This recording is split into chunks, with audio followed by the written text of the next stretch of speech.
Chapter 33, Chen Zhao is a Trickster. Chapter 33, Chen Zhao is a Trickster. Very soon, Chen Zhao performed acupuncture on Yafen, completing freeing her digestive function. Then, the main contributor Beelzebub gave Yafen the desire for food. Acupuncture was not all-powerful, it could not give someone an appetite. However, Chen Zhao would never reject other methods, for example the power of demons. I feel somewhat hungry. Are you willing to eat something with me? Ha! I have been controlling my shape recently. Chen Zhao euphemistically rejected Yafen's suggestion. You have a great shape. Yafen reached out and touched Chen Zhao's chest muscle. I have already activated your taste buds using my treatment, but if you don't want to become fat, you better do an appropriate amount of exercise. At least 1 hour of aerobic exercise every day and half an hour of anaerobic exercise. You should eat food high in starch and protein. It can allow you to gain weight in the shortest time possible. Yafen needed to gain weight and achieve the shape of a bodybuilder, not to become fat. Chen Zhao believed that a lady who was so concerned about her beauty would know how to control her shape. Yafen's fingers slowly slid downwards. Then do an hour of aerobic exercise with me. Chen Zhao lowered his head and gently held Yafen's chin. His body also bent over. After an hour and a half, the two finished their battle.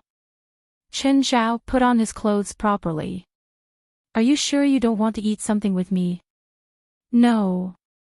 I still have another customer. Thank you for your patronage, $1,000 please. Fine. You're the first man to fuck me and take my money. You're also the first woman to accept my treatment and be fucked by me. Fuck. Hope that you can get that role. Thank you. Give me your number please.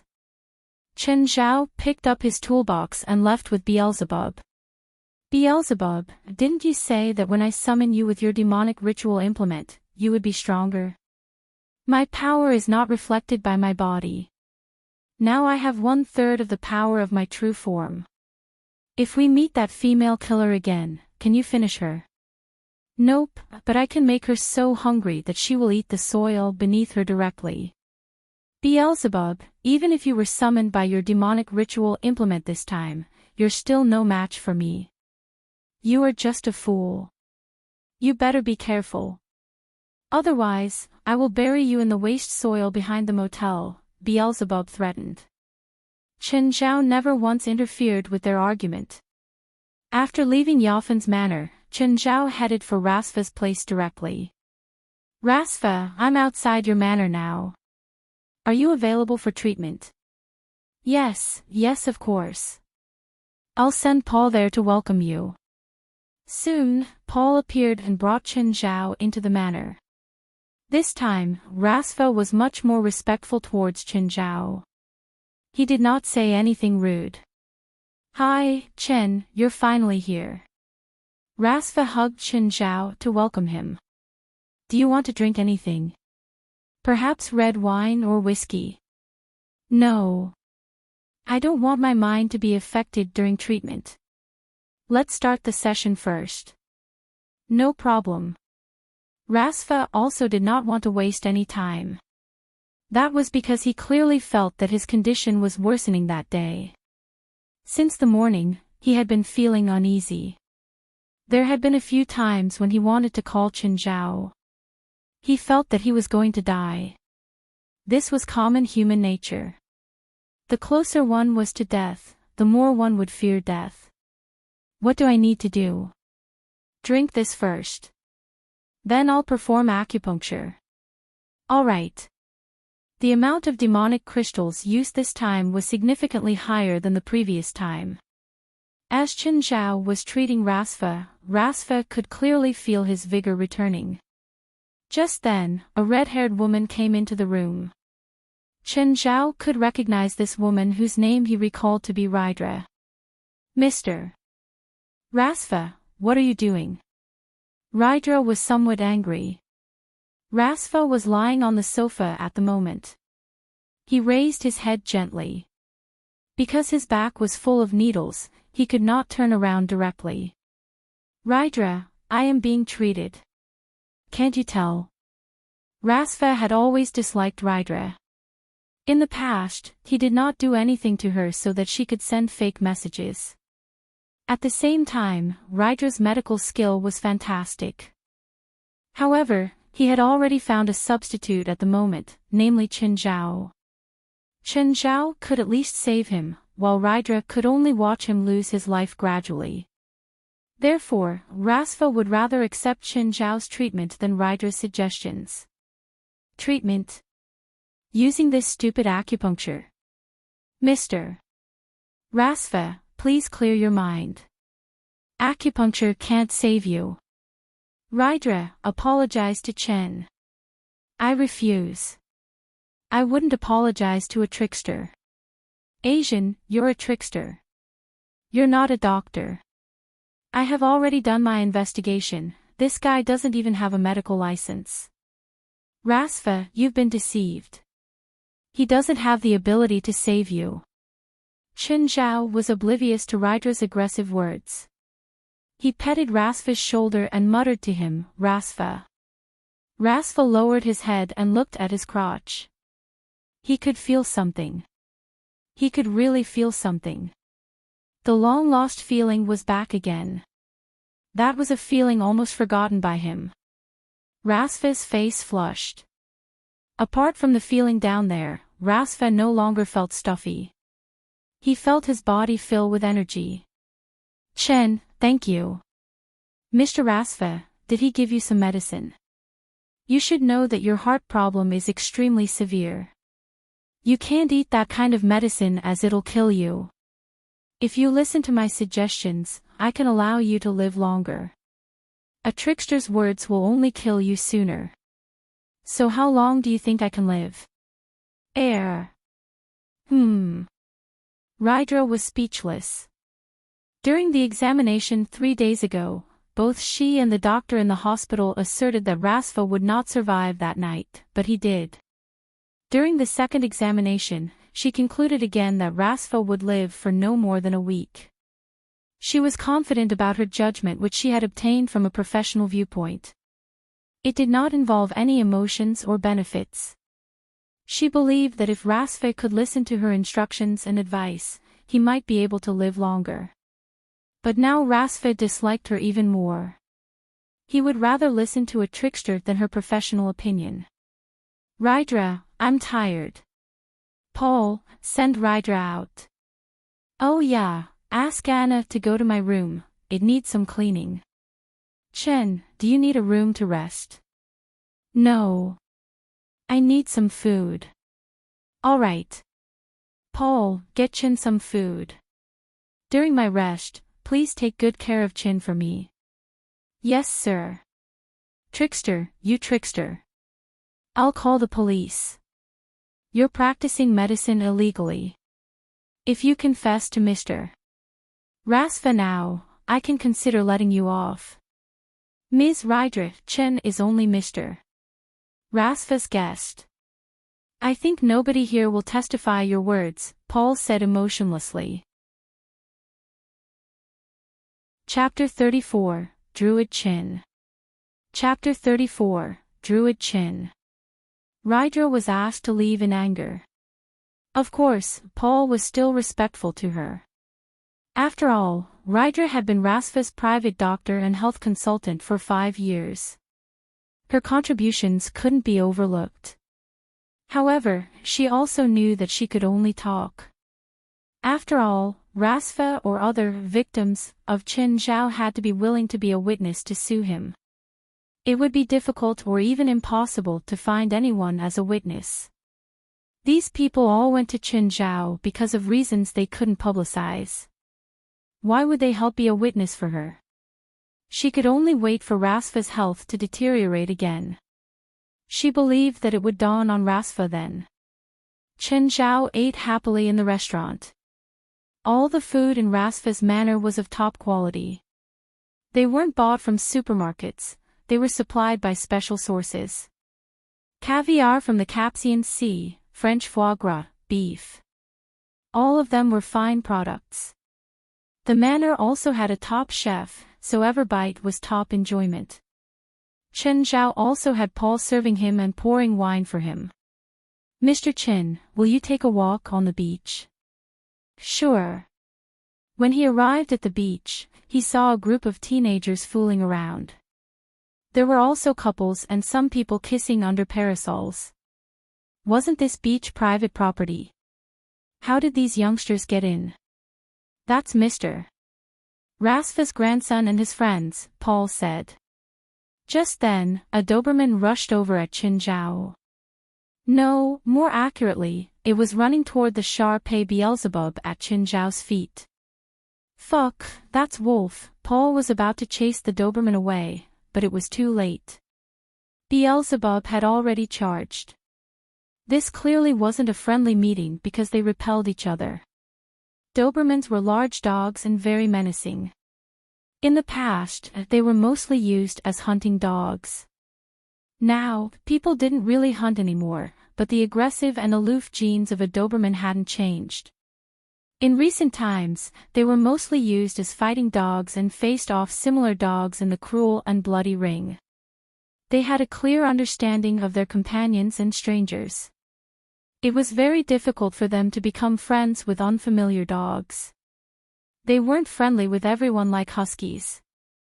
If another male dog appeared in their territory, the dog would become their target. A Shar-Pei's combat ability was only half of a Doberman's. Shar-Peis were only 1/3 of a Doberman's weight and half of their height. After all, one was a mid-sized dog while the other was large-sized. It wasn't hard for Paul to imagine what would happen. The youngsters also realized then that their Doberman and Chen Zhao's Shar-Pei seemed to have some conflict. The two dogs barked madly at each other. Instead of stopping the Doberman, the teens started yelling excitedly. "Wolf, tear that guy up. Come on, hurry up. I bet $100 that the little guy will get ripped up in a minute. I bet $100 it'll only take 30 seconds. Wolf is a warrior from the rings. I'm guessing 10 seconds. Chen Zhao called out. "I don't like gambling, but I like winning. In 10 seconds, my Beelzebub will defeat that idiot." "Hey, Asian, how much are you betting?" "I'll also bet $100. Are you sure you want to throw away 100?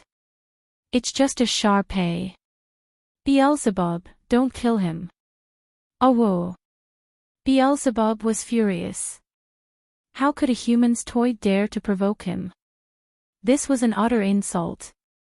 Wolf instantly felt danger. It wanted to retreat, but it was too late. Beelzebub had already tackled Wolf, biting Wolf's neck at the same time. If he applied a bit more pressure, Wolf would die. Wolf couldn't move anymore. It had been domesticated, but as a beast, it was still sensitive to danger. It could sense that Beelzebub's danger was completely different from any other dog. What? How is this possible? When did Wolf become so weak? "Paul, please bring my medical kit over." "Yes, Mr. Chen." Shortly, Paul brought Chen Zhao's kit over. Chen Zhao walked to Beelzebub and Wolf. He kicked Beelzebub aside and patched up Wolf's injury. Wolf wouldn't attack humans. This was the result of domestication. It had already lost most of its wildness. Plus, it could sense Chen Zhao's friendliness. Chen Zhao patted Wolf. "Go back to your master." Just then, Rasfa's grandson walked out. Wolf returned to him and wagged its tail, but it seemed to be sad. "I'm Daniel." "What's your name?" "Chen." "Chen." "Just call me Chen. Let's hang out. Your Shar-Pei is powerful. Will you sell it?" "Sorry, I'm afraid he won't accept a second master." "All right. Tell me how you train it. Or are all Shar-Peis so powerful?" "Only he's a bit more powerful. I didn't purposely train him.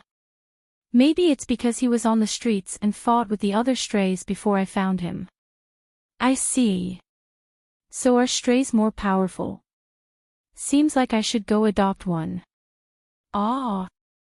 Snake, snake. Hiss, hiss. Since Chen Zhao was talking to Daniel, a girl went to open Chen Zhao's medical kit and saw a snake curled up inside. That's Raymond, my other snake. Raymond climbed out of the kit. Seeing how Chen Zhao didn't seem to mind, Daniel asked, "Are you sure it won't get lost? Reptiles aren't as smart as dogs." Raymond had been slithering around, but it suddenly turned around and darted toward Daniel. Ah, it's coming. You better run. You angered it. What? Snakes can't understand us talking. No, they can't even hear. It's impossible. Seeing Raymond rushing over, Daniel immediately ran away. Raymond chased after him without stop. Damn it, guys, help me. Save me. That snake's attacking me. Paul stood beside Chen Zhao. Mr. Chen, are you sure it's okay? Don't worry. My Raymond is very obedient. It won't bite anyone without my command. Paul knew that Chen Zhao brought his two pets wherever he went. He'd even released them when he went to Rasfa's hospital room. Chen, save me. Hurry and save me.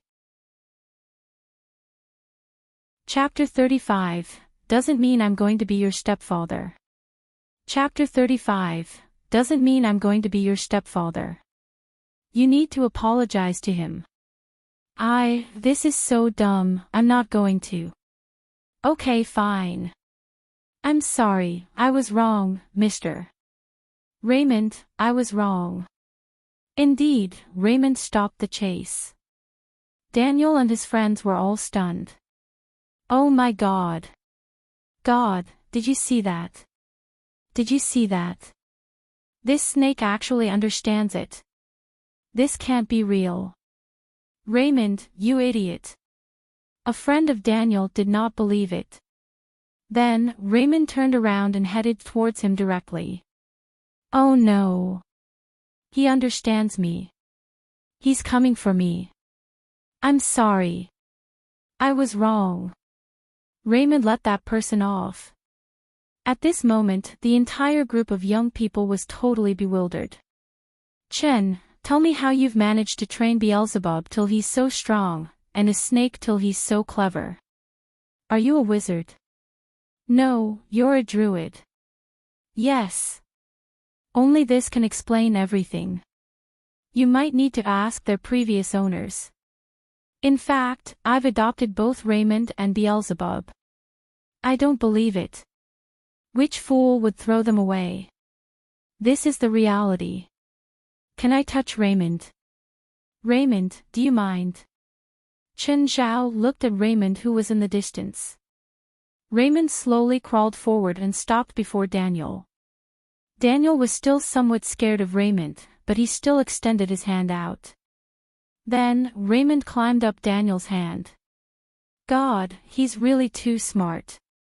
Chen, sell him to me, please. Snakes are my favorite, especially Raymond. Ask him yourself if he's willing. Raymond, are you willing to live with me? Raymond raised his head, after which he shook his head. God, God, God. I like him more and more. Of course, although Daniel admired Raymond, he was not planning to get Raymond by force. After all, he had been through elite education. Perhaps he was just somewhat indulgent, which was a common characteristic of the teenagers in this country. However, having been through elite education, he would not allow himself to establish enemies easily, even an ordinary-looking Asian. Those wealthy kids who want to kill all their enemies after a small dispute would only appear in novels, not the real world. Daniel was clearly more interested in the two pets than Chen Zhao. Actually, everyone present was more interested in Raymond and Beelzebub than Chen Zhao, including Paul. Daniel, don't you have lesson today? Just then, Zola walked over. Zola was Daniel's mother. At the moment, Zola was wearing a white business wear.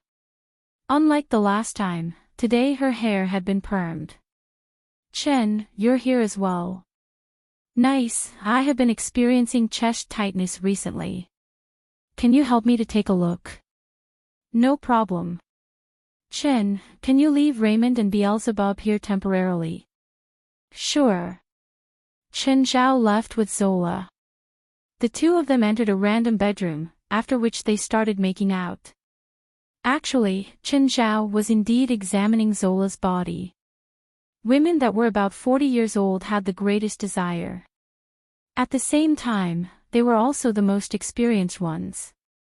How's my father? We've already completed today's session. Why didn't I see him at his place? He's in the bedroom. I don't think he has the habit of sleeping in the day. In fact, he doesn't spend much time sleeping at all. With a maid. All right. Let's do it one more time, okay? Of course, as you wish. Zola was a very attractive woman. Even though she was no longer young, she knew how to display her feminine charm. Of course, Chen Zhao was not planning to become Daniel's stepfather, and Zola was also not planning to let Chen Zhao become her fourth husband. They were only taking what each of them needed. All of a sudden, the door was pushed open.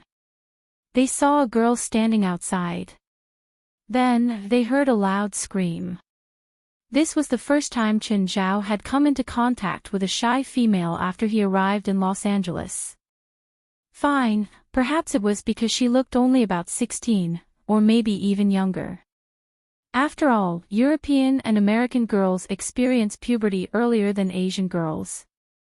Darling, why did you come in without knocking?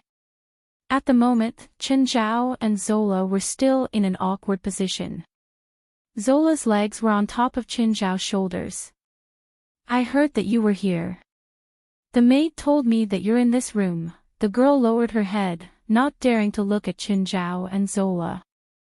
Is he your new boyfriend? No, Zola answered frankly. Can you give us 10 minutes? The girl could only close the door again and then leave. Seems like we need to find a place that's more hidden next time. The two of them sped the process up. Instead of continuing to explore various postures, they only aimed for speed. Zola was even more familiar with this. 10 minutes later, the two walked out of the room together. Zola went to find her daughter. Chen Zhao did not want to appear before them, so he found an excuse to leave. Manny, I'm so sorry. I have displayed my ugliest side in front of you. Mom, it's my fault. I shouldn't have gone in without knocking. So let us forgive each other. Mom, who's that man? He seems to be much younger than you. He's Chen, your grandfather's doctor. Zola was clearly not planning to continue this topic. Did you come with Daniel? No, I came here alone. He has his own circle. I heard that you went to a movie company for audition last week. Is that right? Yes. If you want to remain in this profession, I can recommend you to every director. After all, Rasfa was the chairman and major shareholder of PLM, one of the 6 major film studios in Hollywood. These 6 studios were both competitors and allies of each other. Zola also worked in the movie industry, so she knew countless famous directors and actors. Although she could not make Manny the female protagonist directly, she was clearly confident that Manny would at least take up a role with dialogue. In Hollywood, female protagonists were almost always appointed by the movie company. They were very seldom decided via audition. Characters with dialogues would mostly be allocated by agencies. If Manny went for an audition directly, the likelihood of her succeeding was effectively zero. Under the same conditions, director groups would only choose actresses under various agencies and partners, or those who could bring them benefits, and not Manny. Apart from being young and beautiful, Manny had almost no advantages. Hollywood had never been short of young and beautiful actresses. Actually, Manny's young age might even become her disadvantage.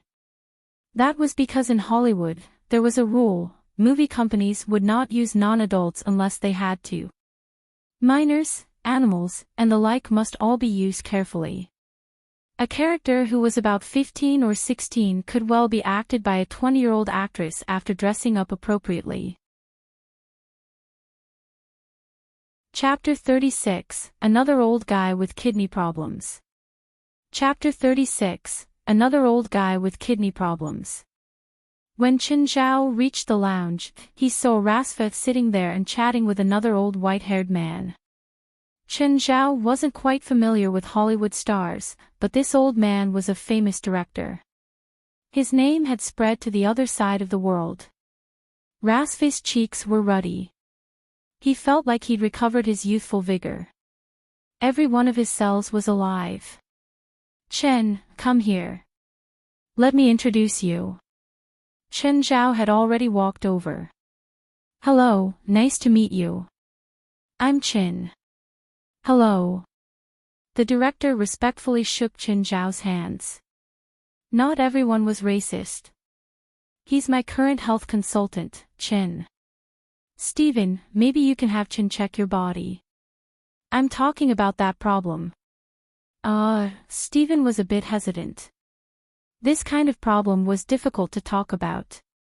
Even though the West was less conservative, this condition affected his dignity as a man. He didn't dare to ask a doctor. Actually, he tried some medication that private doctors had suggested, but none of them were effective. Only some people knew about this, such as Rasfa, one of his fellow patients. When he came today, he saw Rasfa doing crazy things with his maid in his room. He could even hear the maid's wild noise when standing outside. It sounded like an intense battle. This made Steven wonder if Rasfa had been lying to him all this time. We agreed to be fellow patients, but you're playing with girls secretly. You said you can't anymore, but you're obviously super strong, alright? What made Steven more jealous was the fact that Rasfa was a decade older than him, but he could still be so strong. Chen, do you know what my illness is? It's not hard. Judging from your age, your body has started failing in all aspects. You have obvious age spots too. This means that there's something wrong with your kidney and detoxification system. You're probably worried about your sex abilities, right? Is it that obvious? If it's only what I see, then I can't confirm it. I have to first check your body.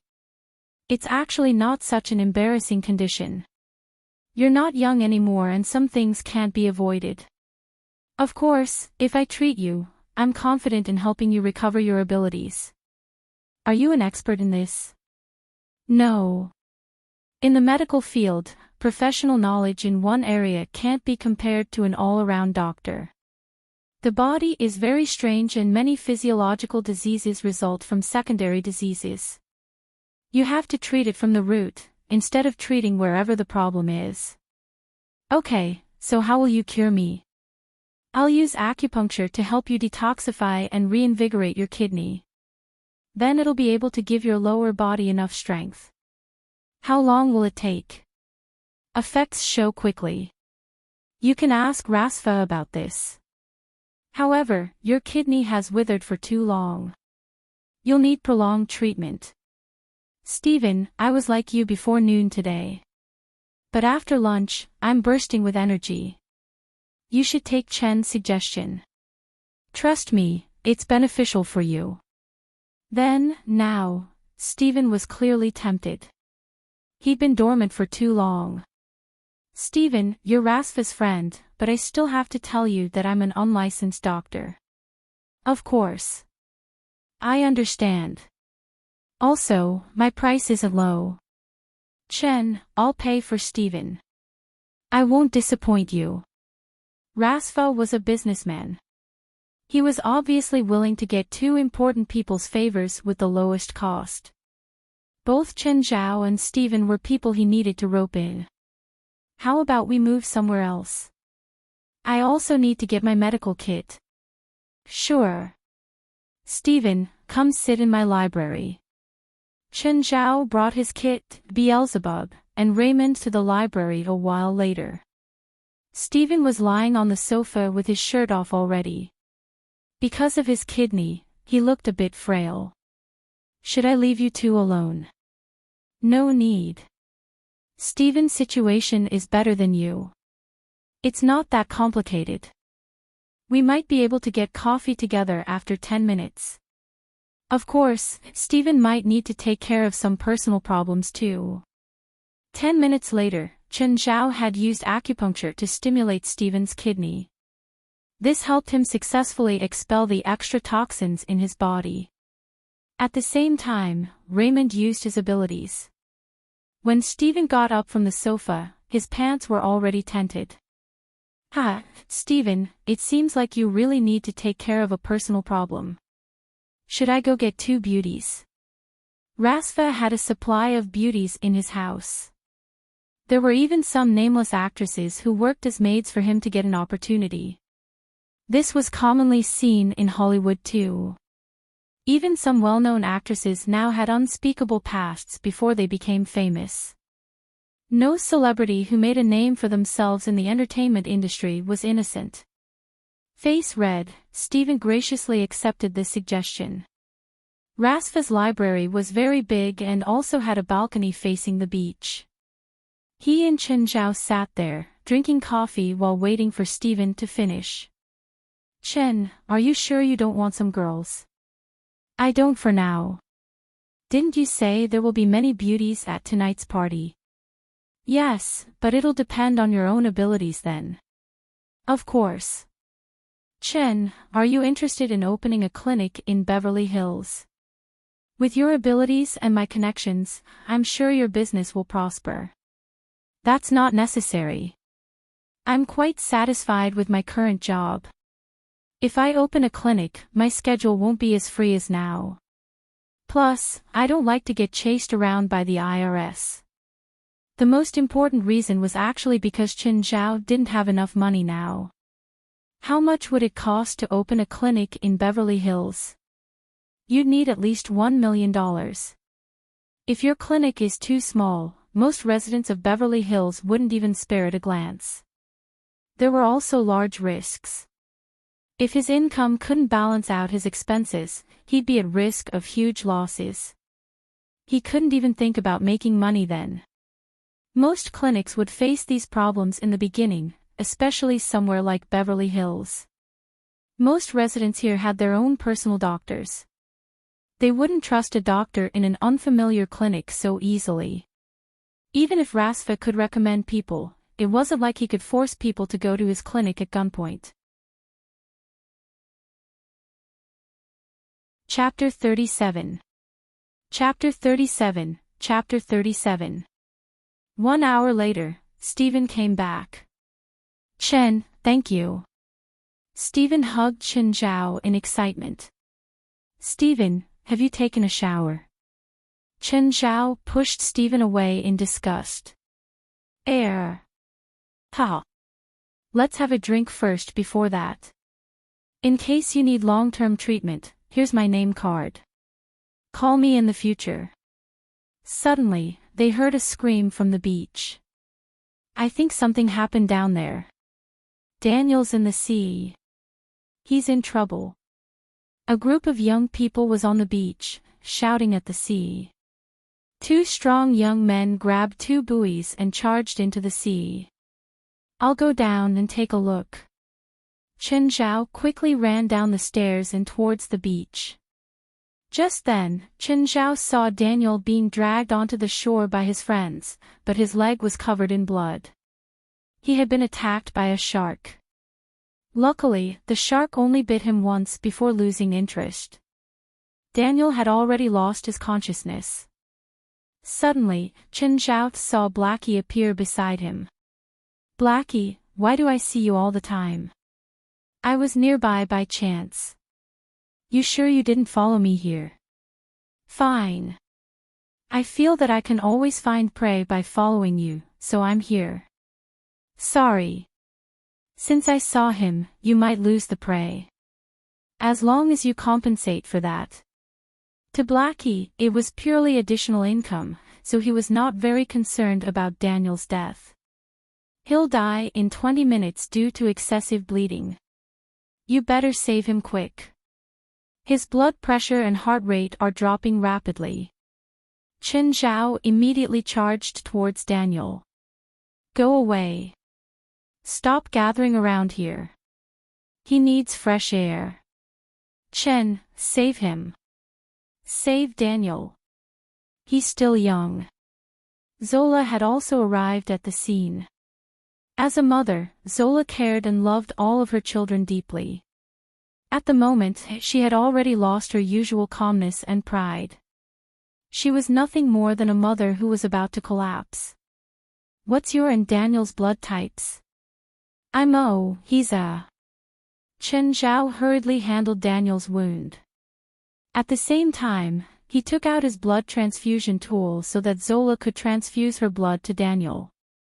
However, Daniel's blood pressure was constantly low. His soul seemed to be leaving his body already. Go back. Chen Zhao swung his hand in the air. Everyone stared at Chen Zhao in perplexity. However, Daniel opened his eyes right away. Mom, Daniel was extremely weak. My leg. My leg. Daniel, you're fine. Chen Zhao glanced at Daniel's leg. He was unsure if Daniel could keep his leg. Daniel's wound was too severe. Chen looked at Zola.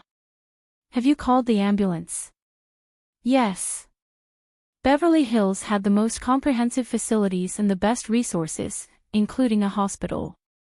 Therefore, a few paramedics soon arrived. When they saw the scene, they were also shocked. Who did the first aid?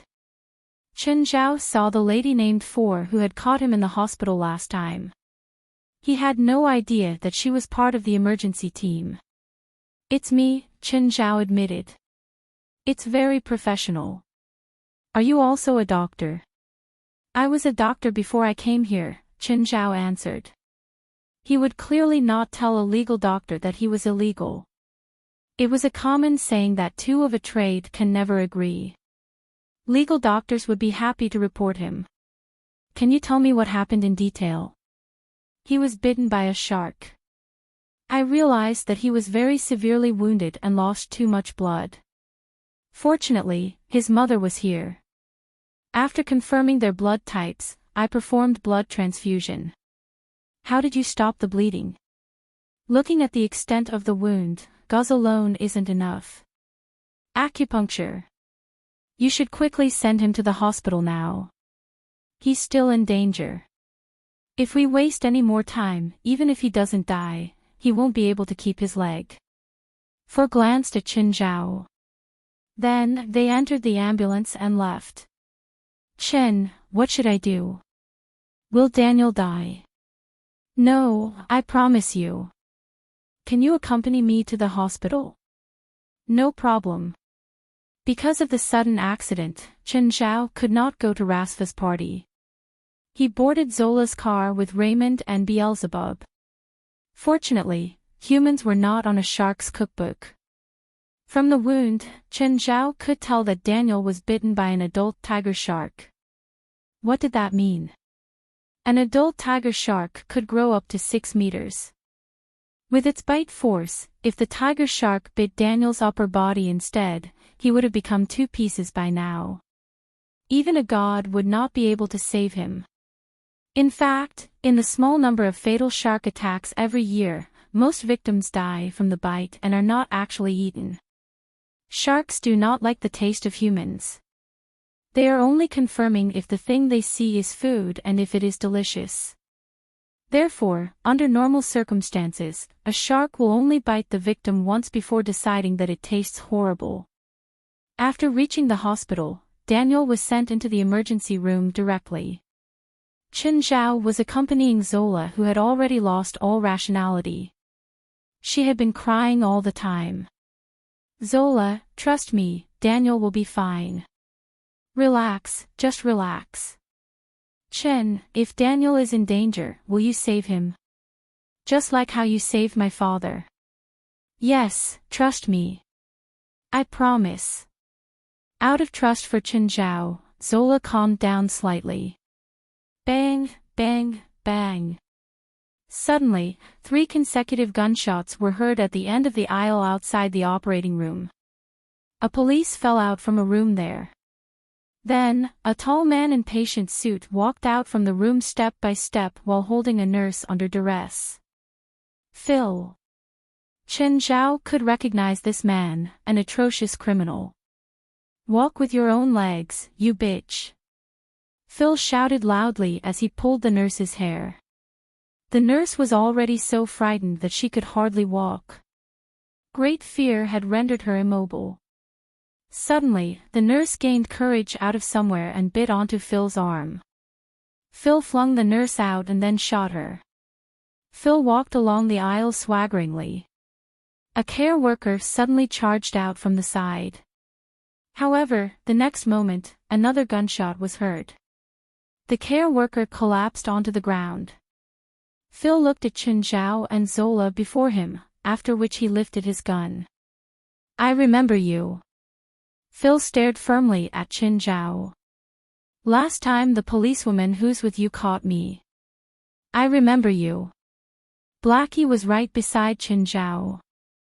Seems like you're in trouble. Do you feel my death? No. Not everyone's death can be felt by me, but I have already seen his death. 10 minutes later, he'll be shot by the police who haven't arrived yet. Then I will make his death come earlier. Chapter 38, Beelzebub killed someone. Chapter 38, Beelzebub killed someone. Beelzebub had already appeared behind Phil. Chen Zhao's expression was cold. This was his first time facing a cruel criminal like this. The criminal had brutally murdered 3 innocent people in the blink of an eye. Compared to Chen Zhao, who was a doctor, he was the complete opposite type of person.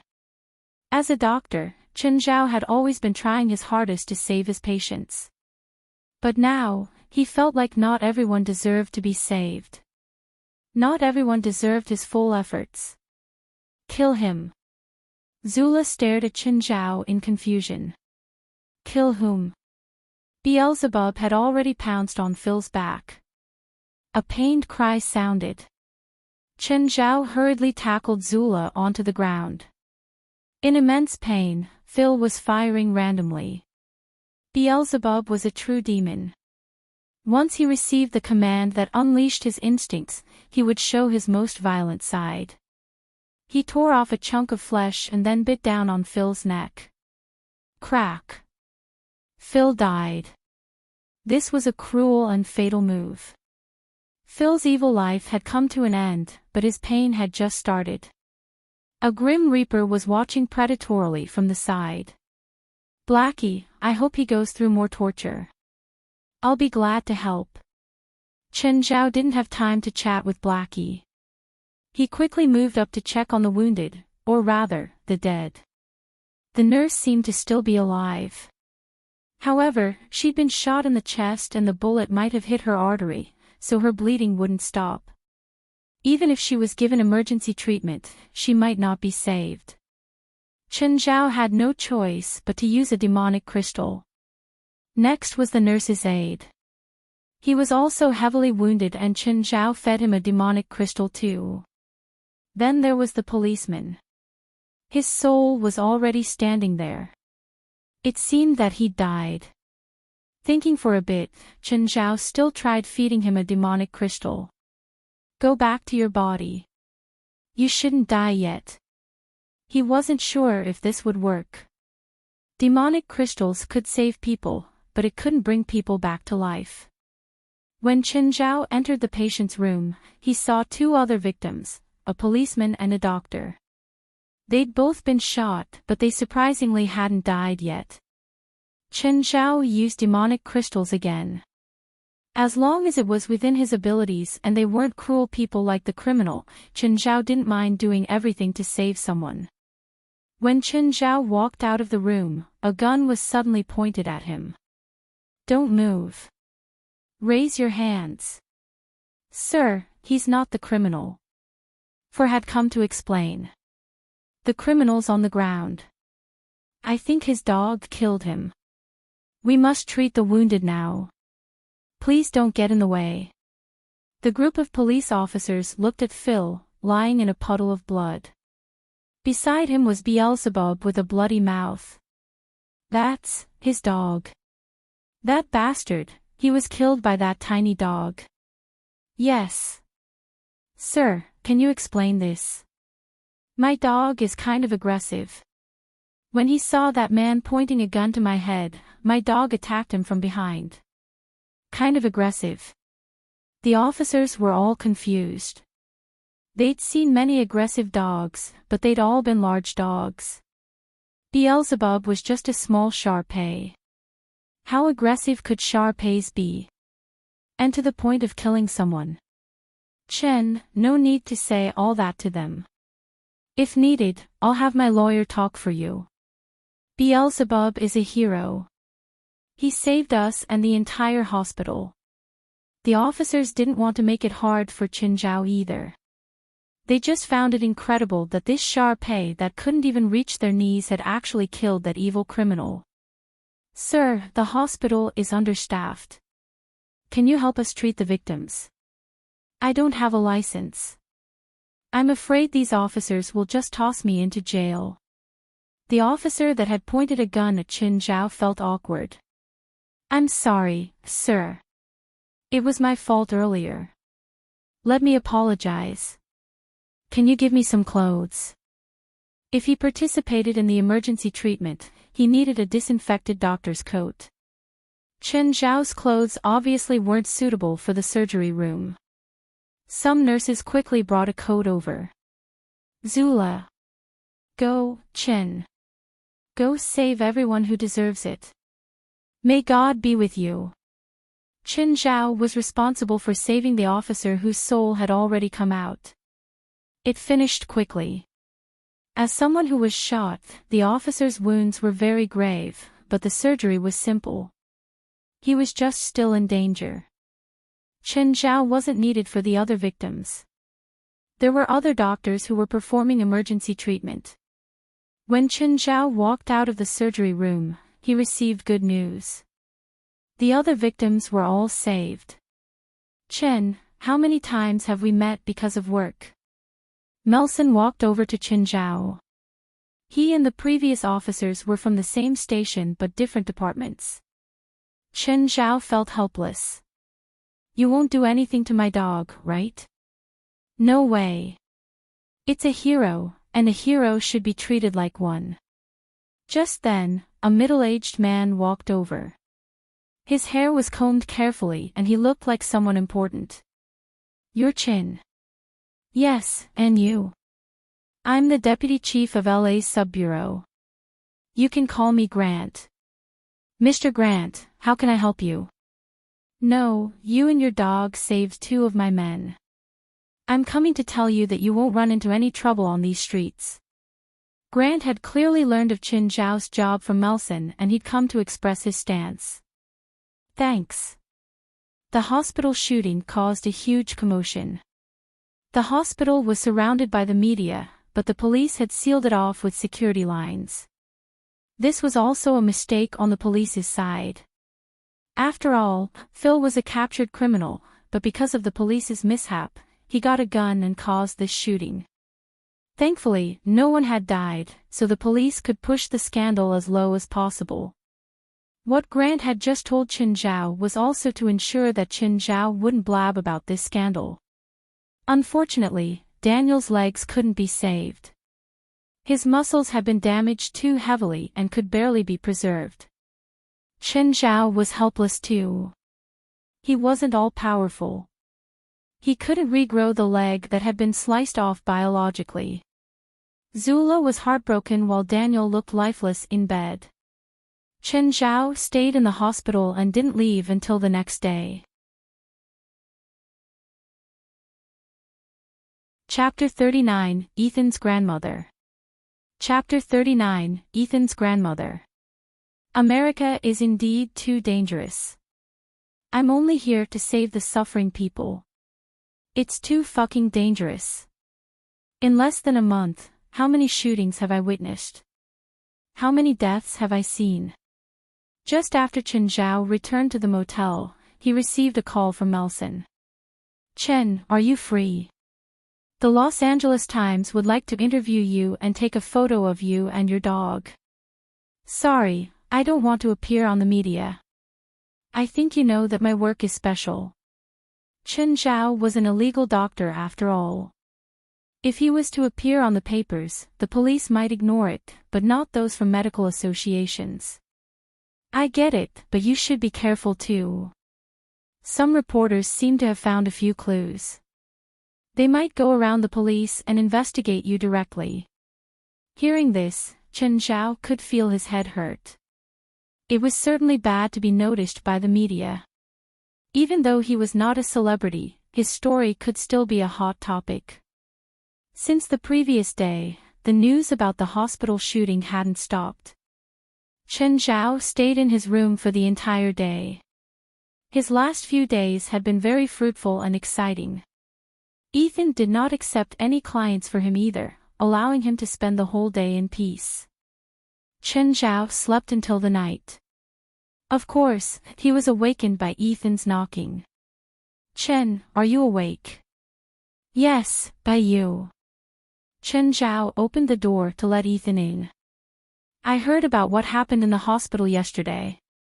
Ethan looked at Beelzebub. My little hero, come here. Beelzebub gave Ethan the cold shoulder and continued sleeping. Ignored by Beelzebub, Ethan was somewhat disappointed. Your house is almost finished. Do you want to buy furniture tomorrow? I can go with you. Okay. Wait. Ethan, what do you want? Nothing. It's just friends helping each other. Helping each other. Yes, helping each other. So what do you want? I want to visit my grandmother tomorrow. I hope that you can go there with me too. After all this, Ethan was actually just asking Chen Zhao to be his free labor.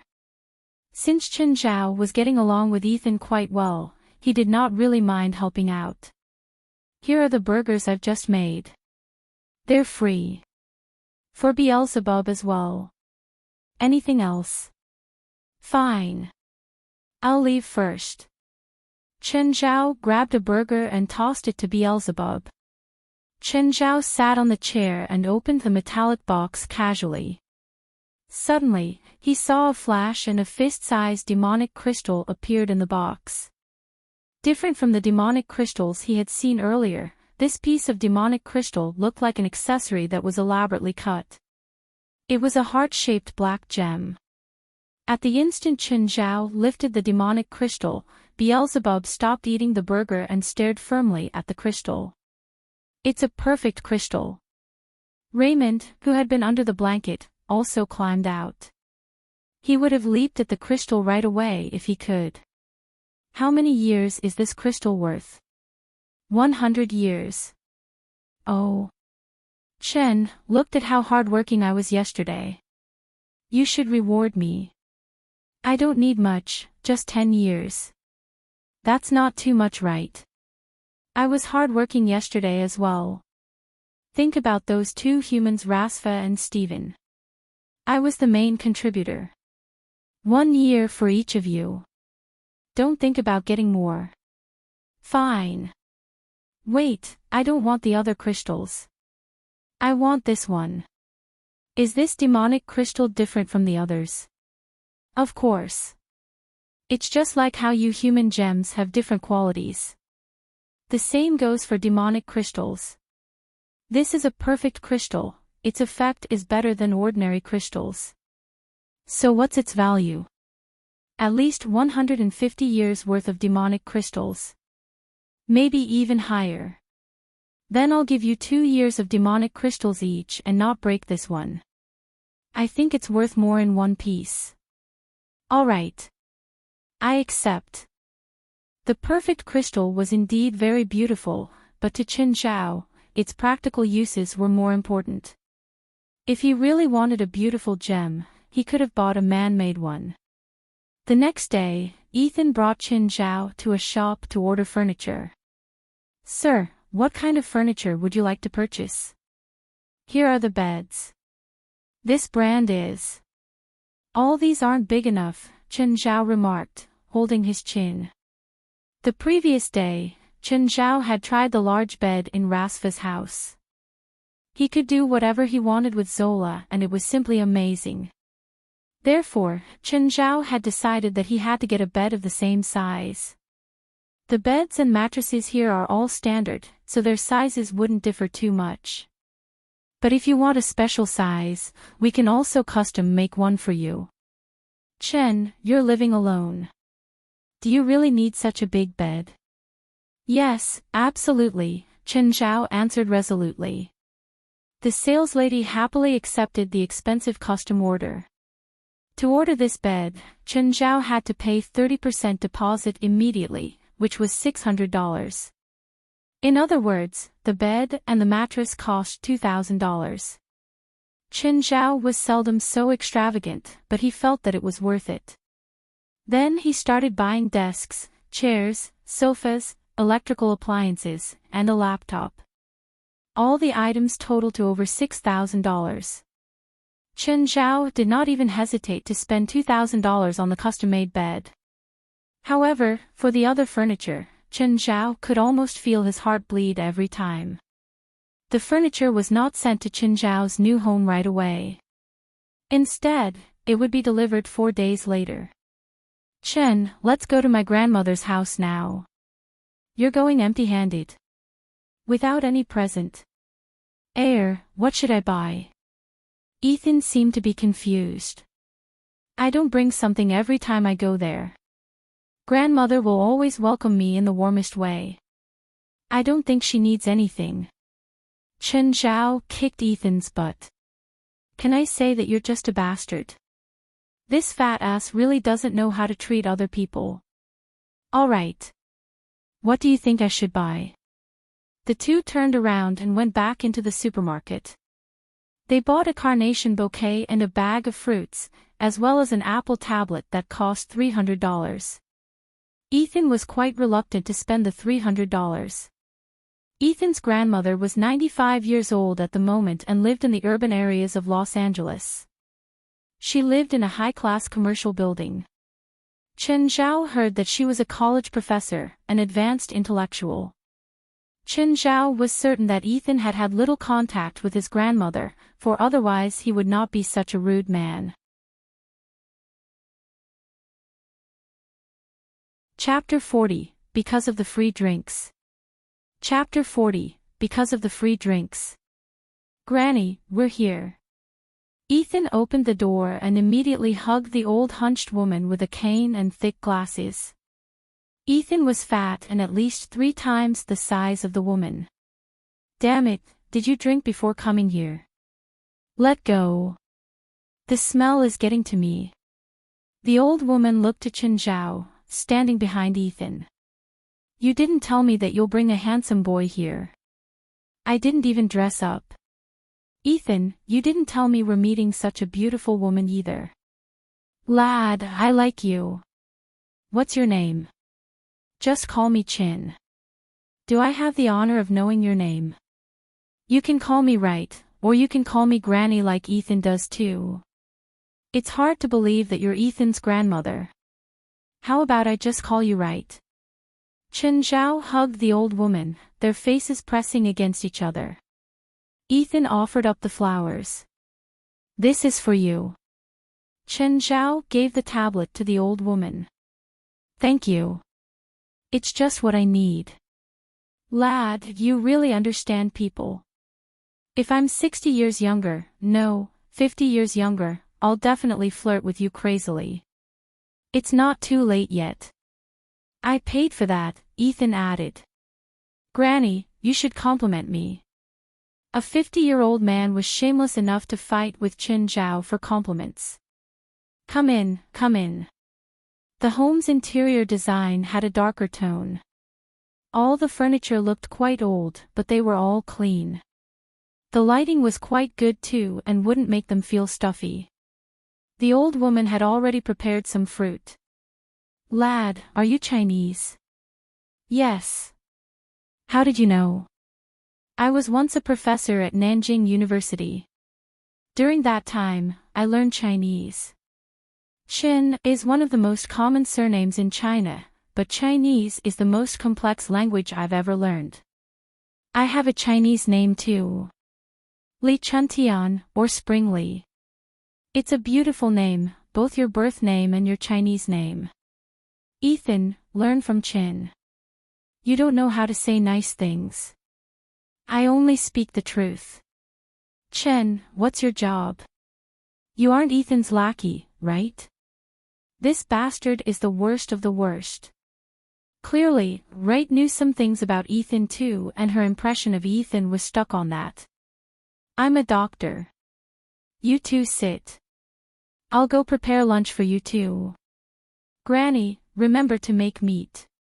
Don't give me too many greens.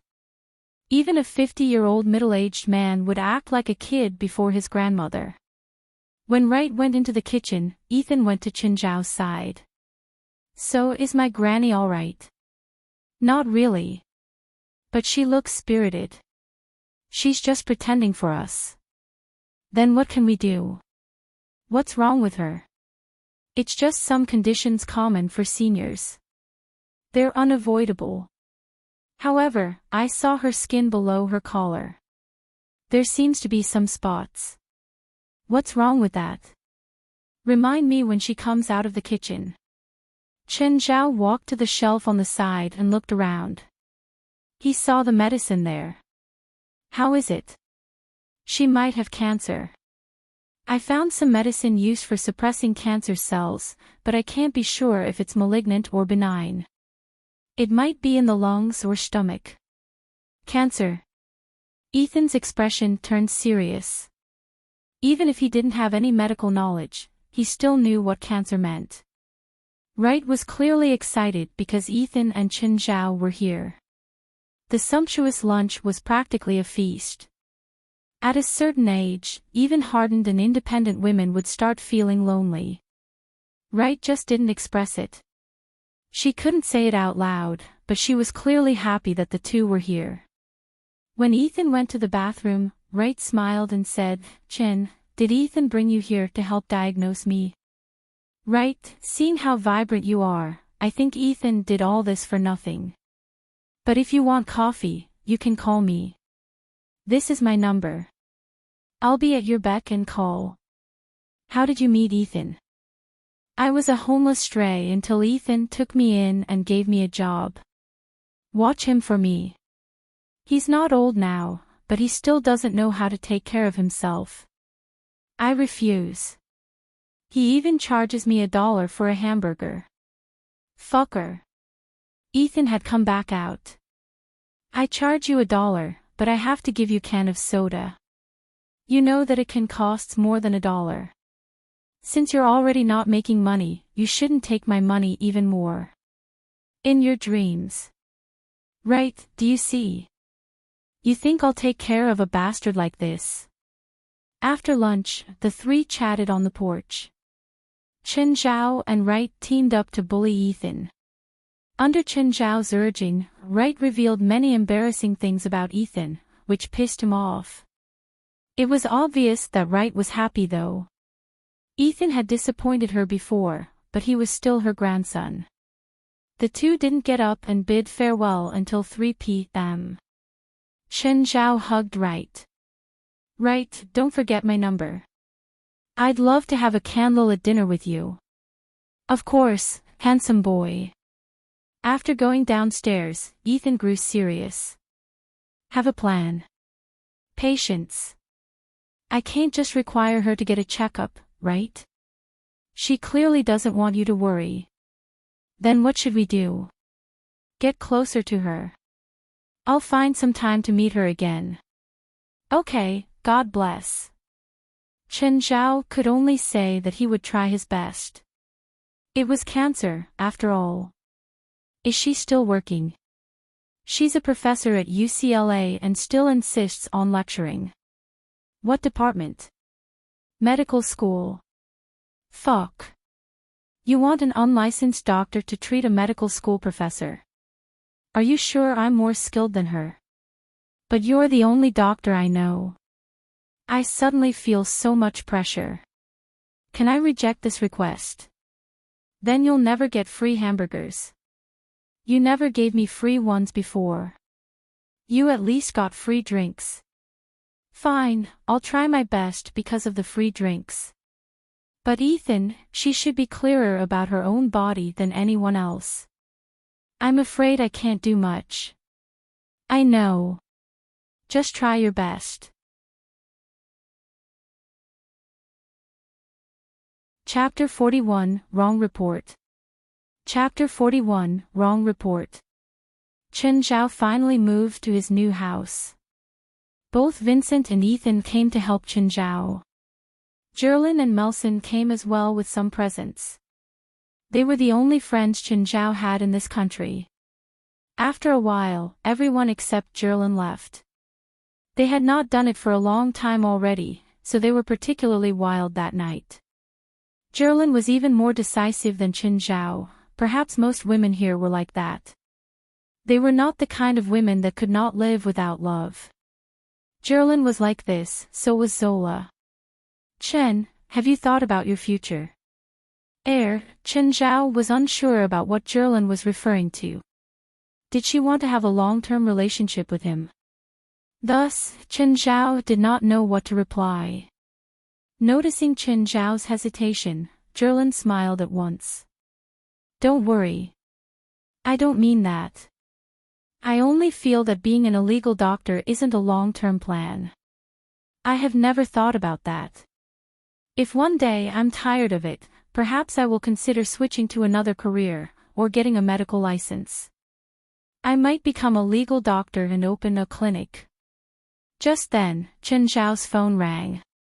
Hello, who is? It was already 2 a.m. Who would be so free to disrupt the happy time between Chen Zhao and Jerlin? Chen, it's me. Right. Darling, do you have insomnia? Chen Zhao realized that Wright's voice was somewhat weak. Wright, are you sick? Yes, I feel very bad. I feel like I'm dying. Are you at home? Yes. I'll go there now, Chen Zhao said as he stood up. What is it? Jerlin asked. Can you drive me to a place? It's Ethan's grandmother. She might be in danger. Okay. Jerlin did not hesitate. You're still bringing Beelzebub and Raymond at this hour. It's my habit. I bring them whenever I treat a patient. Jerlin shook her head. She could not understand why Chen Zhao would have such a strange habit. Nevertheless, it was not a bad one, so Jerlin was only asking out of interest. Ethan, Wright seems to be in trouble. I'm on my way there now. You should come too. When they arrived at Wright's house, they discovered that the door was shut tight. Chen Zhao knocked. Wright, it's Chen. Are you all right? Nobody answered. Chen Zhao knocked 2 more times but he still did not get a reply. Ethan's grandmother might have fainted. We need to open the door by force, Chen Zhao said. Stand back. Jerlin drew her gun and pointed it at the lock directly. Bang! The lock broke and the two walked into the house. They saw at once that Wright had fainted in the living room. Chen Zhao went up immediately to check on her. Jerlin asked, how's she? Not good. Chen Zhao saw a few empty boxes scattered on the floor. Wright's cancer medicine had already been finished. Wright's vital signs were very weak at the moment. After some consideration, Chen Zhao said, Jerlin, give me a glass of water. While Jerlin was pouring the water, Chen Zhao took out the perfect crystal. Human, are you going to waste a perfect crystal on this dying human? Her life isn't worth this perfect crystal. Do you know that in hell, such a crystal can be used to trade for 1,000 human souls? Chen, you can even use it to earn money from a billionaire. It's not worth it to use the crystal on such a decaying body. It's a treasure that can make severed limbs grow back. Shut up. Chen Zhao took out a mortar and put the perfect crystal in, after which he used a pestle to crush the crystal into powder form. Just then, Zhao came back with a glass of water. Chen Zhao took the glass and poured the perfect crystal powder in. Of course, he only poured a very small portion in and not everything. The water in the glass turned black. Chen Zhao stirred the solution and then fed right the black liquid. Suddenly, Ethan rushed into the house. Chen, how's my grandmother? She is in a lot of danger. We should send her to the hospital now. Ethan lifted right up and the three put her into the car together. Then, they drove towards the hospital. Ha! Doctor. Right? Noticing the three who were carrying Right, four ran over immediately. What happened? She's sick. We received her call and sent her here. Four asked the nurses on duty to send Right into the emergency room at once. Ethan was extremely nervous and wanted to follow Right in, but luckily he was stopped by Chen Zhao. Ethan, calm down. How do you expect me to calm down? Shut up. This is a hospital. Don't force me to punch you, Chen Zhao said softly. I'm sorry. Chen, I shouldn't have been angry. Right's fine. Trust me. Where am I? On a bed in the emergency room, Right woke up, but the light above her was so intense that she could hardly open her eyes. Professor, it's me. 4. Am I in the hospital? Yes, Professor. You seem to have experienced an episode. An Asian and a fat guy sent you here. Are they your friends? Yes. That fat guy is my grandson. Do they know my condition? I think so. That Asian is also a doctor, an excellent one. He should have noticed it already, but I don't know how much he knows. Dr. 4, the test report is out. Give it to me, Right said immediately. Professor, you're the patient now. I'm the doctor. But I'm still your professor. You have learned all your medical knowledge from me. Professor. All right, give it to me. It's not my first time to get shocked. Okay. Right glanced at the test report. You've taken the wrong one. My fatty acid synthase can't be that low.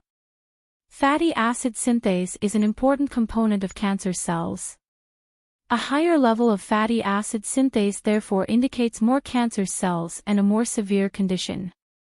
However, in this report, the level of fatty acid synthase was only slightly higher than an ordinary person. It looked like a patient with a benign tumor, not Right who had late-stage cancer. Of course, Right wished that this report was hers, but she knew that it was impossible.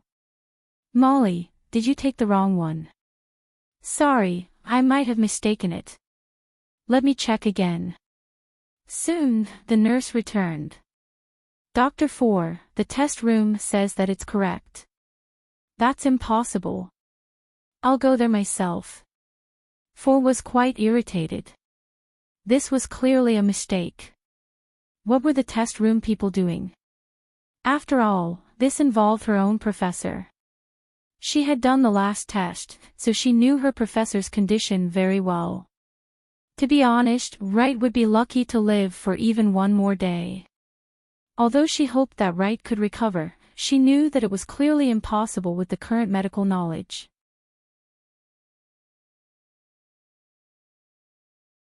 Chapter 42, Take the Wrong Thing. Chapter 42, Take the Wrong Thing. There's no mistake, the doctor in the lab said, a bit frustrated. Your professor's blood sample is still here. If you don't believe me, you can test it again. Only your professor's blood sample was extracted and tested today. There's no way I messed up the only sample and report. But this is impossible. She's in the late stage of stomach cancer. She can't have such low fatty acid synthase. For took the blood sample and tested it herself. However, the result was the same as the previous report. She returned to Wright, who asked, "Did you receive the test report?" For handed the report to her. "Professor, take a look. How is it lower than before? What's going on?" 4. Are you lying to me now? Professor, this is your report. This is impossible. You took the same blood sample, but you got two sets of completely different numbers. Professor, I need to do a full checkup for you, including gastroscopy, CT scan, X-ray, and it's best to collect another blood sample. Is this necessary? Professor, I believe it's necessary. All right. If you must, then let's do it. The next hour was very painful for Wright, especially during the gastroscopy. Even though she was a medical professor, she still hated gastroscopy. It was inhumane torture. However, the test report came out quickly. Professor, look at your gastroscopy.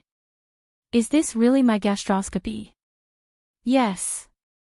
The shadow is where your cancer tumor is, but compared to last time, it's much smaller.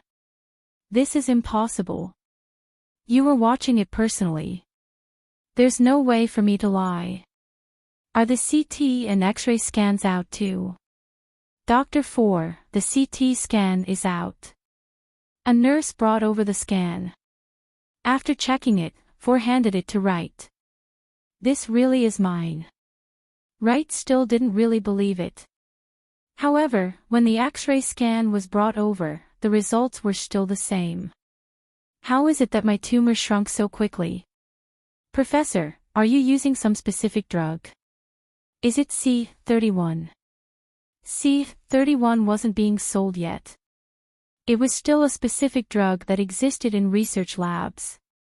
Its main function was to repress fatty acid synthase. In theory, as long as fatty acid synthase was controlled, most cancerous cells could be killed within a day. However, it wasn't used in clinical treatment yet, so there was no way to get it. There's no C31 in any market, not even the black market. Where do I go to get it? If you didn't use some specific drug, then I can only say that God has blessed you. This is too strange. Wright was completely baffled. At that time, the blood sample report came out too. Professor, the second test report is out. Your cancerous cells have been wiped out completely. Really? You are the second miracle of our hospital. The last time, there was a boy with brain cancer. We've already sent the notice to his family, but his tumor shrunk miraculously overnight. He wasn't as lucky as you though. His tumor didn't disappear completely like you. There's already a precedent. Oh, yeah, that Asian man was there too. It suddenly popped into 4's mind. I remember now. That Asian man snuck into the boy's room and I caught him. He said that he'd entered the wrong room. Professor, did he give you some medicine? I don't know. I was unconscious. Maybe you should call him over to ask. Help me call them all over. Granny, this is great. As long as you're okay. Ethan was hugging Wright excitedly, but the scene was difficult to watch. Ethan was too rough. It looked like a gangster bullying a senior citizen. Chen Zhao grabbed Ethan. Ethan, Wright's going to suffocate like that. Let go of her. Granny, how are you? Not bad. Thank God Chen gave me medicine in time. I didn't give you medicine. I just took you to the hospital. Chen. Jerlin looked at Chen Zhao in surprise. You just... Oh, I also gave you some water. Chen, you're a doctor. You should know that feeding water to an unconscious patient is very dangerous. You shouldn't make mistakes like that. Wright smiled at Chen Zhao. On the side, 4 said, Sir, Professor Wright's cancer has been suppressed, so you don't have to worry about getting sued for using some type of medicine. Please tell us truthfully what medicine you gave her. This will help her condition too. I really don't know what you're saying. I am sure that I only gave Wright a cup of water and nothing else. I was an accident, doctor. It's probably because I'm not professional enough. Right, I'm sorry. I shouldn't have given you water while you were unconscious. Sir, don't you know that your medicine can save millions upon millions of lives? Please use your pretty head and think a bit. If I really have some special medicine that can cure cancer, would I be kicked out of a motel because I can't pay the rent? Ethan, is that true? Wright glared at Ethan. Bastard. Chen, stop the bullshit. You moved away yourself. I didn't kick you out. I even helped you move. Ethan, don't cause a scene here. Wright, please rest up. We'll go now. Go. Professor. No need. He doesn't want to talk. Chen, you clearly gave her some black drug. Chen, did you really save my granny? No, you remembered incorrectly, Chen Zhao insisted. He was basically speaking nonsense. Chen, I know you must have used some witchcraft, but the result is good, so I don't care no matter what trick you used. Thank you for saving my granny. Don't think crazily like that. I didn't do anything. Okay, I'm tired. Jerlin, can you drive me home? Jerlin had been a bit angry, but she still gave in. She could feel that there was a reason why Chen Zhao couldn't reveal the truth. However, she was sure that Chen Zhao had cured Wright. He didn't admit it and the whole thing sounded crazy, but it was the truth. After all, she'd seen it with her own eyes.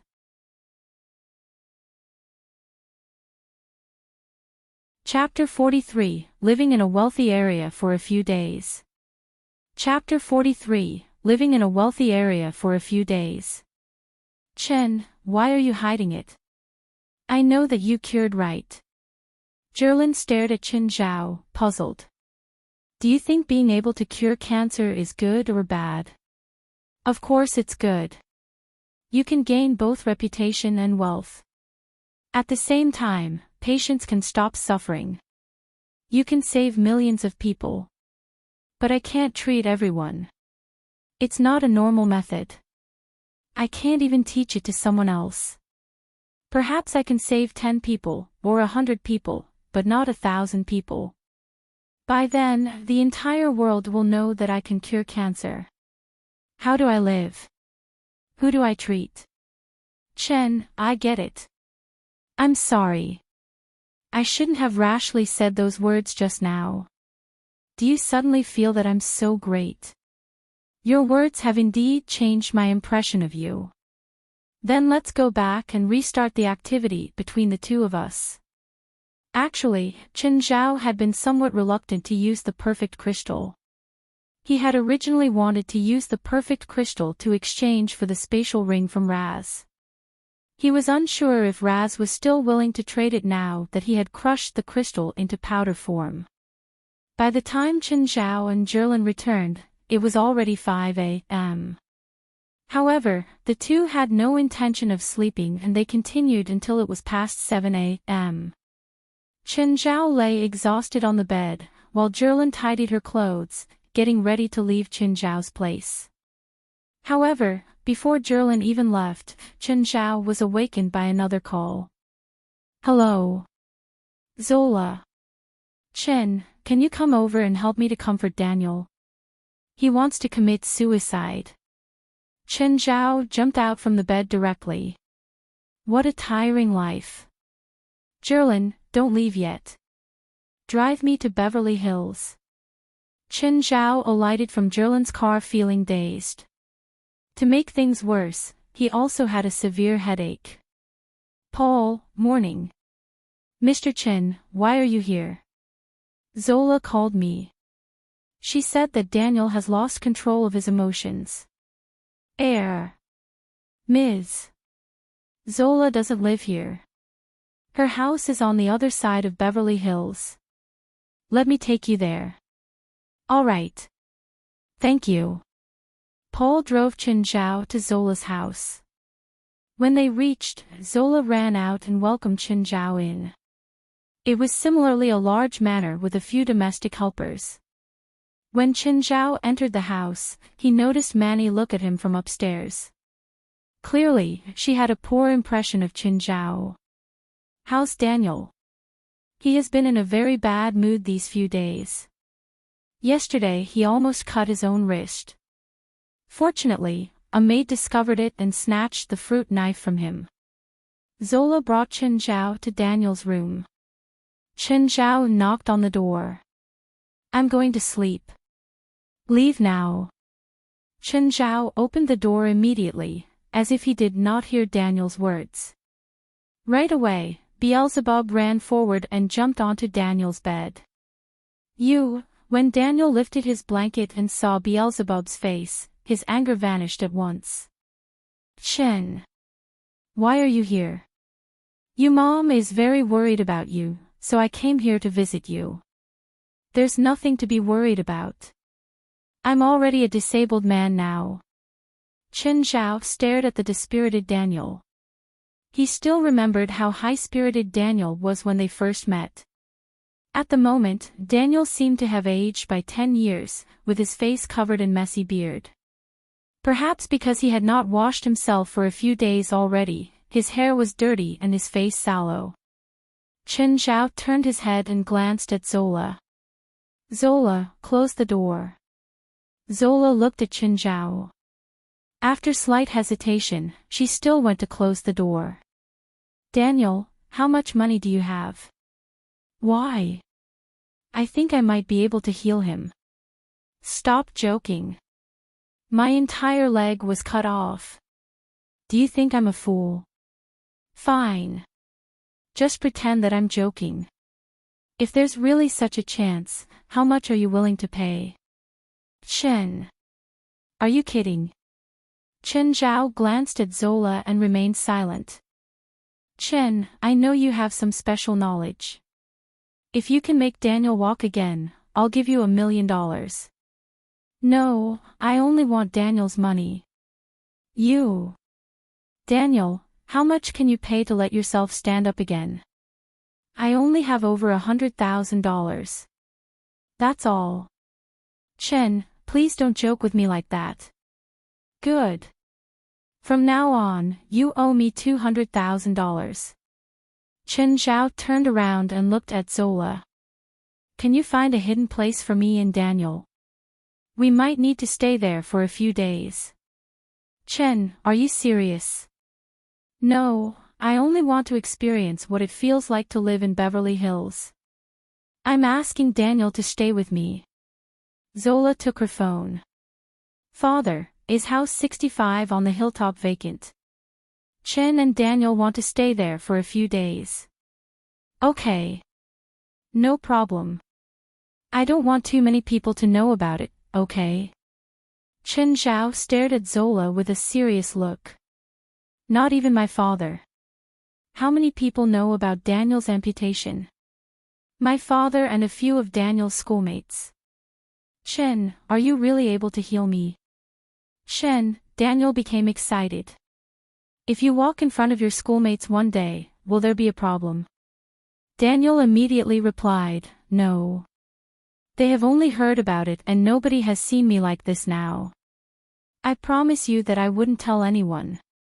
Let's go. Send us to that villa. Oh right. Is the scenery there good? Now? Of course. If you need to prepare, we can also go there a few years later. Now. Let's go there now. Zola sent Chen Zhao and Daniel to the vacant villa herself. The villa was located on the hillside, where one could see the coastline in the distance. It was surrounded by lush, magnificent vegetation and enveloped in fresh, rejuvenating air. Chen, do you need anything else? Before Daniel and I appear before all of you again, do not come and disturb us. How many days do you need? No more than a week. Chen Zhao had learned the perfect crystal's uses from Beelzebub and Raymond. The perfect crystal would not make Daniel's leg grow out immediately. Instead, the process would take a few days. Of course, outsiders were not prohibited from watching the process. It was just that Chen Zhao did not want anyone else to see it. At the same time, he wanted to keep some kind of mystery. Therefore he had asked Zola and the others to not disturb them. He had chosen here instead of his home precisely so that he could keep this a secret. Although Chen Zhao lived alone, an entire town with many houses was right outside. He might not be able to maintain the confidentiality of the treatment. Moreover, Jerlin would also occasionally visit him, so he had decided to ask Zola for such a villa.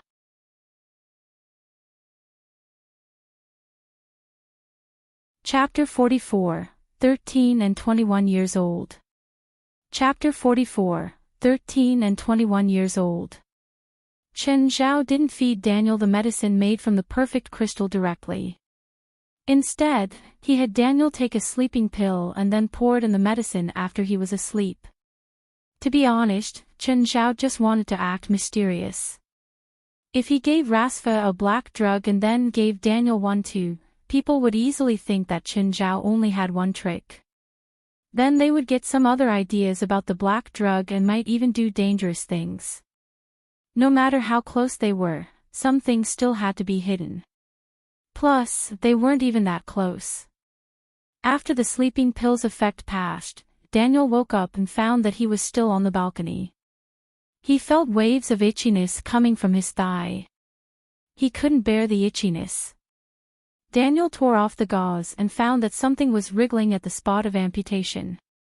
Then he saw something extend out of his flesh. It was white and bloody. It was a bone.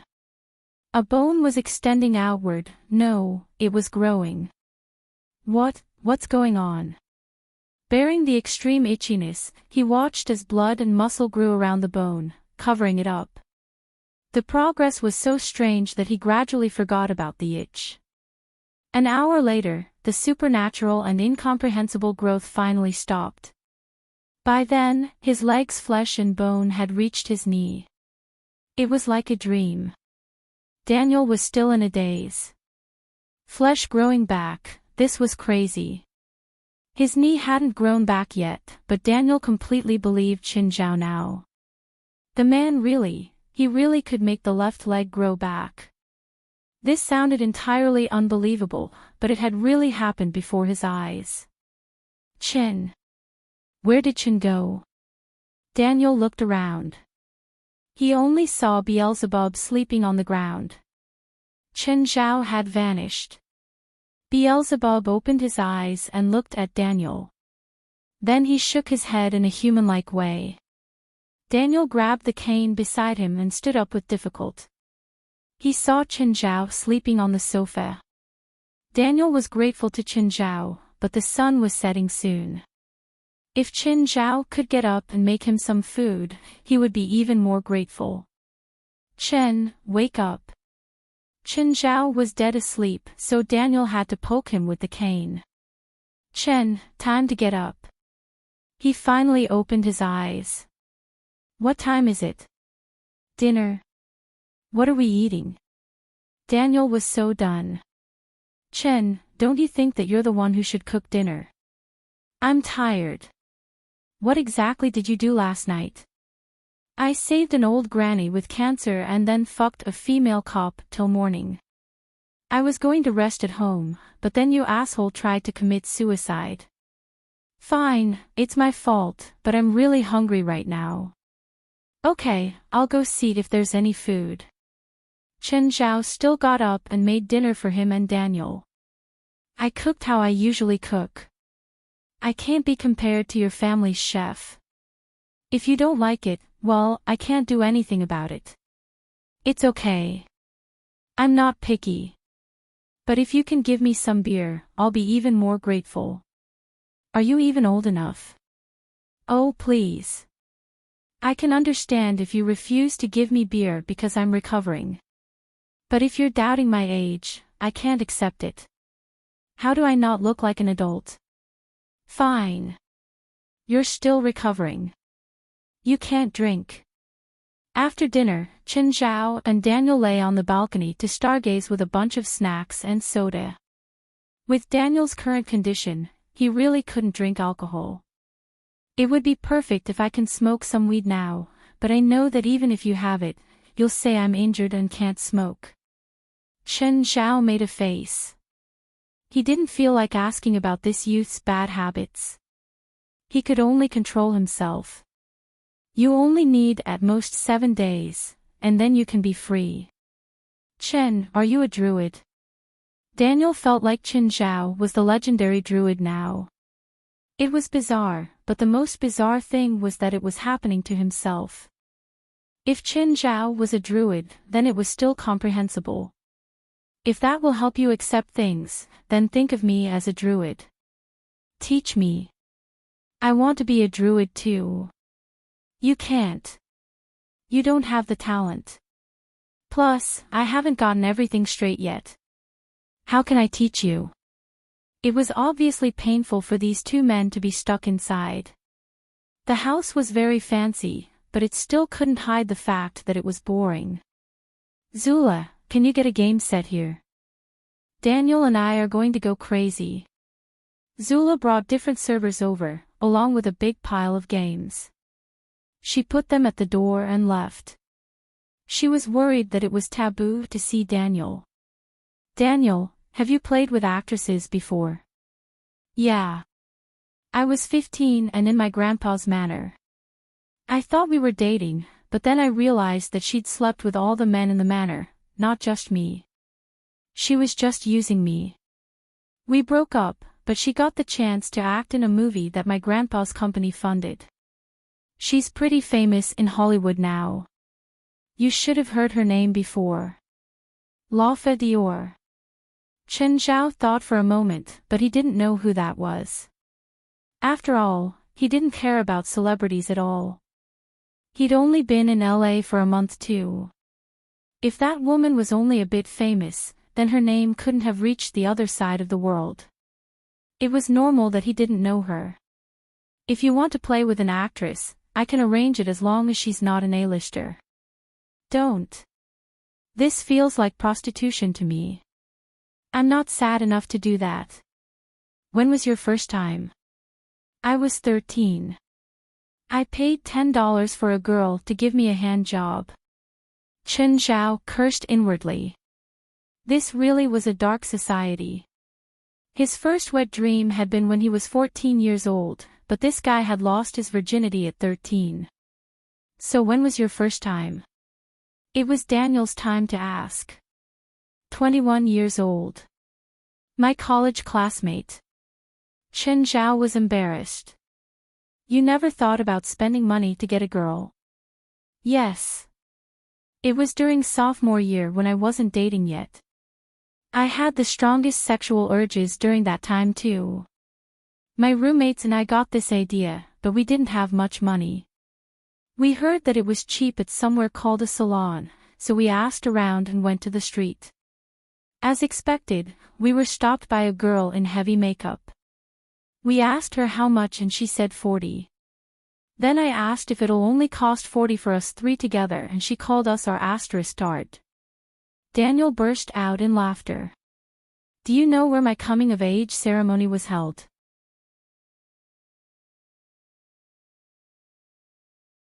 Chapter 45, Daniel Cured. Chapter 45, Daniel Cured. The two chatted about their embarrassing past.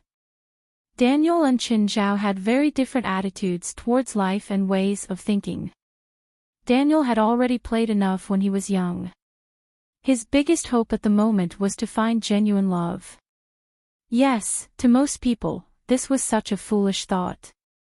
But Daniel really believed it. At the moment, he was still single precisely because he wanted such a sacrificing love. On the other hand, Chen Zhao wanted to enjoy what he had been unable to. He had set himself completely free. Indeed, he only wanted physical satisfaction and not true love. Daniel was not actually being naive.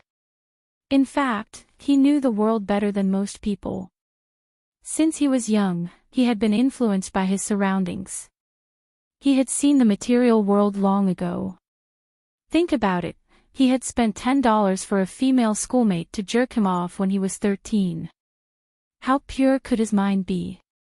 However, the more he was like this, the more he longed for something he could not obtain. On the other hand, Chen Zhao had used to be cynical and an idealist. He wanted to become a unique doctor, one who would save the world alone. However, it was only an ideal after all. After being raped forcefully by reality, Chen Zhao finally saw the real world clearly. Chen Zhao did not even know whether he regretted the decision at that time. In any case, it was already over. Moreover, he had heard that there was a new policy in China.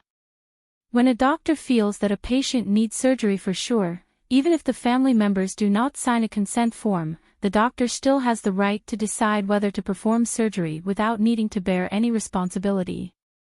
This is good news to most doctors in the emergency department.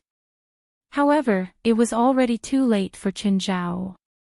He had lost his job and lover, along with 3 years of savings. Chen Zhao was also not an emotional person. He had almost forgotten everything in his past. At the moment, he had his own job and his own life. Daniel's left leg was growing at an amazing rate. After the treatment on the second day, half of his calf grew back. On the third day, the entire calf appeared, while on the fourth day, half of his feet emerged. He completely recovered on the fifth day. However, the colors of his legs were different. His right leg was bronze-colored, while his left leg was new and tender. It's over. It's finally over. God, I'm never going to carry out such a treatment on anyone in the future. Chen Zhao was even more excited than Daniel. Daniel had fully recovered, meaning that his job was also over. Chen, thank you. Remember your promise, don't tell anyone about it. Of course. I don't want to be hated by a druid. Chen Zhao was also unsure if Daniel was only joking or really thought that he was a druid. Mom, can you come over? Soon, Zola arrived. When she saw the standing Daniel, she screamed in thrill. God, is this real? Unbelievable. Am I dreaming? Zola let go of Daniel and then hugged Chen Zhao. Chen, thank you. You've given him rebirth. If you really want to thank me, send me home. I suddenly realized that my home is still more comfortable. Of course. Even if you want me to send you to the moon, I'll agree, let alone sending you home. Zola sent Daniel to his manor, after which she drove Chen Zhao home. Come in and have a seat. Chen Zhao looked at Zola. Zola smiled and accepted Chen Zhao's invitation. After closing the door, the two hugged and kissed each other impatiently. At the moment, the two were really filled with intense desire. Clink. Is someone here?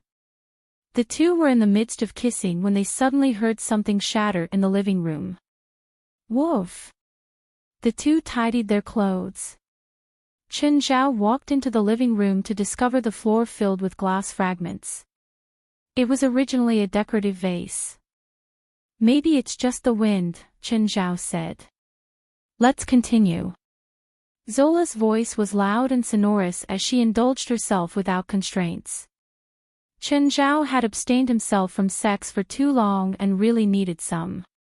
Therefore, he charged towards the peak with Zola again and again. The two only stopped after 2 hours when the sky began to turn dark. Do you want to eat together? No, I need to go back and look after Daniel. Send me to the motel. I have something there. Are you taking me as your driver? No, it's only a friend's request. All right then. Chen Zhao glanced at the room before closing the door. You're so strange. Just now you were so eager to go home, and now you want to go out again. I really doubt if you asked me to come here just for sex. Oh no. You've managed to expose my little trick. Chen Zhao stared at Zola helplessly. After sending Chen Zhao to the motel and confirming that he was fine, Zola left. God. Chen, you're still alive. When Ethan saw Chen Zhao walk in, he exclaimed loudly, Beelzebub, I miss you so much. Come and let me hug you. Roar. Beelzebub opened his mouth and showed his sharp teeth. Ethan immediately gave up the thought of going close to Beelzebub. I said that I would be busy for a few days. Did you purposely hide outside for a few days because you saved my grandmother and was worried that you'll be in trouble? If this is the case, you can stop being so anxious. I promise you that nobody will disturb you because of this. I said I was busy, not hiding from someone. Chen Zhao rolled his eyes. Do you remember the gang leader whom I treated last time? Yes. Why? Did that person cause any trouble for you? No. I forgot the name of that street, but I need to go there. Drive me there. I need to look after the motel. If you ask for my help again in the future, I'll definitely ignore you. Why? Isn't it just driving you there? Let's go. When they arrived at their destination, the sky had already turned dark.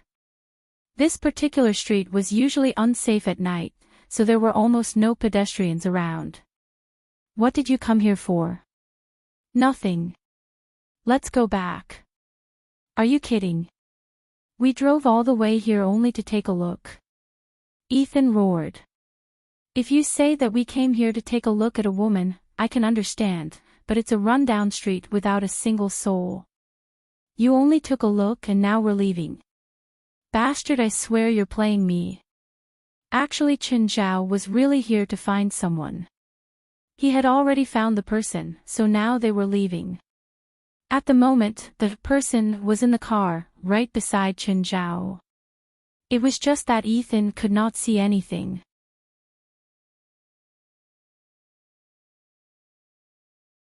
Chapter 46, I just need to pee. Chapter 46, I just need to pee. On the way back, Ethan looked at Chen Zhao in the rearview mirror. He saw that Chen Zhao kept looking at the empty space next to him, lips moving occasionally. He seemed to be talking to some invisible person. Chen, did you smoke weed? Huh? Why would you think so? You think I'll touch that stuff? Or is it LSD? Damn it, that stuff is more toxic than weed. Please, I don't touch that stuff. I've never done drugs. But it seems like you. Don't ask. I'm very normal. Ethan suddenly realized that Chen Zhao seemed to be able to see things that he couldn't. Chen, is there anyone on this car, other than us? Beelzebub and Raymond. No, other than them. Suddenly, there was a car driving on the wrong side of the road before them. The headlights glared. Ethan's expression changed drastically, because the moment that the headlights shone over, he saw a terrifying figure in the rearview mirror. He quickly looked away, but the thing that he'd seen that instant kept flashing in his mind. Ethan, stop the car. Chen Zhao suddenly yelled. What's wrong? Stop, now. Right now. Stop the car. Chen Zhao's tone was urgent. Ethan hurriedly slammed on the brakes. Then Chen Zhao called, get out. Ethan didn't know what Chen Zhao was doing. We can't park here. Just then, there was a huge explosion at the intersection up ahead. A fuel tanker and a small car collided. Firelight swallowed the two vehicles in an instant. Ethan turned deathly pale. This, Chen, how did you know? I just needed to pee, so I thought to do it at the side of the street. Ethan didn't ask. He just felt that Chen Zhao must have predicted something. Or he received information from someone, so he had Ethan stop the car so hurriedly. He could see the Grim Reaper. He could communicate with the Grim Reaper. Yeah, he was probably looking for the Grim Reaper when he had Ethan go to that street. He knew where the Grim Reaper was. Ethan was thinking nonsense, but his guesses were very close to the truth. Chen, is there someone beside you? Chen Zhao subconsciously glanced at Blackie. What? There's no one next to me. No, I saw it. The Grim Reaper's next to you. Chen Zhao was shocked. How did you know? It's true. Ethan was even more shocked. Chen Zhao realized that Ethan couldn't actually see and was just guessing. True. What are you talking about? Are you high? No, I'm sure. Chen, who exactly are you? I don't know what you're talking about. Get on the car and take a different route. Chen, are you sure nothing will happen now? You'll ensure my safety, right? You won't have the Grim Reaper take me away, right? If you keep blabbing, the Grim Reaper might kill you because you talk too much. Fine, fine. I'll shut up. Ethan looked at the rearview mirror again. He tried to keep it in, but he couldn't help but speak again. Chen, can you say hi to the Grim Reaper for me? I swear this is my last sentence. Watch the road. Chen Zhao facepalmed. I'm begging you. If you keep getting distracted, we'll really die. Chen, did the Grim Reaper reply? Didn't you say that that was your last sentence? This is my last sentence now. That was the second to last. If you say another word before I get home, I'll ask the Grim Reaper to make that the last sentence of your entire life. Please don't. We're brothers. Who's your bro? I don't have such an old brother. Ethan was a chatterbox. Even though he was sure one of his passengers was the Grim Reaper, he still couldn't stop talking. The biggest reason was that Chen Zhao was here. He was sure Chen Zhao wouldn't let him die. As long as Chen Zhao was here, he could toe the bottom line without worry. Chen, I want to see the Grim Reaper. Can he appear for me? I'm going to sleep. Wake me up when we're there. Grim Reaper, have you watched the movie Final Destination? Ethan started talking to himself. I feel like it's an insult to you. You definitely don't have bad interests like that. Grim Reaper, how long do you think I can live for? Will I die from diabetes? If I can meet you, I'll definitely ask for an autograph. You might not know this because I look like a Protestant, but I actually worship the devil and the Grim Reaper. If I become your most loyal believer, will I become immortal? Or at least add a few years to my life? Chen isn't actually suitable to act as your messenger. Maybe you can consider some other people. Ethan, I didn't fall asleep. Chen Zhao glanced at him. Sorry, I just wanted to try and see if I can have the ability of controlling life and death. Ethan, you're so old already. You still watch those weird TV shows. Grim Reaper, you can see that Chen isn't a good choice. I will follow all your orders diligently. Chen Zhao really didn't want to reply to Ethan anymore. This fat middle-aged American guy was just like a teenage geek. Grim Reaper, can you say something to me? After chatting for an hour, they finally reached Chen Zhao's home.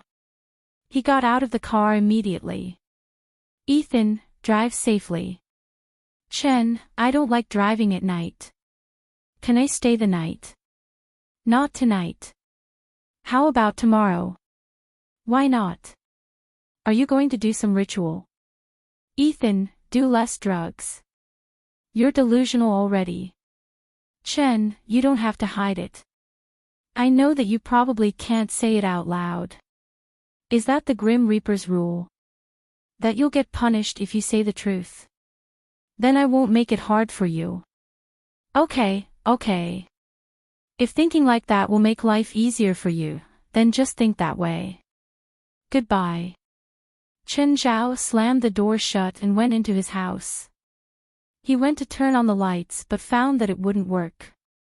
Did the construction company not fix the circuits? No, didn't the movies always play out like this?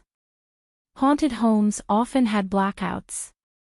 Blackie, is it the evil spirit? No, it's because your fuse blew out. Blackie paced through the house.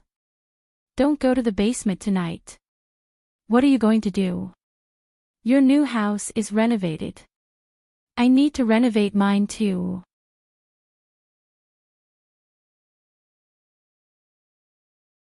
Chapter 47, Arrival of the Third Demon Servant.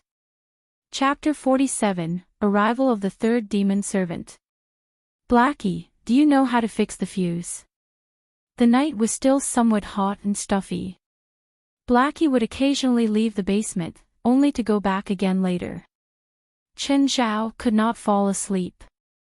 If he had known it earlier, he would have stayed in Ethan's motel that night. Nonetheless, Chen Zhao was quite tired from all that had happened that day. Chen Zhao did not go back to his room as it was even hotter. Instead, he lay on the sofa and fell asleep dizzily. However, in the middle of the night, he suddenly felt some coldness in the air. Woof, woof. Chen Zhao heard Beelzebub's barks. Opening his eyes, he saw a snow-white fox standing on his body.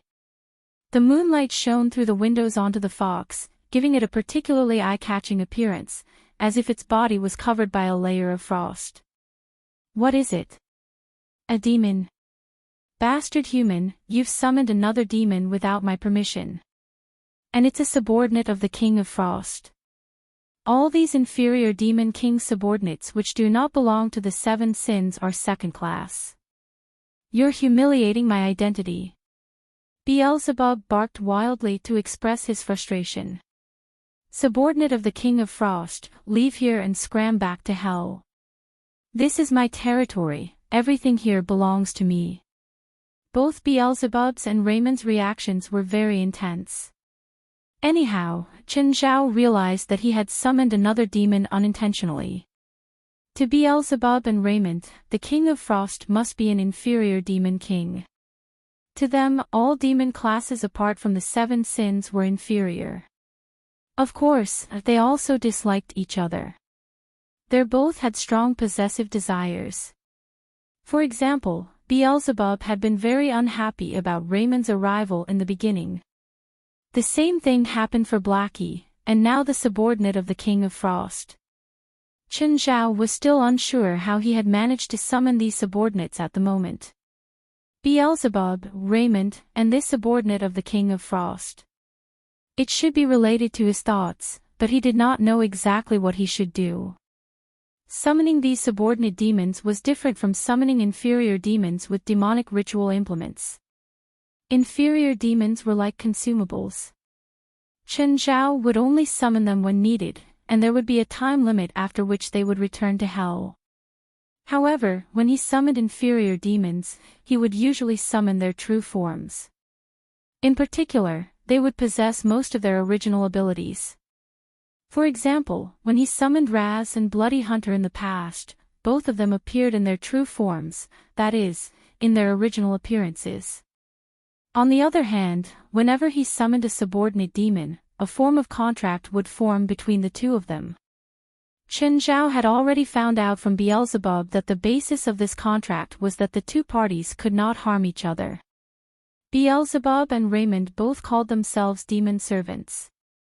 They could not defy Chen Zhao's orders, whether it was in the human world or in hell. Secondly, they could both use Chen Zhao's token, together with a huge price, to summon him to hell. Master, can I kill them? They're so noisy.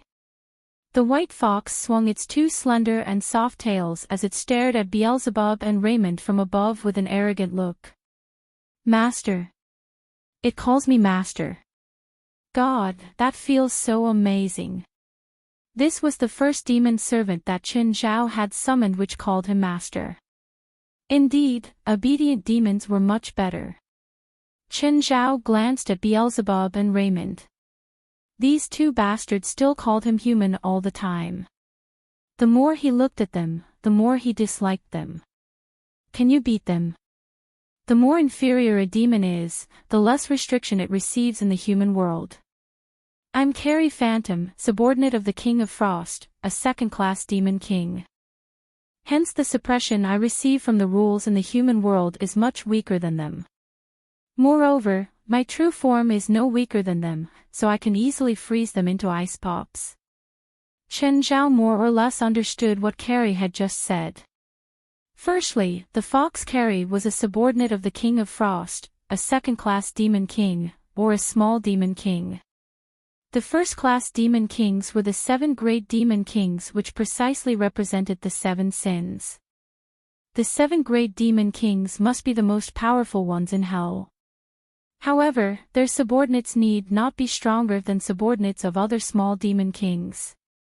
Secondly, the more powerful a demon's master was, the more its power would be restricted in the human world, and vice versa. To put it simply, Carrie's true form was no weaker than Beelzebub and Raymond in hell, so her projection in the human world was stronger than them. Their original powers were similar but different ratios were carried to the human world, resulting in the difference. Just teach them a lesson. Don't kill them. As you wish. Carrie waved her 2 tails and the coldness in the air surged. A shroud of smoke appeared above the living room. To be precise, it was actually a layer of clouds. Then, Chen Zhao saw many fist-sized hailstones raining down from the clouds. Stop, quickly stop. It's my house. But it was too late. The originally newly furnished hall was soon covered in a mess. Chen Zhao wanted to cry but had no tears. Why? Master, you should blame them. If they can stand still and let me hit them, I would not have destroyed your house. All their fault. Chen Zhao finally realized that the obedient-looking Carrie was also what she seemed to be. What a shame that I thought she's the most understanding demon among the 3. It was all but an illusion. From now on, I don't allow any of you to fight in my house. If you break anything, you pay me the original price. Do you understand? You're the one who asked me to hit them, Carrie muttered. And whatever I say is the truth. No talking back. Even Lord Satan dares not say that his word is the truth. Exactly. Suddenly, Blackie's head flew out from the wall. At the instant Carrie saw Blackie, she entered the battle state. Attack! Then, Chen Zhao saw countless ice bolts shoot onto the wall which immediately collapsed. Chen Zhao slapped his forehand. Were there no demons that were normal? I only want a clever, obedient, and non-violent demon. Is it that difficult? Carrie, the wall costs $2,000, and $3,000 for the furniture and floor. So you owe me $5,000 now. Cash or card? Just then, Chen Zhao heard a series of police sirens outside the house. After that, someone knocked on the door. Chen Zhao glanced at Carrie. Without my permission, don't use your ability before other humans. Do you get it? Chen Zhao opened the door and saw an unfamiliar police outside. Are you the new resident here? Yes. What is it? Your neighbor complained about loud noises in your house. The police had already seen the messy living room through the gap in the door. Can you tell me what happened? The police had already put his hand on the gun around his waist. If he noticed anything wrong, he would probably draw his gun at once. In fact, I also have no idea what happened. I was sleeping in my room and suddenly heard loud noises. Then, I discovered that my living room looks like it has almost experienced a windstorm. I suspect a thief has broken in.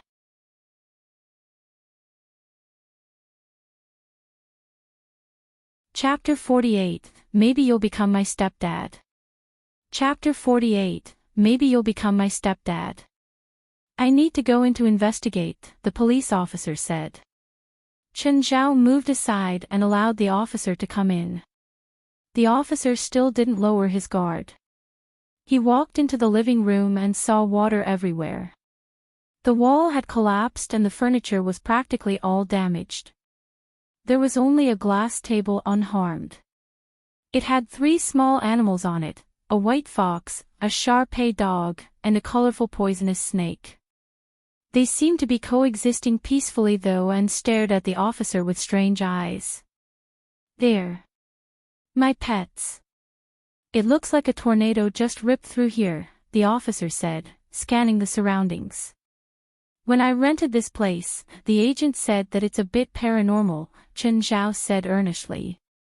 I didn't believe it then, but now I do. The officer shivered. The living room was kind of cold. Is this 13 Banana Street, Mountain Town? 13 was obviously an unlucky number. Anything that was related to 13 made people feel uncomfortable. Chen Zhao nodded. Yes, it's 13 Banana Street, Mountain Town. I will report your situation up and someone will come to check if it was caused by man or not. Okay, Chen Zhao said helplessly. Sir, I think it's best if you move out for now. Think about your safety. Thank you.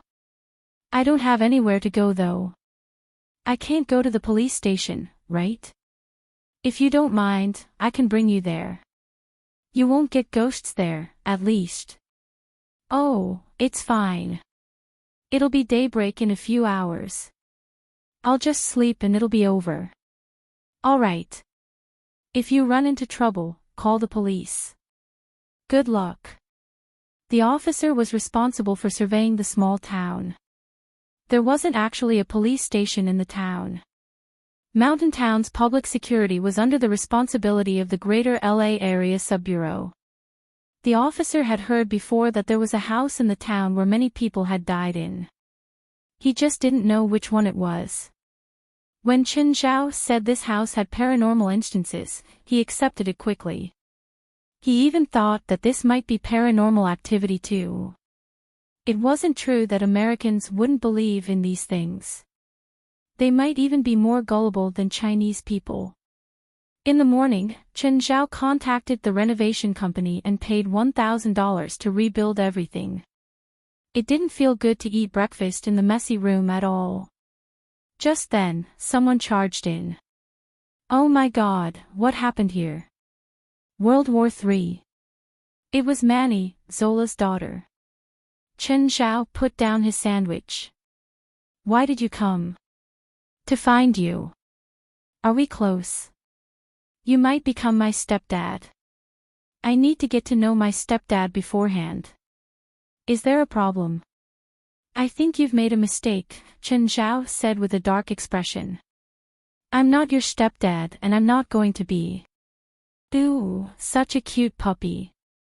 Her name is Carrie. She's a fox, not a dog. Carrie tried to escape from Manny's clutches, but when she wasn't using her abilities, she was Beelzebub's size. Such soft fur. Be my stepdad and give me Carrie. I refuse. And let me tell you again. I'm not your stepdad. I don't plan on being anyone's stepdad. Is my mom not good enough? No, she's great. Then why won't you be my stepdad? Your mother is your mother. I'm me. She's great, but that doesn't mean we need to get married. But you guys have sex. So, what does that mean? It means that you need to take responsibility and marry my mom. Isn't that what you Asians believe in? You think that people who have sex need to get married? Of course. So if I rape you now, you'll marry me. Manny turned and ran away.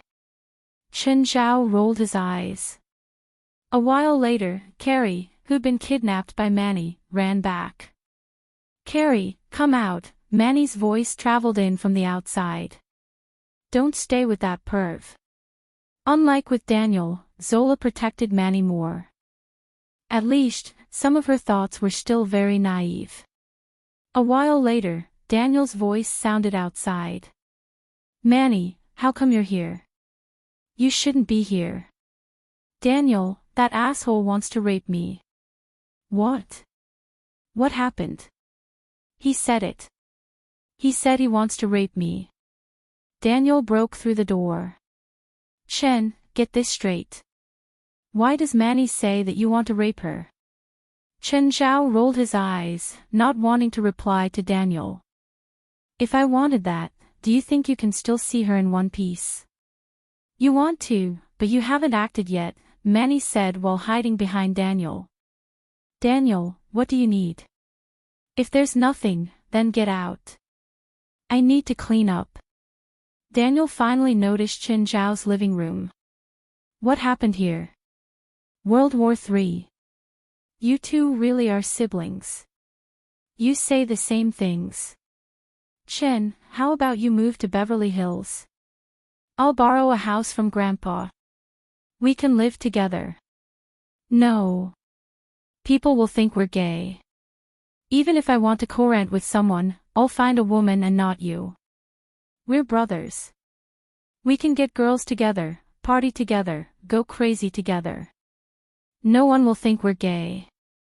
I don't want to. We can go have fun together, but we don't have to live together and go out together. Zhao rejected him without even thinking. Daniel, how can you be brothers with someone like him? Let's go. Take me home. Manny tugged on Daniel. I'm busy today. Leave, Zhao said. Fine. I'll go now, but there's a party in a few days. Will you come? What time? Saturday night. I'll see. After Daniel left, Zhao finally knocked on the basement door. Blackie, how's your renovation going? The door opened and Blackie floated out. Come in. I'm mostly done. The last Soulbringer left many things behind. A lot of the collections were jumping around. It was hard for me to finally capture them all. Are you sure humans can go in? There won't be any danger, right? I'm certain. Hearing that, Zhao entered the basement. The first few steps were quite normal, but the further he went, the murkier his vision became. Then there was fog everywhere, but the environment somehow became vast and open. He found himself standing in the center of a cemetery. There was a dark castle up ahead. That's my home. Ah. Blackie had suddenly spoken behind Zhao, which scared him. Blackie, stop scaring people. I thought that we're familiar with each other and you should be used to it. I'll never be used to it. My power recovered quite a lot, Beelzebub suddenly said. He started enlarging. Me too, Raymond said. He'd become a 10-meter-long cobra. Seems like this isn't the human world. I'm no longer restricted by the principles of the human world. My power has recovered 60%. Zhao looked at Carrie. She was the only one who hadn't changed. Raymond and Beelzebub had been tormented by Carrie last night. Now, they all looked at her with dangerous expressions.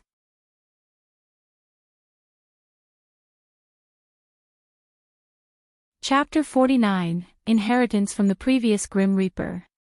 Chapter 49, Inheritance from the Previous Grim Reaper. Blackie pulled Zhao away. Let's stand back before we get affected by their battle. Zhao glanced at the three demons and decided to keep his distance. Black clouds started gathering in the sky again, just like what had happened in the living room the previous day, only that its range was larger. Carrie's appearance did not change, but she indeed seemed to be stronger than before. The three demons started to have a messy fight. Although their powers were not too destructive, such a non-CGI battle scene was still appalling. An enormous, 10-meter-long snake and a Shar-Pei which was larger than a tiger were frantically dodging the hailstones falling from the sky. Carrie did not move at all and only stood still while using her icy powers to stop Raymond and Beelzebub from coming closer. She was like a snow elf, standing proudly at her spot with ice and snow circling around her body. Why do I feel that as subordinates under the 7 sins, Beelzebub and Raymond are much weaker than Carrie? At the very least, Chen Zhao thought that Carrie's icy powers looked much more gorgeous. You can't compare their powers like this. Blackie stood at the side, watching the battle. They can't display their true powers here, so it appears as if Beelzebub and Raymond are not as strong as Carrie. Actually, their powers are more or less the same. Beelzebub's and Raymond's powers as subordinates may even be stronger than that of Carrie. I only believe in what I see. Chen Zhao could not understand how the powers of demons were calculated. Was the strength of a demon not decided by battles? Could their powers not be seen from the fight that was happening? Let them continue their fight. I'll bring you around in the castle. When Blackie and Chen Zhao arrived before the castle, the suspension bridge lowered slowly. After passing the bridge, they reached the gates. There were 2 guards standing on both sides of the gates. Chen Zhao glanced at the guards. Are these decorations? Or something else? I feel somewhat creeped out by them. These were left behind by the crevice's original master. The previous Soulbringer lived in the late Middle Ages, I think, so most decorations here are from the Middle Ages. For example, these 2 are headless horsemen. Headless horsemen. Chen Zhao had of course heard about the headless horseman. It was a famous existence in Western mythology. But shouldn't the headless horseman come with a horse called Daredevil?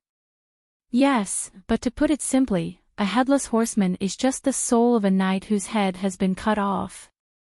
The soul is trapped in the armor and fuses with the armor. If the armor is destroyed, so will the soul. Do they have their own awareness? Nope. They're but marionettes and they do whatever I tell them to. Chen Zhao heard deep breathing sounds from the depths of the castle which did not sound like humans. What's inside? Little 3, come out and meet my friend. From the shadows, a dog which was much larger than Beelzebub walked out slowly. It had 3 heads. Cerberus. Its appearance seems to be especially frightening to humans. Is it not Cerberus? Yes and no. What do you mean? The Cerberus you humans know refers to the Hell Gatekeeper in Greek mythology. It's a specific example of a hellhound. In fact, the hellhound is a creation of demons, and there are more than one. As long as you have enough raw materials, you can make as many as you want. Apart from not being able to reproduce, their habits are more or less the same as an ordinary dog. How about food? Anything smaller than itself is its food. All the 3 heads stuck their tongues out. It really did look like an ordinary dog. Little 3 is the name you gave it. Yes. Don't you think I'm gifted at giving names? Does it like this name? I think so. Good. It's just like how I call you Blackie. The fact that you can accept it is more important than anything else, including whether the name itself is good or not. Chen Zhao took out a nail-sized piece of demonic crystal. Little 3, come, it's for you. Demonic crystals were irresistible to all demons and related species, including hellhounds. The center head of Little 3 was the first to react. It stuck its tongue out and snatched the demonic crystal. The other 2 heads stared at Chen Zhao in resentment. This caused Chen Zhao to be somewhat confused. Do the 3 heads share one awareness or are they separate? 3. They share one body but have 3 minds. Oh, I see. Chen Zhao took out 2 more pieces of demonic crystals. The head at the center still wanted to snatch the crystals, but Chen Zhao pushed it away. Give them to your 2 brothers. You already had one. Since their habits were similar to a dog, Chen Zhao was not worried that it would attack him. Chen Zhao really trusted dogs, at least more than he trusted humans. Oh yeah, since they have 3 minds, one name will not suffice. You need 2 more names. Little 1 and Little 2. What do you think? Fantastic. You're indeed gifted at giving names. So you're Little 1, Little 2, and Little 3. Blackie counted from the head on the left to the one on the right, distributing the names properly. Clearly hellhounds were cheerful creatures.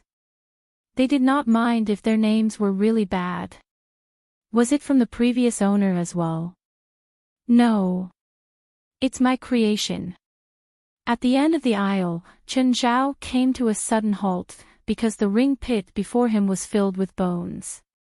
A wooden bridge lied above the pit. What's this? The bad taste of the previous owner. He has once appeared before mankind. I think he's the creator of necromancers. He injected souls into these skeletons so that they could move temporarily. Then the ignorant humans called him a necromancer. Can you soulbringers appear before humans? It depends on our powers. I can't do it, but those powerful and old soulbringers can. How old are you? Around 100 years old. How long can you soulbringers live?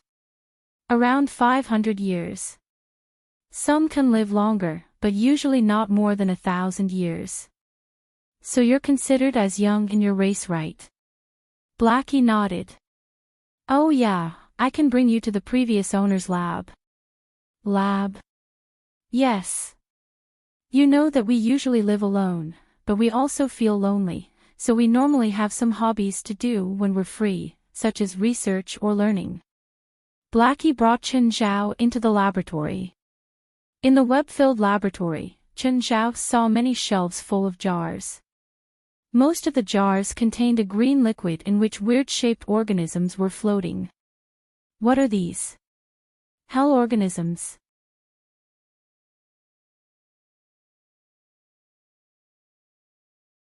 Chapter 50, Demon's Art of Healing. Chapter 50, Demon's Art of Healing. No, they're all modified from regular organisms. They're all dead. Most are dead, but a portion hasn't died yet. Chen Zhao strolled to a shelf. Suddenly, an octopus in a jar slammed against the side of the jar. Chen Zhao freaked out and almost twisted his ankle. He seemed to have missed his step. Looking down, he realized he'd stepped onto a switch. A door opened up on the wall. Ha! You actually found a switch here. I didn't even discover it. Should we go in and look? Chen Zhao didn't dare go in alone. It felt safer to be with Blackie. After entering through the secret door, they followed the snaking tunnel down. A few minutes later, they reached the bottom. It was a research lab with all kinds of torture devices. There were strange skeletons carved onto the tools. Blackie studied them. It looks like the former went against some taboos. What taboos? It experimented on living beings. The rule of us soulbringers is that it's forbidden to directly kill any living beings. However, it did living experiments. There was a bookshelf on the side with many books on it. Chen Zhao took one down. It was actually a medical book. The former soulbringer clearly did experiments on humans too. Chen Zhao looked through the book and was unexpectedly interested. Blackie, can I bring this book out to read? No. Many of the things here are too ancient. If you take them out, they'll corrode completely. If you want to read them, you can visit at any time. The hellhounds know you anyway. Okay. Chen Zhao realized that he wasn't the first person to use demonic crystals. This previous guy had also experimented with it. The book contained notes and research on this too. The content was great inspiration for Chen Zhao. To him, the book was like a treasure chest. However, the last thing the author wrote was that his experiments were never successful because there weren't enough demonic crystals. The book's content was neither Chinese nor Western medicine. It didn't even belong to this world. This was probably demonic medicine. It was developed by a demon and the contents touched on some medication created with materials from hell. Some were used on humans, some on demons, and others could be used on animals too. Blackie, can you soulbringers enter hell too? We're a type of demon. Is it strange for us to go into hell? Okay, pretend I didn't ask. Chen Zhao put down the book. He wanted to take it out, but Blackie was right. If he took it out, the book would disappear instantly. The content in the book wasn't suitable to appear in the world either. Did they finish fighting? A long time ago. Who won? Carrie. She beat Beelzebub and Raymond. Yes. But you said Beelzebub and Raymond are stronger. I also said that they can't use their true strength. When Chen Zhao and Blackie walked out of the castle, Carrie was still chasing after Beelzebub and Raymond. The scene was quite odd. A white fox the size of a kitten was chasing two beasts that were 100 times her size. Of course, there was also a black cloud that kept following them. However, when Chen Zhao came over, Carrie had already given up on chasing after the two. She jumped into Chen Zhao's arms. Master, I'm powerful, right? Yes. Then how about we kill their projections? You only need me. Ha. If I kill anyone, I'll kill all of you, Chen Zhao thought. Can't you all act more like normal pets? If they were regular pets, it was okay even if they fooled around like huskies, as long as they didn't demolish his home. Thank God they were fighting in Blackie's new home. If they fought outside, Chen Zhao's new home would probably be flattened already. After leaving Blackie's new home, they appeared in the basement. Chen Zhao's phone rang. It was Ethan. Chen, where did you go? I called you but there was no signal. I thought you got buried alive by someone. Do you need anything? There's business. This client is at Angel Beach. Who is it? What's the price? $200. That's so cheap. Go take a look. Oh, you know him. I know of her, but I don't know her. A celebrity? No, regular person. Okay, I'll go look. I wonder what kind of person will make you ask so directly. Chen Zhao called Vincent next. Vincent, come to my house in 20 minutes. $100. After getting Daniel's payment, Chen Zhao's wallet became much thicker. He could pay more generously too. Vincent arrived within 20 minutes. Chen, get on. Where are we going? Angel Beach. Hurry, the patient has waited for a long time. How come you have a new pet? What's its name? Vincent saw the white fox jump in from the rearview mirror. Curious, he asked, is it a fox? Her name is Carrie. Carrie, this is Vincent. Carrie stood in the back seat, looking here and there. She looked 100 times more attractive than Beelzebub and Raymond. Everyone would genuinely like her at first glance. Chen, how do you train them? How come every pet has such unusual behaviors in your hands? Are you a druid? You're not the first person to ask me that. Angel Beach was a very popular beach. There were bikini-clad beauties everywhere. The ocean and beach were filled with people. Chen, where's your patient? If it's someone drowning, he's probably gone to see God already. Vincent sat in the car. He was enjoying the groups of sexy girls too. Chen Zhao rolled his eyes as he looked at the sea of people. If someone was drowning, it wouldn't be his job to save him either. There were lifeguards here. I'll ask Ethan. Ethan, I'm already at Angel Beach. Where's the client you said? In the lifeguard team, Ethan said. Chen Zhao brought his 3 pets off the car. Vincent stuck his head out and said, Chen, should I wait for you here? I don't know how long it'll take. If you give me $100 more, I can wait until the end of time. Fine. Here's 100. Chen Zhao walked toward the lifeguard team. A muscle man was standing at the top of a small wooden tower. He wore red swimming trunks and had binoculars hanging around his neck. There was an inflatable next to him. Hey, how can I help you? He looked down at Chen Zhao. I'm a doctor. I heard someone needs treatment here.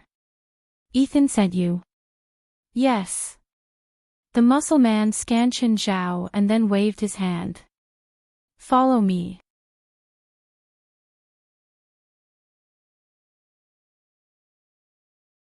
Chapter 51, I want to raise a real dog. Chapter 51, I want to raise a real dog.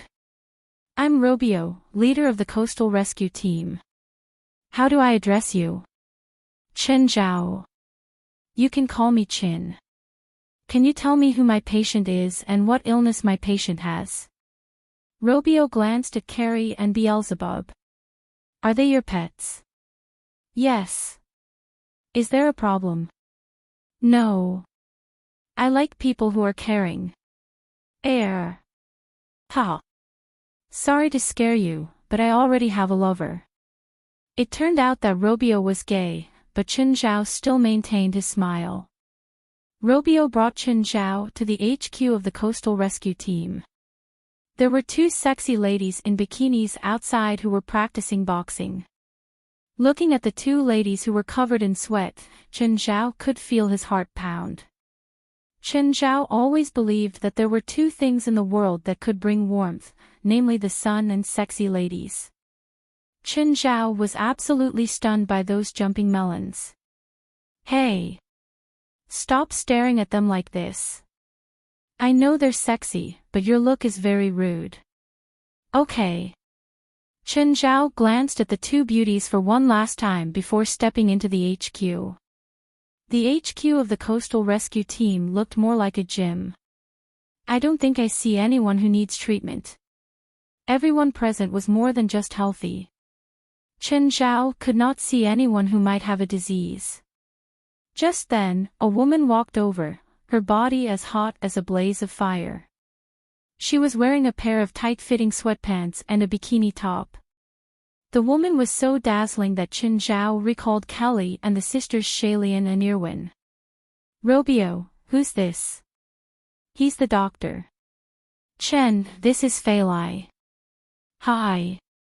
Are you my patient? Chen Zhao did not believe that the beauty before him was ill, but he did not mind treating her, even if it was for free. Not me. Are these your pets? You seem to be paying too much attention to my pets. If you have any bans regarding this, I wouldn't be able to help you. I have the habit of bringing my pets to work. In fact, I bring them with me most of the time. No, that's not what I meant. Follow me. Chen Zhao was brought into a room which had nobody else inside. He almost thought that the woman was going to do something with him. Confused, Chen Zhao looked at Feilai. Is my patient not here yet? Right there. Feilai pointed to a corner of the room. There, an old dog was lying powerlessly in a kennel. It was an old German shepherd. The original courage and fearlessness in its eyes had already disappeared and it could only occasionally whimper. I'm not a vet. I know. Then why did you call me here? I'm not asking you to heal him. In fact, he can't be healed. I hope that you can kill him and free him from his suffering with as little pain as possible. I'm not a vet, and also not a killer. Sorry. Chen Zhao shook his head, ready to leave. Please help him. He has saved at least 236 people in its life. He's the hero of the Coastal Rescue Team, and also our senior. Now, he's suffering from cancer. We can't save him, so please help him to return to God's embrace. You can end his life yourself. We can't. None of us can do it. You can't do it, so you asked a doctor to come here and be the killer. Chen Zhao was somewhat frustrated. I don't mean that. I feel that perhaps you know how to kill him with minimal pain. I said I'm not a killer. Aren't you an illegal doctor? Chen Zhao turned his head and stared at Fei Lai. Whether I'm legal or not, I'm not going to kill a dog. Chen Zhao turned around and left. How unlucky this is. He could not dislike this group of people more. They appeared to be kind, but they only wanted another person to be the bad guy. Why would such a beautiful woman do such a disgusting thing? When Chen Zhao walked out, Robio approached him. You didn't do it, right? You should do this yourself. I'm a doctor, not a killer. Sorry. I know this must be so difficult for you. Robio did not say anything else and brought Chen Zhao out. Chen Zhao left the coastal rescue team. However, the look of the dying dog was still vivid in his mind. Chen, are we leaving? Wait for a while. Take your time. Anyway, there's so many sexy women here, Vincent replied. Then continue watching them. Chen Zhao ran back to the HQ of the coastal rescue team. Robio did not leave and noticed Chen Zhao's return. Chen, why are you back? You forgot something. Can you give that dog to me? Perhaps I can make it live longer. Buddy, he has cancer. Only God can cure him. I only want to try. You're going to kill it anyway. No. We have never planned to kill it, only Fei Lai did. In fact, I've never supported this idea at all, and we're also not going to give it to anyone. It's the hero here and we'll hold the grandest funeral for it. What it needs now is not a grand funeral. Maybe I cannot cure it, but I can allow it to run again in the last part of its life, just like a normal dog. Robio fell into silence. Looking at the two pets beside Chen Zhao, he started hesitating. He could tell that Chen Zhao was also a kind man. When Chen Zhao walked out of the room just now, his face was completely dark. Clearly, he was furious about why he was called here. Having displayed such anger, Chen Zhao would surely not harm their hero. Can you come at night? Robio asked. Sure. Chen Zhao could understand Robio's intention. He was probably trying to avoid Fei Lai. Chen Zhao did not leave. He found a restaurant nearby and asked Vincent to eat together, successfully spending the entire afternoon. Chen Zhao really wanted a real pet, and not a demon or something else. Chen, what you're about to do is illegal, right? Vincent asked. Please. I'm never going to do something illegal. Someone said that he's going to give me a dog, and I don't know anything else. Even if I appear in court one day, I'm still going to say that.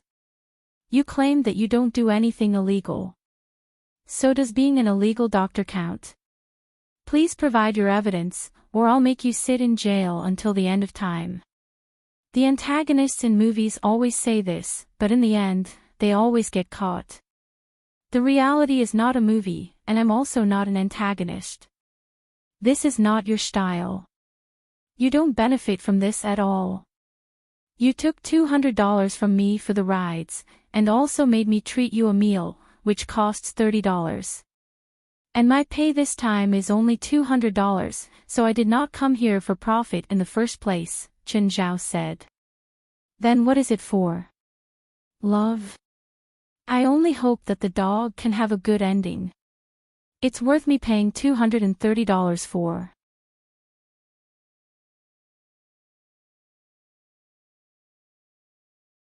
Chapter 52. Are there really miracles in this world? Chapter 52. Are there really miracles in this world? As the sky darkened, the people on the beach lessened. Fei Lai, work's over. Robio patted Fei Lai's shoulder. Go relax. Fei Lai had heavy spirits. Others didn't know this, but when she was still a child, she'd come to this beach and had had an accident that had put her in danger. It had been Walter, the hero dog lifeguard, who'd saved her. Every year after that, Feli would come visit Walter. Last year, she became Walter's companion. However, Walter had aged considerably by then. He could no longer run or swim so fast. But to Feli, he was still her hero. She viewed him as her family. 2 months ago, he was diagnosed with stomach cancer. For both humans and dogs, this was a fatal condition. Seeing how Walter suffered, Feli felt even more pain. She tried many things, but she realized that both humans and dogs would become so weak and powerless in the face of cancer. Some people thought that euthanasia was mercy. Others thought it was cruel. Feli had never thought that she would get this idea one day. However, as soon as this idea was planted, she couldn't control it anymore. She thought that death was the biggest help to Walter. She just couldn't make the final decision. She'd rather invite an outsider, a stranger, to help her. Unfortunately, that person refused her and humiliated her right there. Your sadness won't save Walter. I don't want Walter to see you like this either. I can take over now. The lifeguards had shifts too. Robio volunteered to switch today. Okay. After Feli left the beach, she went straight to the hospital. When was the last time you went to our house? Feli hugged her little sister. Feli, how come you're here? Was younger, but she was more mature. You seem sad. Did you get dumped? Is there a cure for cancer? Feli, don't tell me you have cancer. Instantly grew nervous. No, not me. Someone important to me got cancer. You already know the answer, said helplessly. Why are you asking me? There's no cure for cancer. At least, there's no effective treatment right now. The treatments are mainly for repressing the condition or cutting it out, but relapse is common for the latter. Are there really no miracles in this world? If we're talking about miracles, there really is. I witnessed it too. What miracle? My professor was in the late stages of stomach cancer. She's already 96 years old too. I was in charge of everything, from her diagnosis to re-examination and treatment. My treatment didn't seem to have any effect though. It couldn't even delay her death. But recently, she recovered miraculously. Completely. Her cancer cells vanished and then I did all sorts of tests to confirm that they really were gone. Don't you think it's a miracle? How can this happen?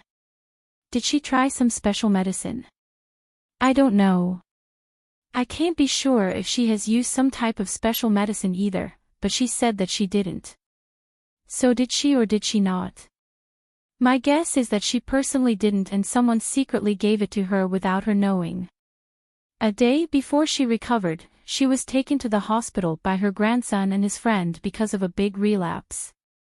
That day, her tumor began shrinking rapidly and vanished within 24 hours. I suspect that her grandson's friend secretly gave her some medicine. You're sure? I've seen her grandson's friend twice. The first time, he snuck into the room of a child with brain cancer. I'd already notified the child's family that he might pass away, but the next day, he was miraculously able to be discharged. The tumor hadn't disappeared completely, but it had shrunk to 1/3 the size. The danger had passed. I suspect that the child had been saved because of him too. He's a doctor. Yes, a very strange man. He has great skills but no license. I wonder if he researched by himself and discovered the medicine to cure cancer. Are you being serious? These are all my guesses. Even I doubt if it's true or if it's just a coincidence. Do you know how to find that man? Shook her head. No. I tried, but I just can't find him. I asked my professor for her grandson's number and tried to have him give me the man's contact information, but he refused. There's no other way to find him. Feilai grabbed Four's hand pleadingly. Four thought for a moment and a light bulb flashed. Oh, I thought of something. She immediately pulled out a pile of documents and flipped through it. I found it. This is it. Rasfa Loranham, Zola Loranham, it's them. These two were VIPs of the hospital, so the hospital stored their information. Isn't Rasfa Loranham the chairman of PLM Film? I saw him on the entertainment section of the LA Times. This man seems to be his private doctor. You want to get information from him? That's impossible. He's a billionaire. You probably can't even get close to him, let alone get information out of him. Not him. His daughter, Miss Zola. She should be rich too, right? Are you sure you can get close to her? Of course. Her son was attacked by a shark at the beach recently and lost his left leg. I did the surgery. He's in the recovery stage now. I can use this as an excuse to visit him. When will you go? Now. Can you take me with you? Feilai looked at her with anticipation. Then let's go, Four said. Did you drive? Yes. Where does she live? Beverly Hills. Rich as expected. Stop pulling me. I need to get her son's records organized. Go get the car from the underground parking.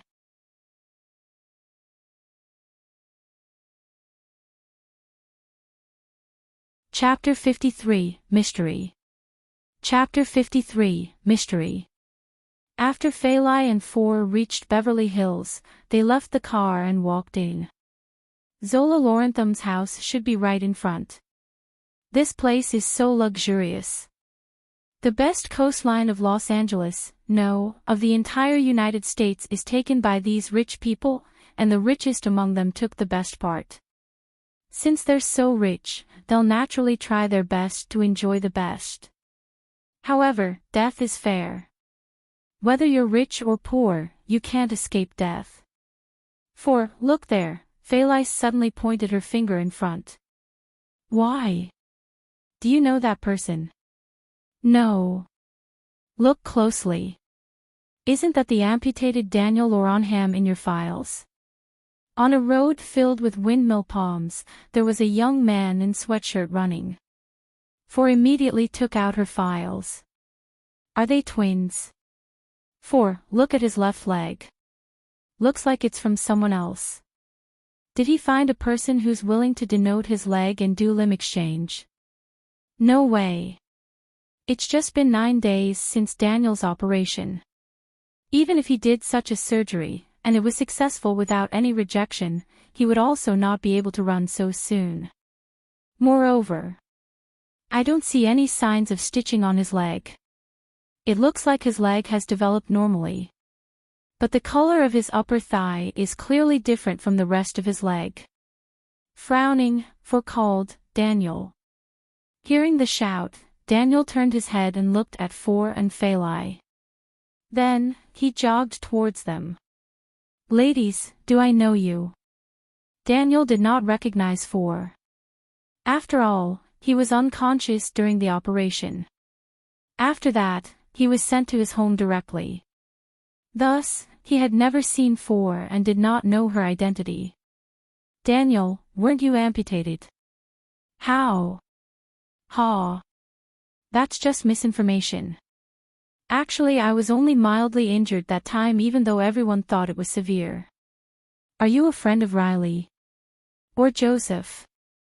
Daniel answered calmly. In fact, this was what he had been telling his friends over these few days. Is it? Have you not been amputated? Of course not. If I was amputated, would I be able to stand in front of you now? Daniel gave a dry laugh. Little did he know that while this would work for all his schoolmates, it was completely useless before Four. That was because Four was the person who had cut his leg off. Daniel, I forgot to explain. I'm actually a doctor. 9 days ago, I carried out amputation for a patient who had been bitten by a shark. Sorry. I am busy. I have to leave now. Daniel turned around, ready to run away. He had just lied to someone whom he should have been afraid to meet. There was already no way he could explain himself. Daniel, I have with me your medical report. If you run away now, I'll publicize the report right away. Daniel stopped and stared at Four and Phalai with a gloomy look. What do you want? How much do you want? We don't want any money. We're not blackmailers, Four said. Did Chen connect your leg for you? Chen. Who's Chen? I don't know him. Four waved the medical report in her hand. Are you sure? Daniel shamelessly snatched the report from Four. I'm very sure. I don't know the Chen you're talking about. You can take all you want. I can print as many reports as I want from the hospital. Just tell me a price. How about $100,000? As long as you stop disturbing me. That's generous, but unfortunately I don't want any money. I only want Chen's number. Then just publicize the report. Nobody will believe you anyway, because the fact that I'm standing right now is enough to crush all rumors. What if I add a video of the operation? Do you still think that nobody will believe it? Daniel gritted his teeth. It doesn't matter what you have. I'm not going to admit that I have any relations with Chen. Why are you even trying to help him hide this? I will be able to find him sooner or later. I don't care if you can find him. In any case, I'm not going to tell anyone anything about him. As for whether you're going to publicize my case, to be honest, although it can indeed cause me some trouble, it'll be nothing serious. I can leave this place first and wait until everything is over. By then, nobody will remember what has happened to me. On the other hand, you'll be sued for leaking a patient's information. Then, I'll make the two of you bankrupt because of the bad impact you've brought to your patient. Daniel was Zola's son after all and had undergone elite education. Temporary panic did not mean that he was really at his wit's end. After he calmed down, he was no longer scared. Mr. Daniel, Chen has unparalleled medical knowledge. If he can use it on more people, he can save millions. God will thank you. Ha, his medical knowledge can't even be passed around. Why not? Let me ask you, do you believe in sorcery? No, Four answered firmly. No matter where one is, there would always be tricksters who claim that they can heal the sick with magic or something else. Doctors are the ones who hate these tricksters the most. That included Four. She had seen many patients miss their best treatment periods because they believed in the so-called sorcery. Most of them had terrible endings. So we've got nothing to talk about. Goodbye. Are you trying to say that Chen used sorcery to connect your left leg? Your original leg is still in the hospital now. What if I say that my leg grew out right before my eyes? Do you believe it? For wanted to say that she did not believe it, but then she looked at the colors of Daniel's legs. One was clearly the result of long-term sunlight, while the other looked like it had never been exposed to the sun. Therefore, she swallowed what she was about to say. However, her sanity was telling her that it was only the result of something she had yet to understand, and not magic. Looking at the leaving Daniel, Four fell silent. Four, are we still going to his house? Four still kept quiet. After a while, she raised her head and stared at Phalai. Phalai, do you believe in sorcery? Ah. I don't know, Phalai did not know what to do. You believed him, right? No. You've indeed believed his words. For knew her sister way too well. When Phalai was lying, she would be too scared to stare at Four in her eyes. Four, you saw Daniel's leg yourself. It doesn't look like the result of surgery. It's more like his leg just grew out from the wound. I'll solve this mystery, For said firmly.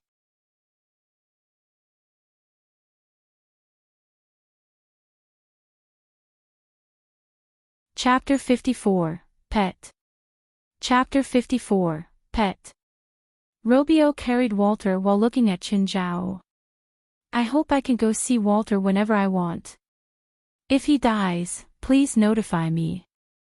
Of course. Zhao nodded. Walter, come here. Zhao clapped his hands and went to hold Walter. Walter was very weak. These few months of illness had made living more painful than dying for him. However, without my permission, you can't disclose where Walter went or any information about me, okay? Okay. Robio nodded. I'll tell Ford that I killed Walter. Zhao carried Walter to the car. Walter lay in Zhao's lap and drifted to sleep. At home, Zhao mixed some perfect crystal powder in water and gave it to Walter. The effect was nice, but he needed to rest more. Woof, woof, woof.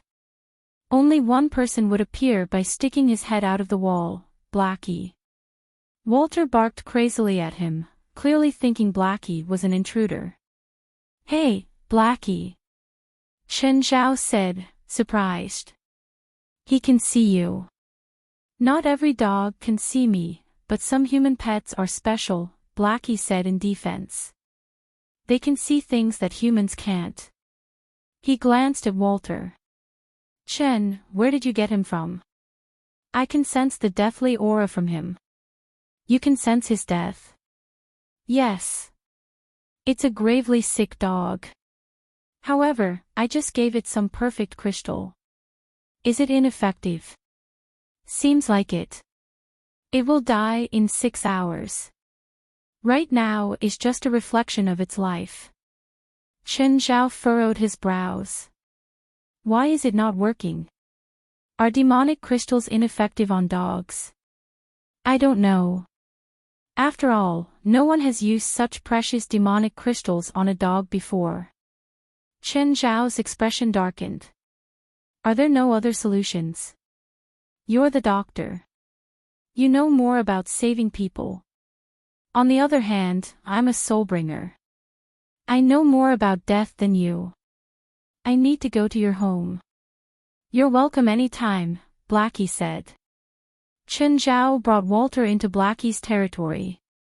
Walter was clearly unsettled and kept looking around. Just then, a huge figure emerged from the mist. Woof, woof, woof. Little 1, Little 2, and Little 3 had appeared. Woof, woof, woof. Walter, calm down, Zhao comforted it. They're not enemies. Walter looked suspiciously at the 3. He seemed very troubled. Little 1, Little 2, and Little 3 also looked at Walter suspiciously. Then Walter went forward and licked Little 2's head. The hellhound lowered onto the ground and put their heads together.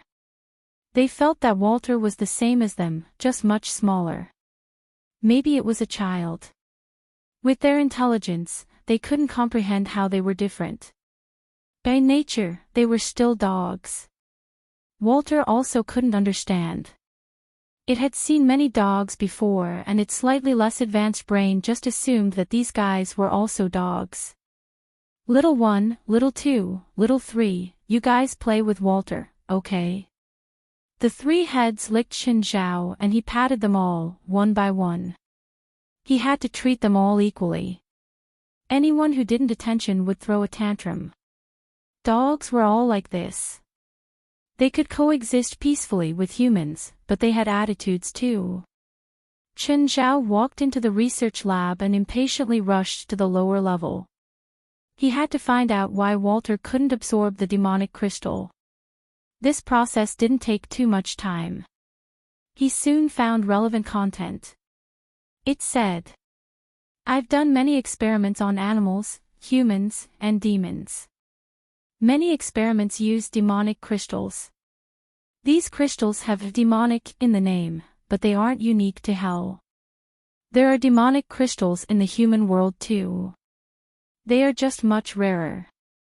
Demons have the highest absorption rate. They can absorb 90% of 1 year's worth demonic crystals and directly extend their lives. Humans are next. They can absorb around 1/4 of what a demon can. Humans can't take large amounts though. This is due to the structure of their body. They're too fragile. Animals are the worst at absorbing demonic crystals. This is because their intelligence is too low, so their souls are more fragile too. The demonic crystal doesn't only affect the physical body. It also affects the soul. The main purpose is to lengthen lives. To do so, one must strengthen one's body and soul. Demons are the strongest in these two aspects, so the demonic crystal is also the most effective for them.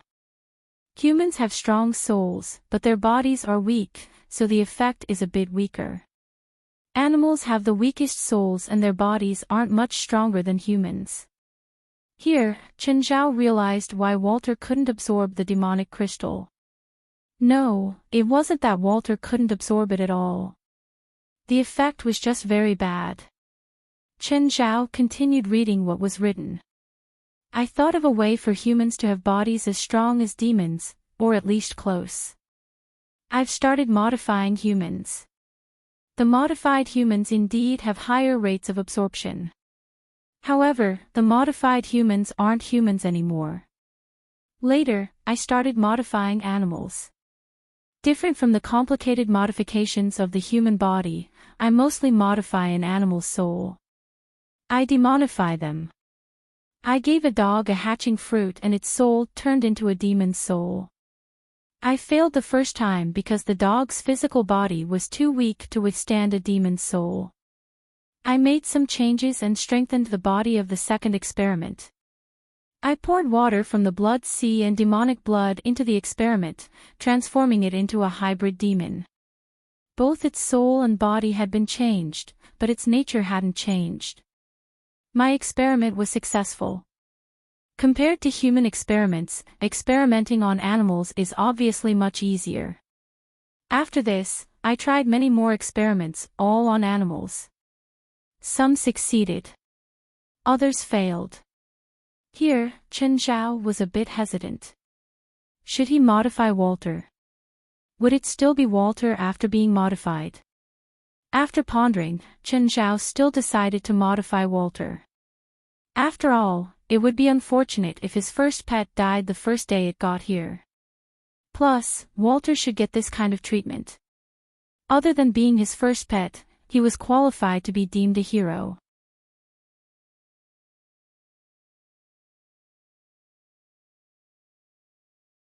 Chapter 55, Converting Walter. Chapter 55, Converting Walter. Blackie, are you there? Blackie's head popped out from the wall. Yes. Can I summon an inferior demon here? Of course. After all, it was Blackie's territory. Although Zhao was a frequent guest, he still had to respect Blackie. Zhao summoned Raz, who immediately bowed at him humbly. The honored living, thank you for summoning me. Is there anything I can help you with?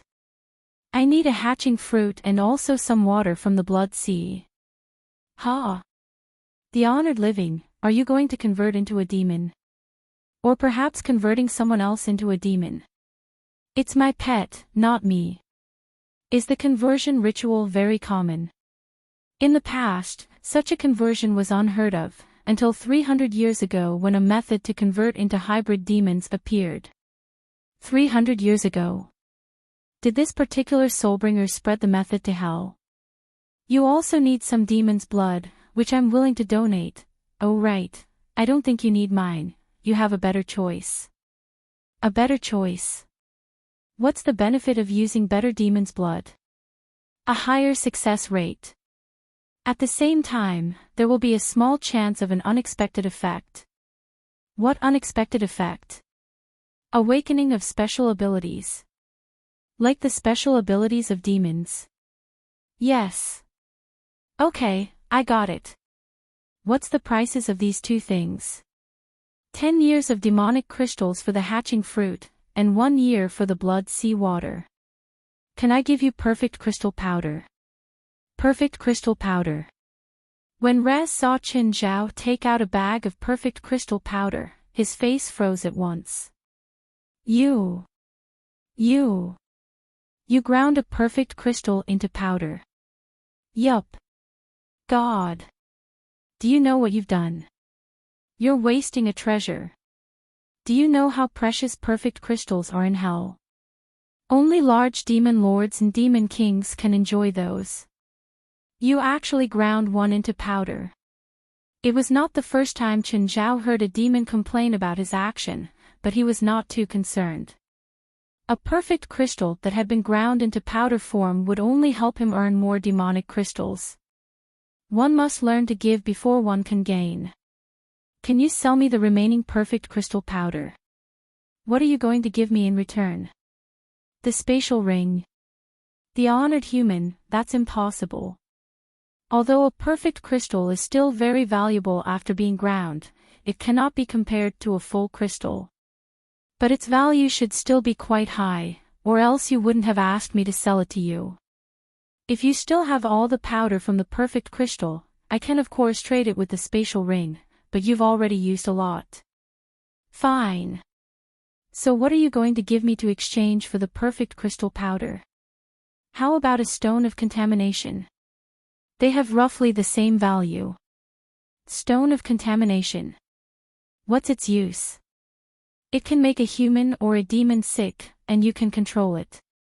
The stone of contamination contains all the diseases in the human world and in hell. Raz took out a green stone. I'm a doctor. I don't need this. Precisely because you're a doctor, you need it. You can make someone sick and then treat the person. That's the fastest way for you to earn money. It's too troublesome. I might as well rob someone. Do you have anything else that's useful? After thinking for a while, Raz said, Spiritual vessel. Perhaps it will be useful for you. Spiritual vessel. Yes. The spiritual vessel can absorb the spiritual power of others and then inject it into a specific target. What's the use of the so-called spiritual power? It can make a person more lively. For example, when you're tired, you can restore your energy with just a bit of spiritual power. Not useful at all. Chen Zhao twitched his mouth. How much does it cost? 1/3 of the perfect crystal powder. Too expensive. I can give you at most 1/4. Fine. Noticing Raz's quick agreement, Chen Zhao felt that the price was too high. Raz took out an hourglass and gave it to Chen Zhao. How do I use it? Put it somewhere with a lot of people. It will be filled with spiritual power automatically. Will it cause any harm to others? Nope. Actually, it's not engulfing the spiritual power of others, but rather absorbing the spiritual power that's being released by others. When you need it, just open the cover and drink some to restore your energy. Do you have any other good stuff? Raz presented a few more items to Chen Zhao, none of which he found useful. Oh yeah. Do you still have substitution coins? No. I only had one that time. If you manage to get more of them, tell me. Sure. If there's nothing else, I'll return to hell first. Bye. Chen Zhao walked out again and asked Beelzebub to donate some of his blood. Walter, come here. Chen Zhao found Walter, which was playing with the hellhound. Walter stuck its tongue out and ran towards Chen Zhao. Walter, you're not going to live for much longer. Now, I'm going to convert you into a demon. I hope that you can understand it, as it can allow you to live longer. If you accept, bark once, and if you don't, bark twice. Woof, woof.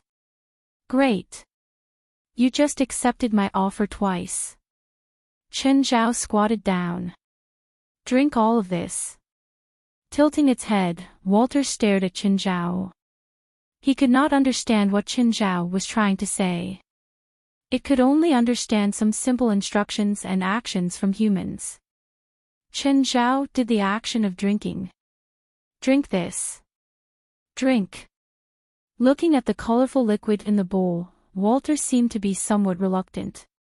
Even Walter probably felt that it was some kind of dark cuisine. Little one, little two, little three, come and drink half of it. The three huge dog heads lowered and stuck their tongues out together. Immediately, the demonic medicine that Chen Zhao had spent much effort to make reduced by half. Stop. That's too much. Roar. The three heads all howled in delight. They liked the taste. After all, the medicine had some perfect crystal powder in it. Seeing the joy of little one, little two, and little three, Walter finally lowered its head and drank the demonic medicine. The taste was somewhat weird but nice. However, after taking a few mouthfuls, Walter seemed to feel tired. It took a few shaky steps and then fell beside Chen Zhao's feet. Woof! Little one pushed Walter with his head, but there was no response. Chen Zhao checked Walter's condition. It was still breathing and seemed to have just fallen asleep. Nevertheless, Chen Zhao was unsure if the demonic medicine he had made was effective.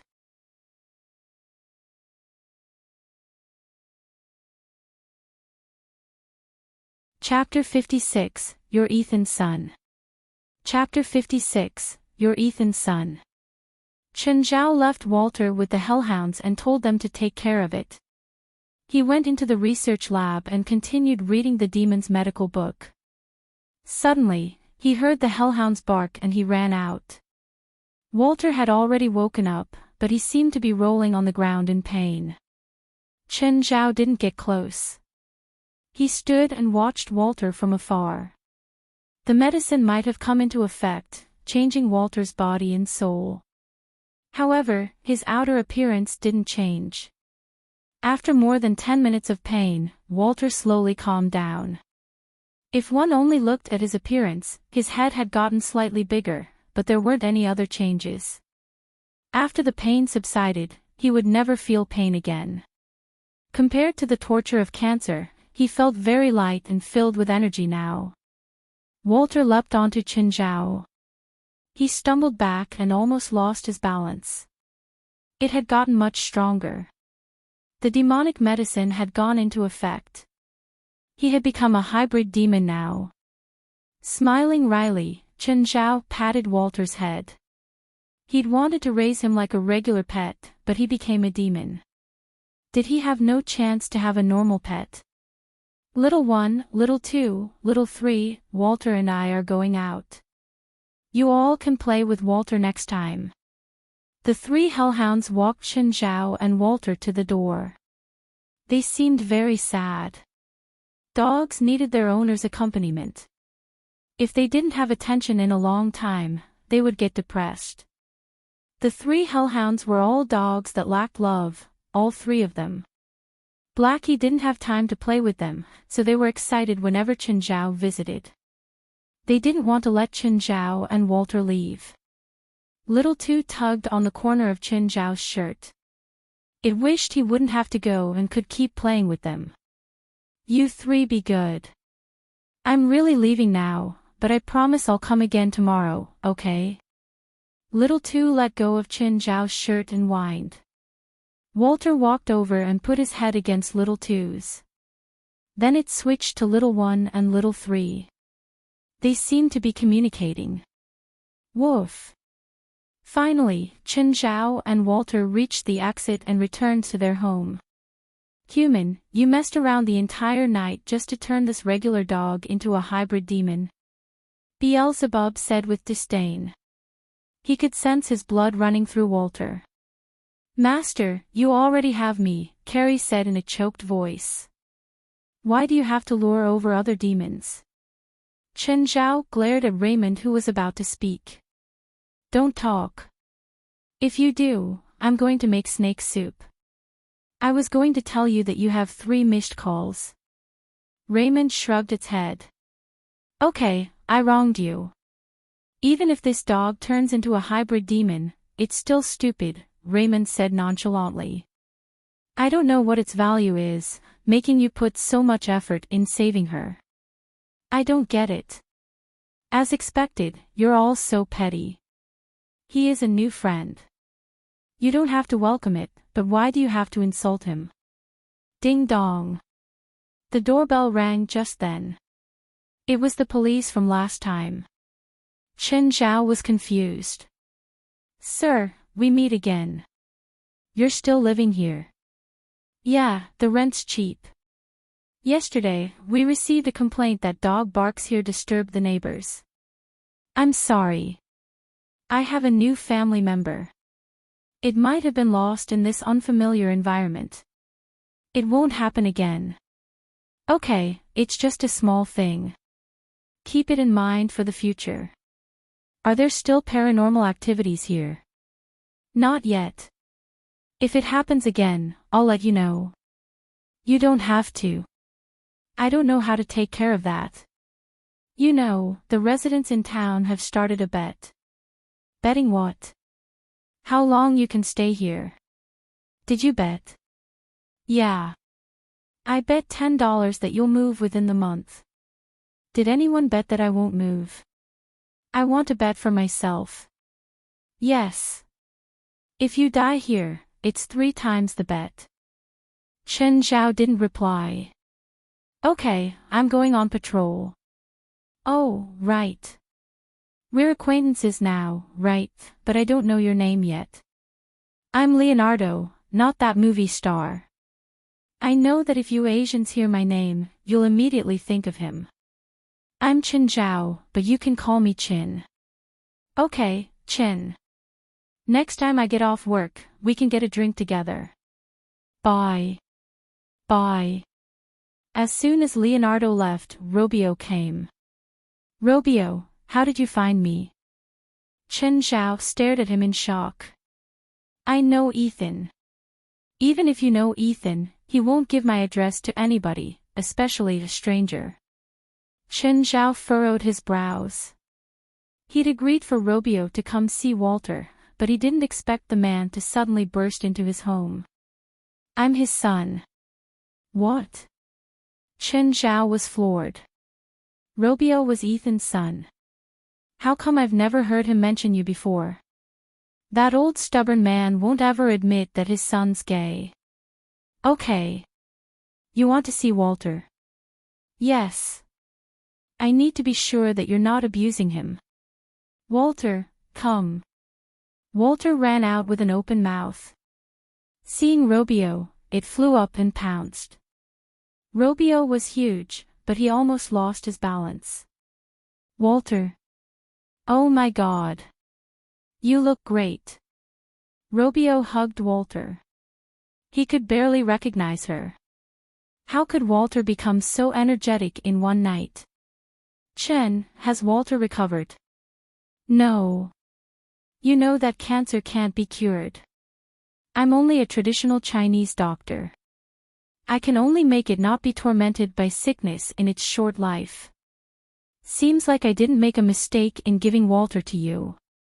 He looks like he really did recover though. Robio knew that it wasn't possible, but seeing Walter's vigor, he was still very happy. I need to get to work. Bye, Chen. I won't come without any warning next time. I'll let you know beforehand. Goodbye. Where's Walter? Robio, you're here just in time. You were working last night, right? Where's Walter? I searched the entire headquarters, but I can't find it. Looking at Feilai who was going crazy, Robio's face twitched. Feilai, Walter won't appear again. What do you mean? I helped him pass on. You, what are you saying? I helped you do what you didn't dare to do, Robio said seriously. No. I don't believe you. You'd never do that. You value Walter even more than I do.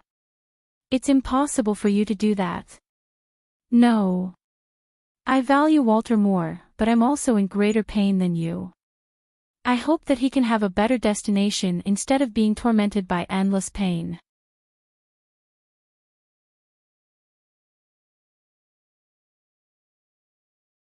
Chapter 57, What a Small World.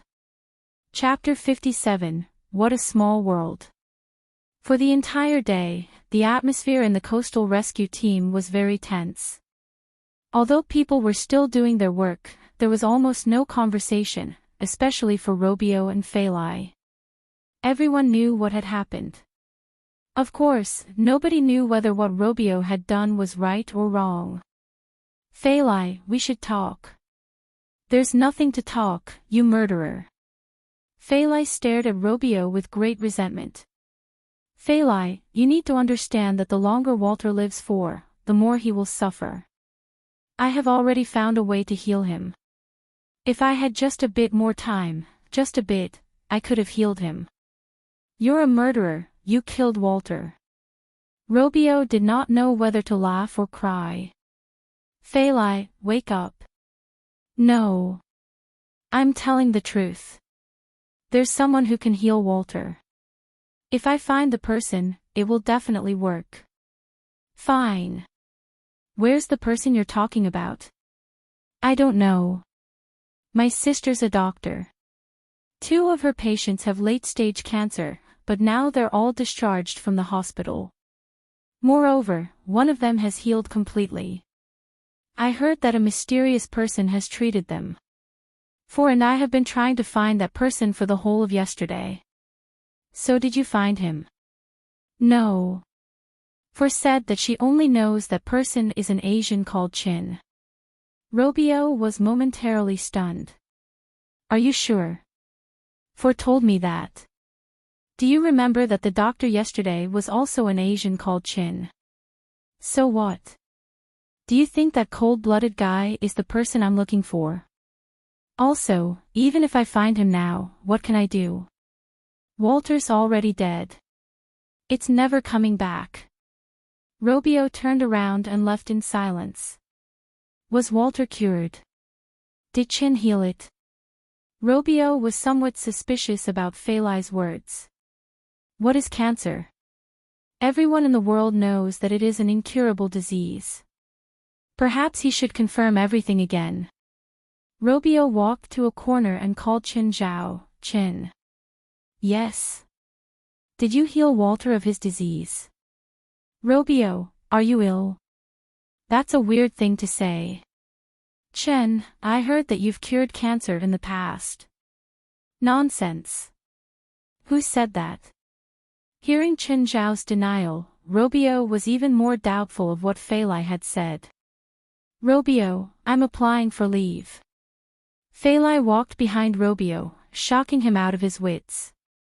Are you still unable to get over it? No. I've promised that we must find that person. There's about 1 million Asians in Los Angeles. How are you going to find him? One of the patients that the mysterious person has cured is For's teacher. I think she's called Wright, a college professor. Robio was puzzled once again. Right? College professor. It can't be that coincidental. Robio's great-grandmother was also a college professor called Wright. If it was really his great-grandmother, then he had really failed as a great-grandson. He did not know about it at all. Robio took out his phone. Hey, Wright. Robio, how long has it been since you last visited me? Both you and your dad don't care about me at all. I'm sorry, Wright. Self-blame could be heard in Robio's words. Right, I heard that you have cancer. Did Ethan tell you that? How are you now? I'm teaching now. Let's talk later. Wright hung up. Wright was clearly avoiding the topic. She was happy when she first received the call, but she hung up immediately when Robio asked her about her cancer. Could it be that she's really cured? Why are you here?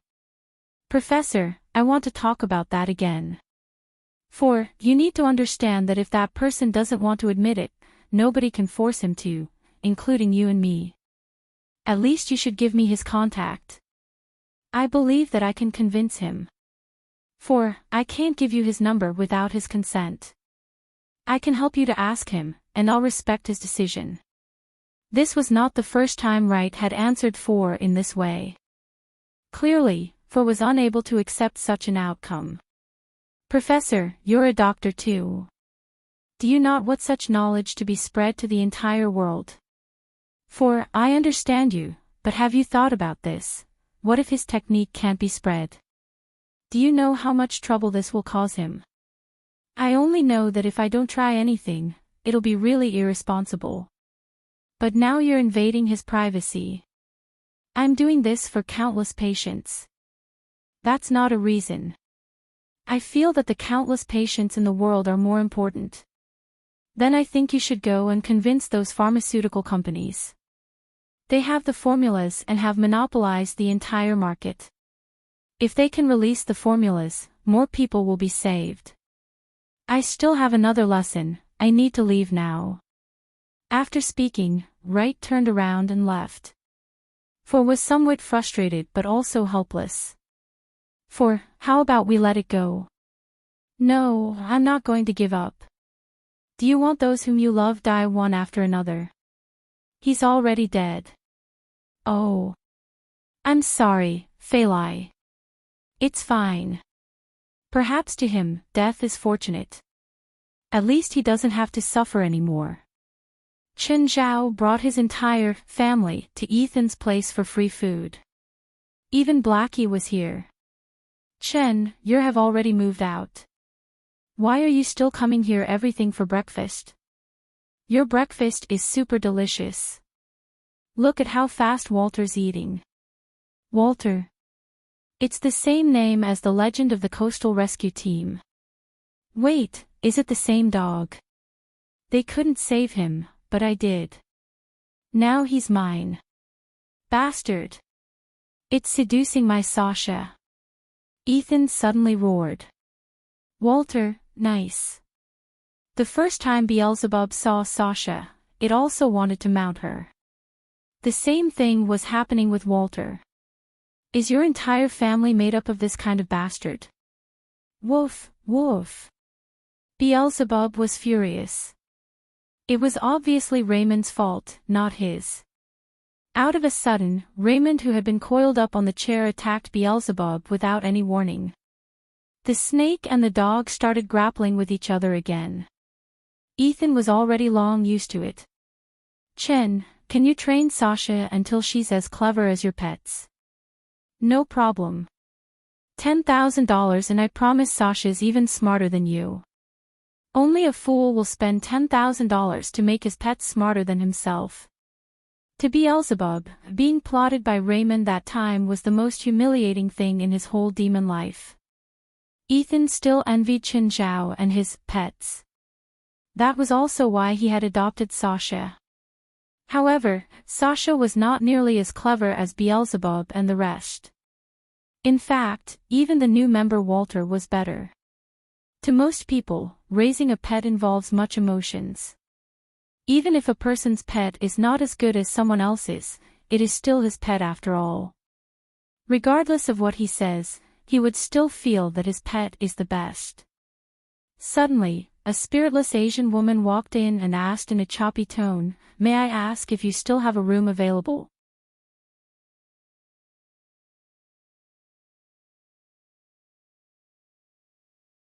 Chapter 58, Countrymate in Despair.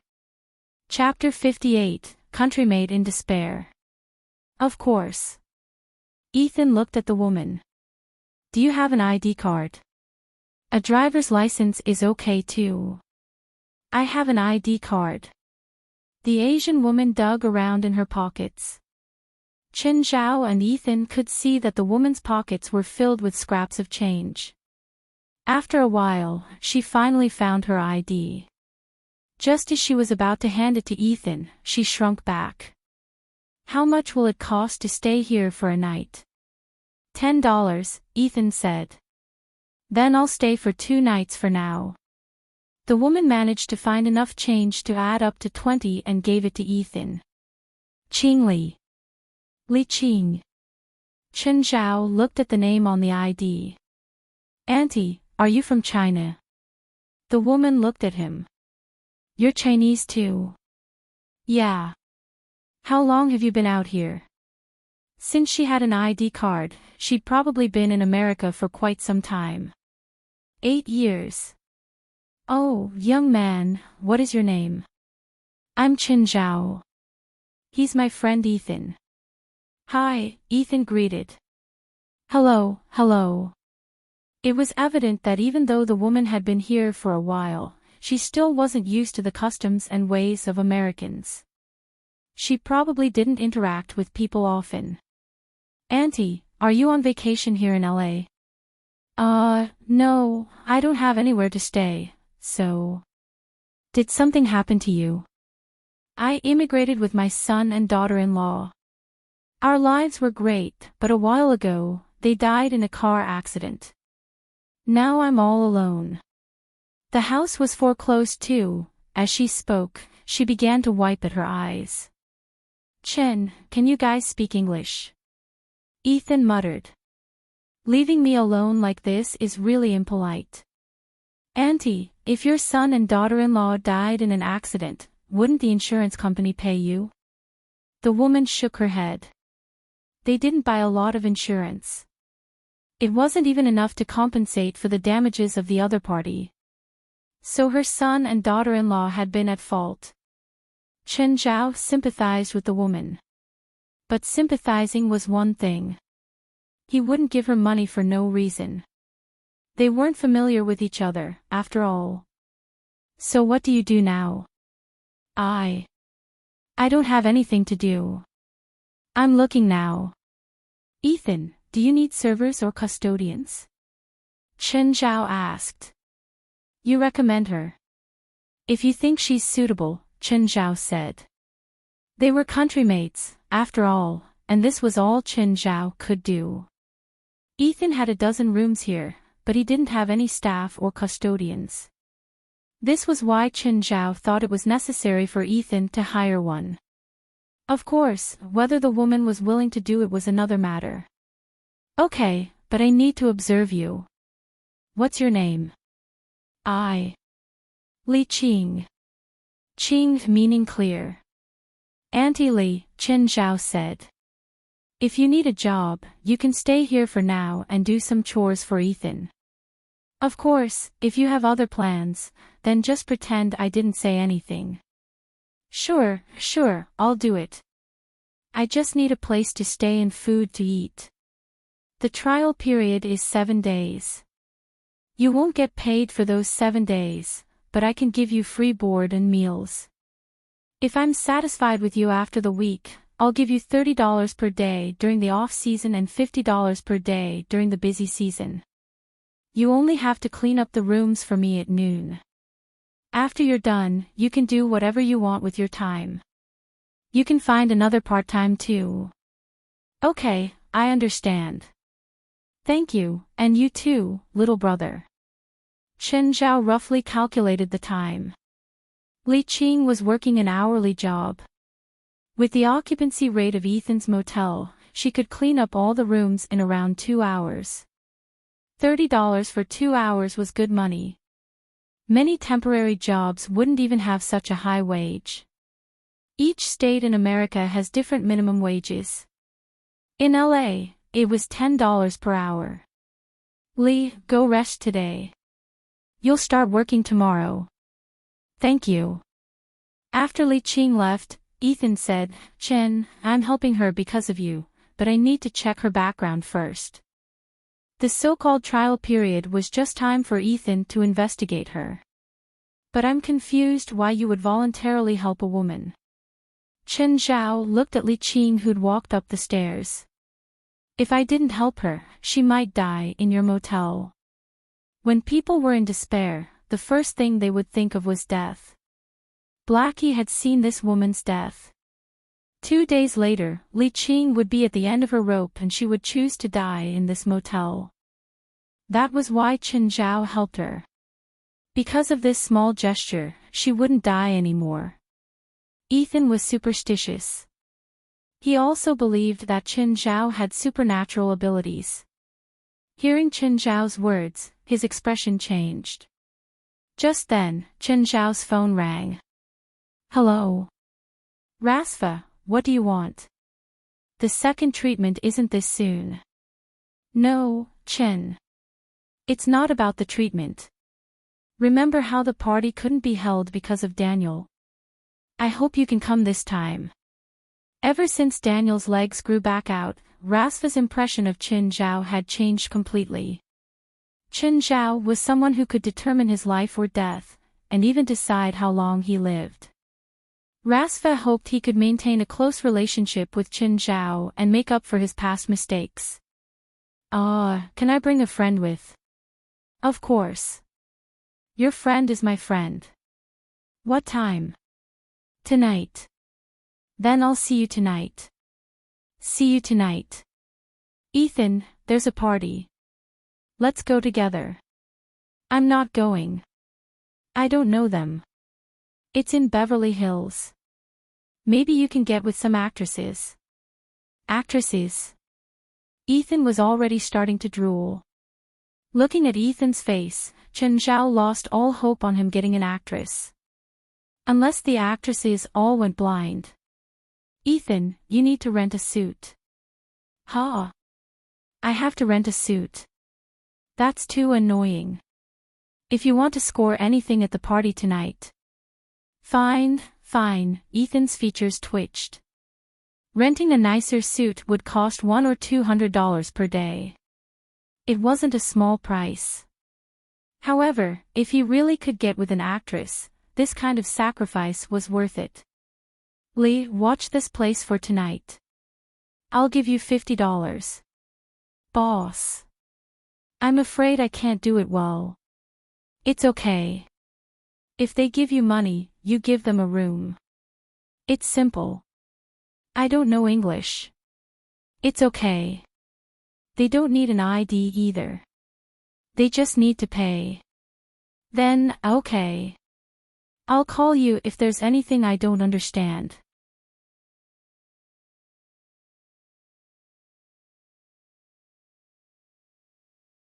Chapter 59, Hooking Up.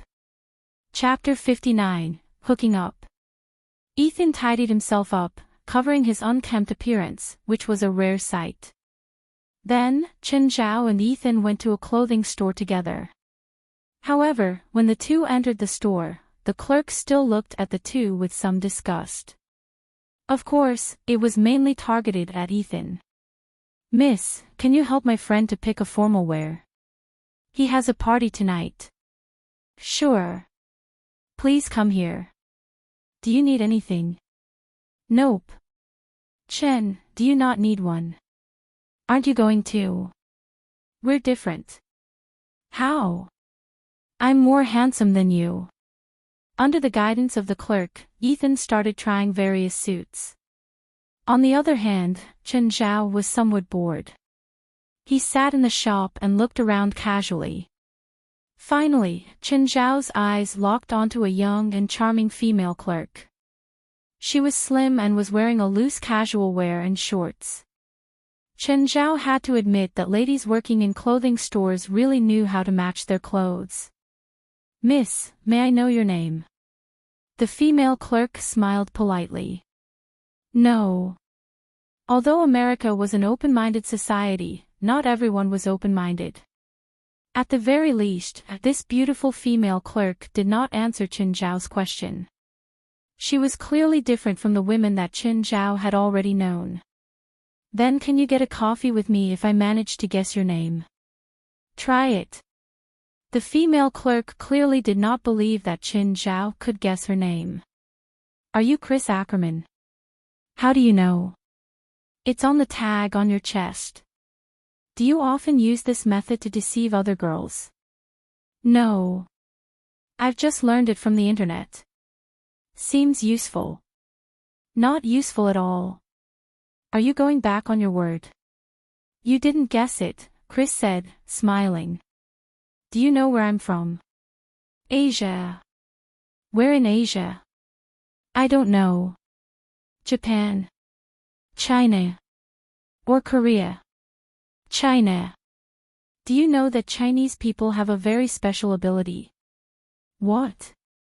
Precognition. I don't believe in prophecy. No, no. It's precognition, not prophecy. Is there a difference? For example, you can write a word or phrase on your palm. I will know what you've written without looking. I still don't believe it. What if I guess it correctly? Will you drink coffee with me? After thinking, Chris nodded, all right. Then let's start. Turn around and don't peep. After Chen Zhao turned around, Chris took her pen and started writing. Done. You can guess it now. I'm Chen Zhao. You can call me Chen, Chen Zhao said with a faint smile on his face. Didn't I? Chris was first stunned, and then she looked at the words on her hand. What's your name? Chen Zhao actually answered her question directly. She could not understand how he had managed to do it. How did you know? I said that I know precognition. I don't believe it. Let's try again. Okay. Chris wrote something else, after which she said, done. Guess it. I'm single now. You. Can you really precognize things? Ha. Tell me. Do you really have precognition ability? There's a saying in China, it exists if you believe it, and doesn't if you don't. It's just like religion. If you believe in God, then He's really there, but if you don't, then He's not there. I'm not discussing philosophy with you. One of my electives in college included philosophy. I need a precise answer. In the world of magic, you can't tell the secrets of your magic to others. So are you a magician? No, I'm a doctor. This is my name card. You can call me when you need something. Most of the time I'll be free.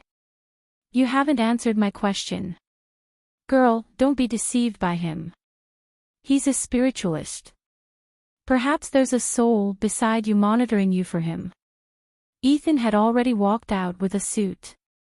Chen Zhao's face darkened. That's ugly.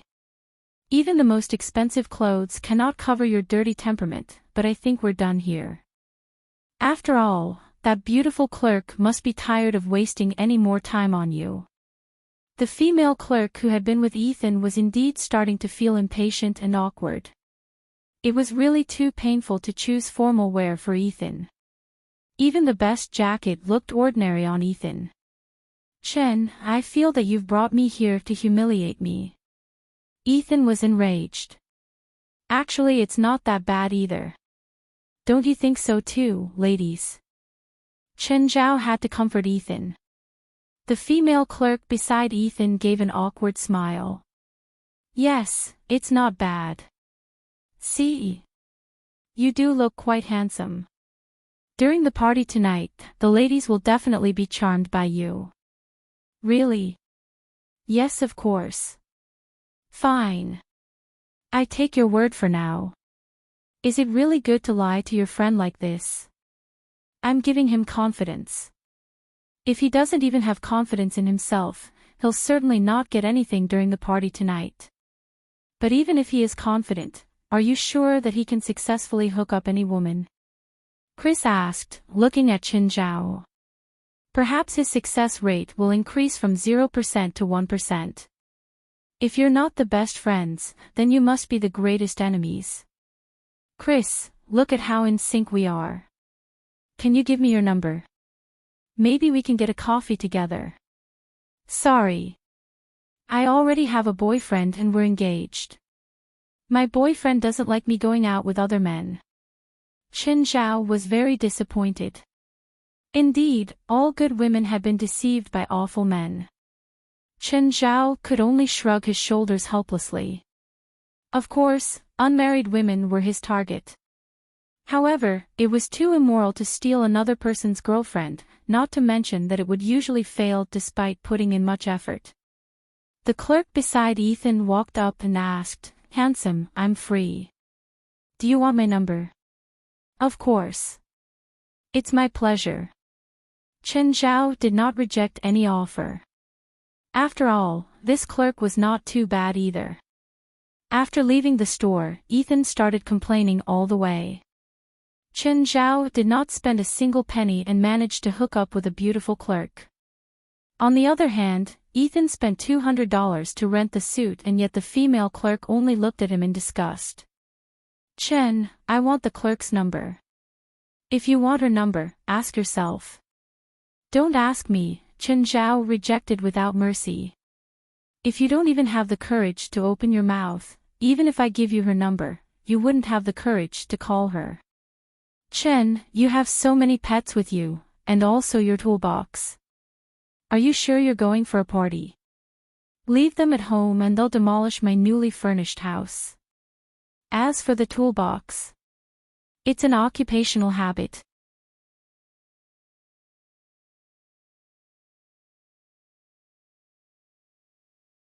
Chapter 60, Absurd Party 1. Chapter 60, Absurd Party 1. When Chen Zhao brought Ethan into Rasfa's manor, it was like bringing a country bumpkin into the city. Chen Zhao got second-hand embarrassment, even though he'd had a similar expression the first time he came to. However, he felt like he'd seen the world. How come he was with someone like Ethan now?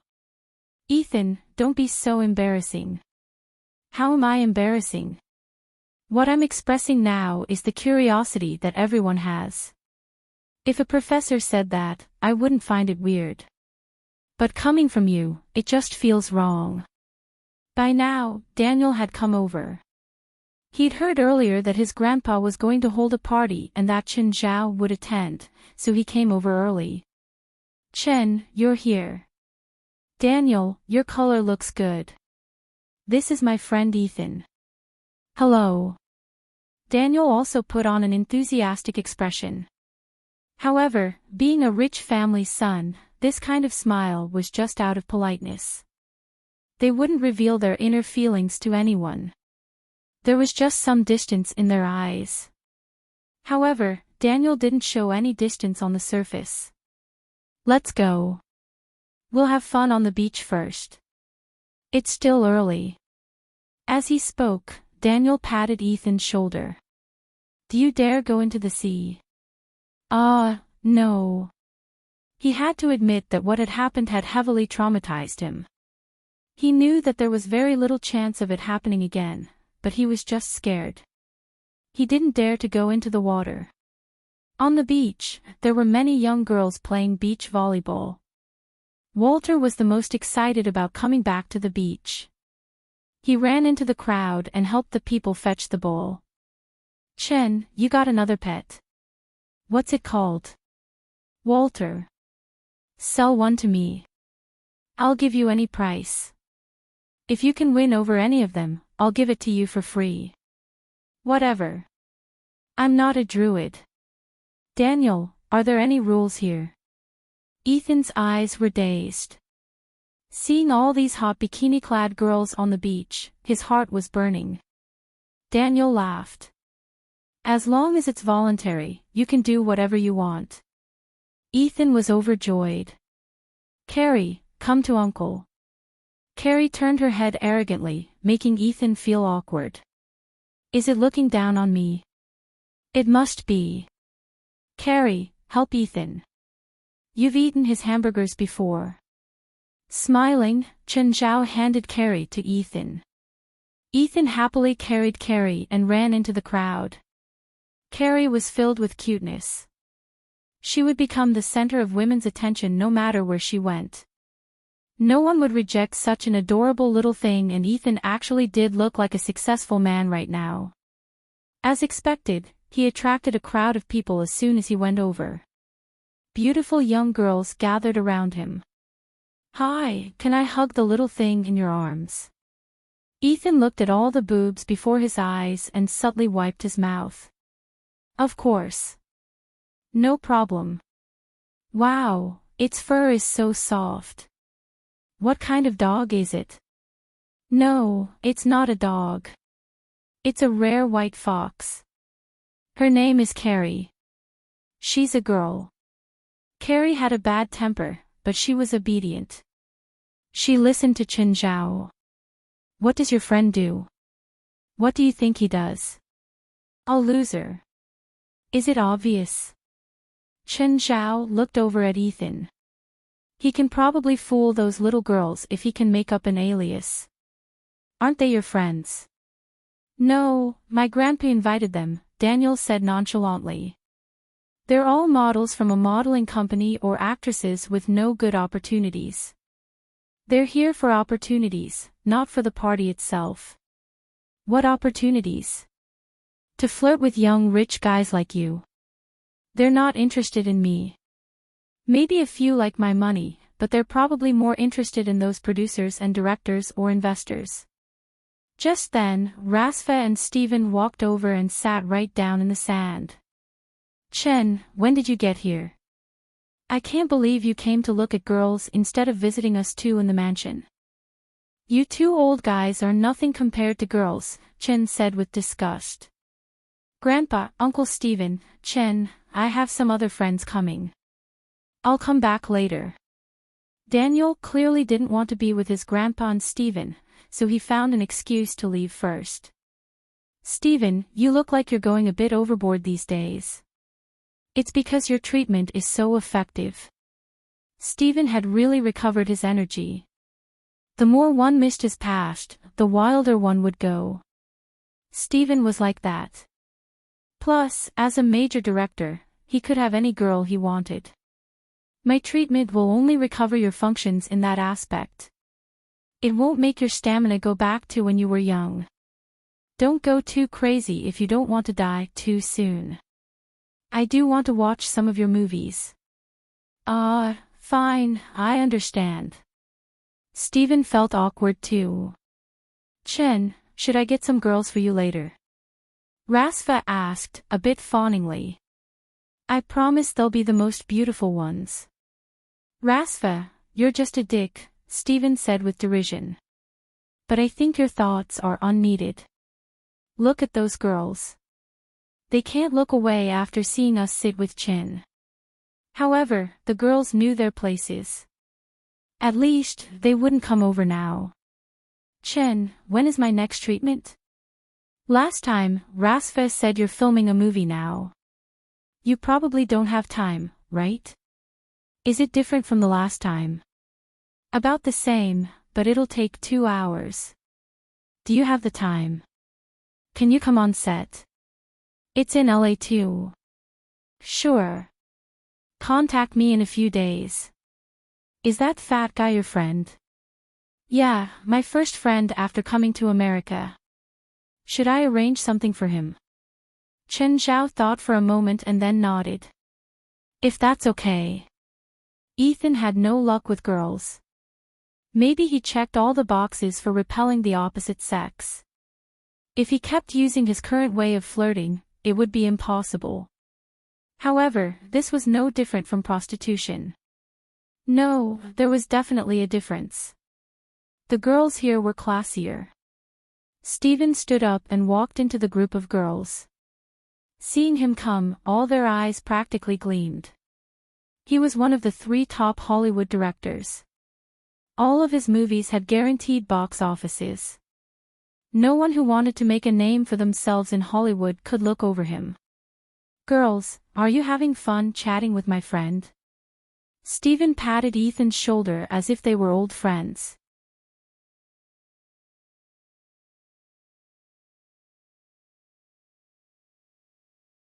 Chapter 61, Absurd Party 2. Chapter 61, Absurd Party 2. After sunset, guests arrived one after another. The party also started officially. Nevertheless, even in the party itself, there were many small gangs. Those who knew each other grouped up. Many ladies were also playing near the swimming pool. In the American society, party has always been an essential social occasion. It is just like how Chinese people like to talk about business over a meal. Zhao had no idea where Ethan had gone to. He stared at Zola, who also looked back at him. Today, Zola was dressed up carefully. Her entire body was emitting a noble and elegant temperament. Chen. Zola, I thought that you wouldn't come today. I was busy in the company, so I'm late. How about a drink together?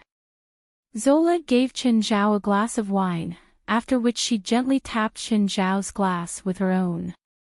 Chen Zhao felt that she had been spending the time on makeup instead. It's too noisy here. Let's go somewhere quiet. Warmth after the battle. After a while, Zola sat on the bed and lighted herself a stick of cigarette. Do you want one? Nope. My addiction isn't strong. Chen Zhao also smoked, but only rarely. Chen, you have a girlfriend? No. Do you need me to introduce one to you? Don't worry, it'll be a good girl. Nope. A woman who was having such a relationship with Chen Zhao wanted to introduce a girlfriend to him. Which man in the world would be able to happily accept this? Only fools would accept such a suggestion. At least Chen Zhao was not stupid enough to believe that Zola was really going to introduce a good girlfriend to him. You're too alert. I really don't need one. Perhaps I will in the future, but now I'm not ready for a stable relationship yet. I'm just worried that you've got nowhere to spend your energy. I still have you. Chen Zhao pulled Zola's arm. Do you still want it? I feel that I didn't perform well just now, so I'm going to make up for it. It was another tiring and satisfying round.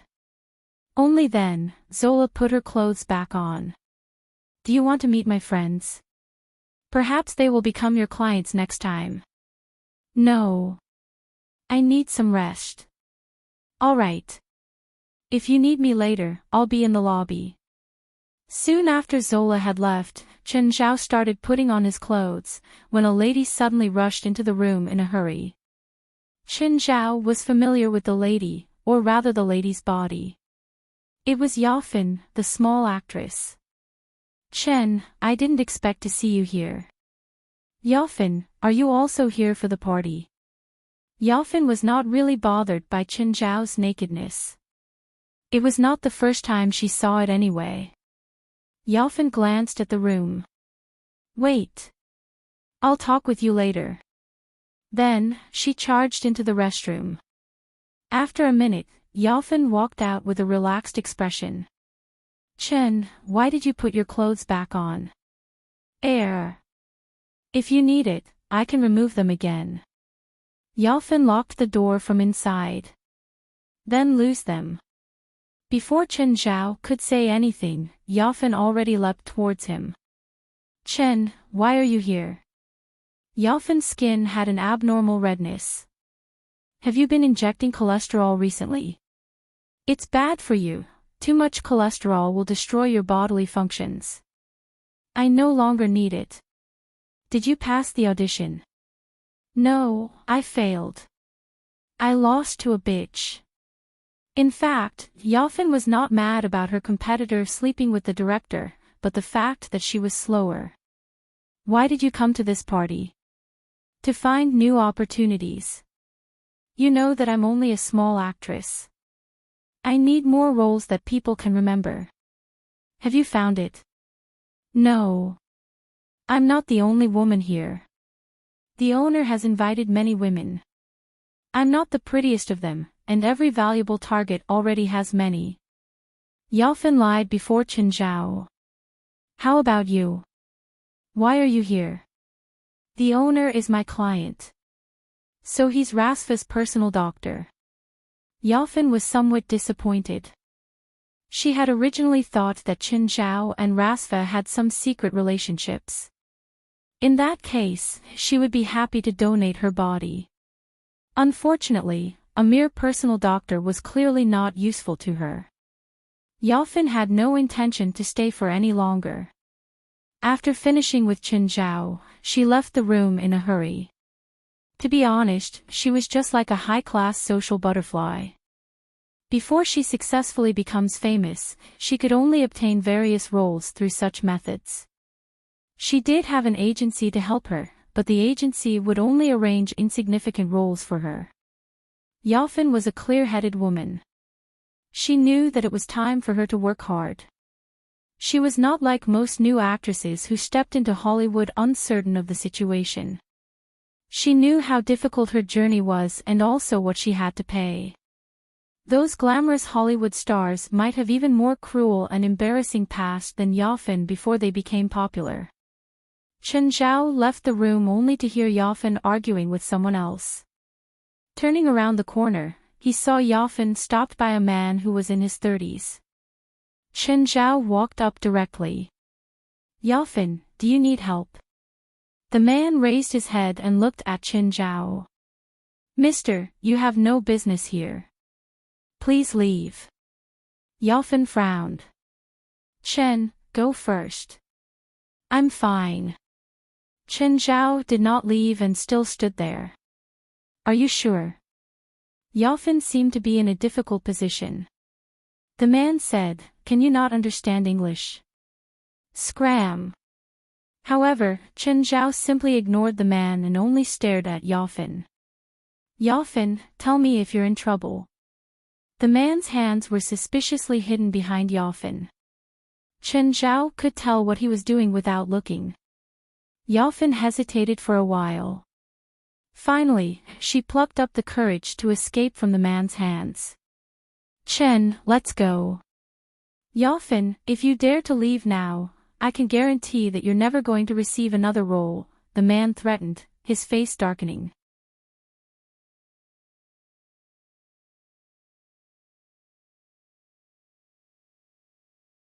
Chapter 62, Absurd Party 3. Chapter 62, Absurd Party 3. Yafen stopped. She was frozen in her spot.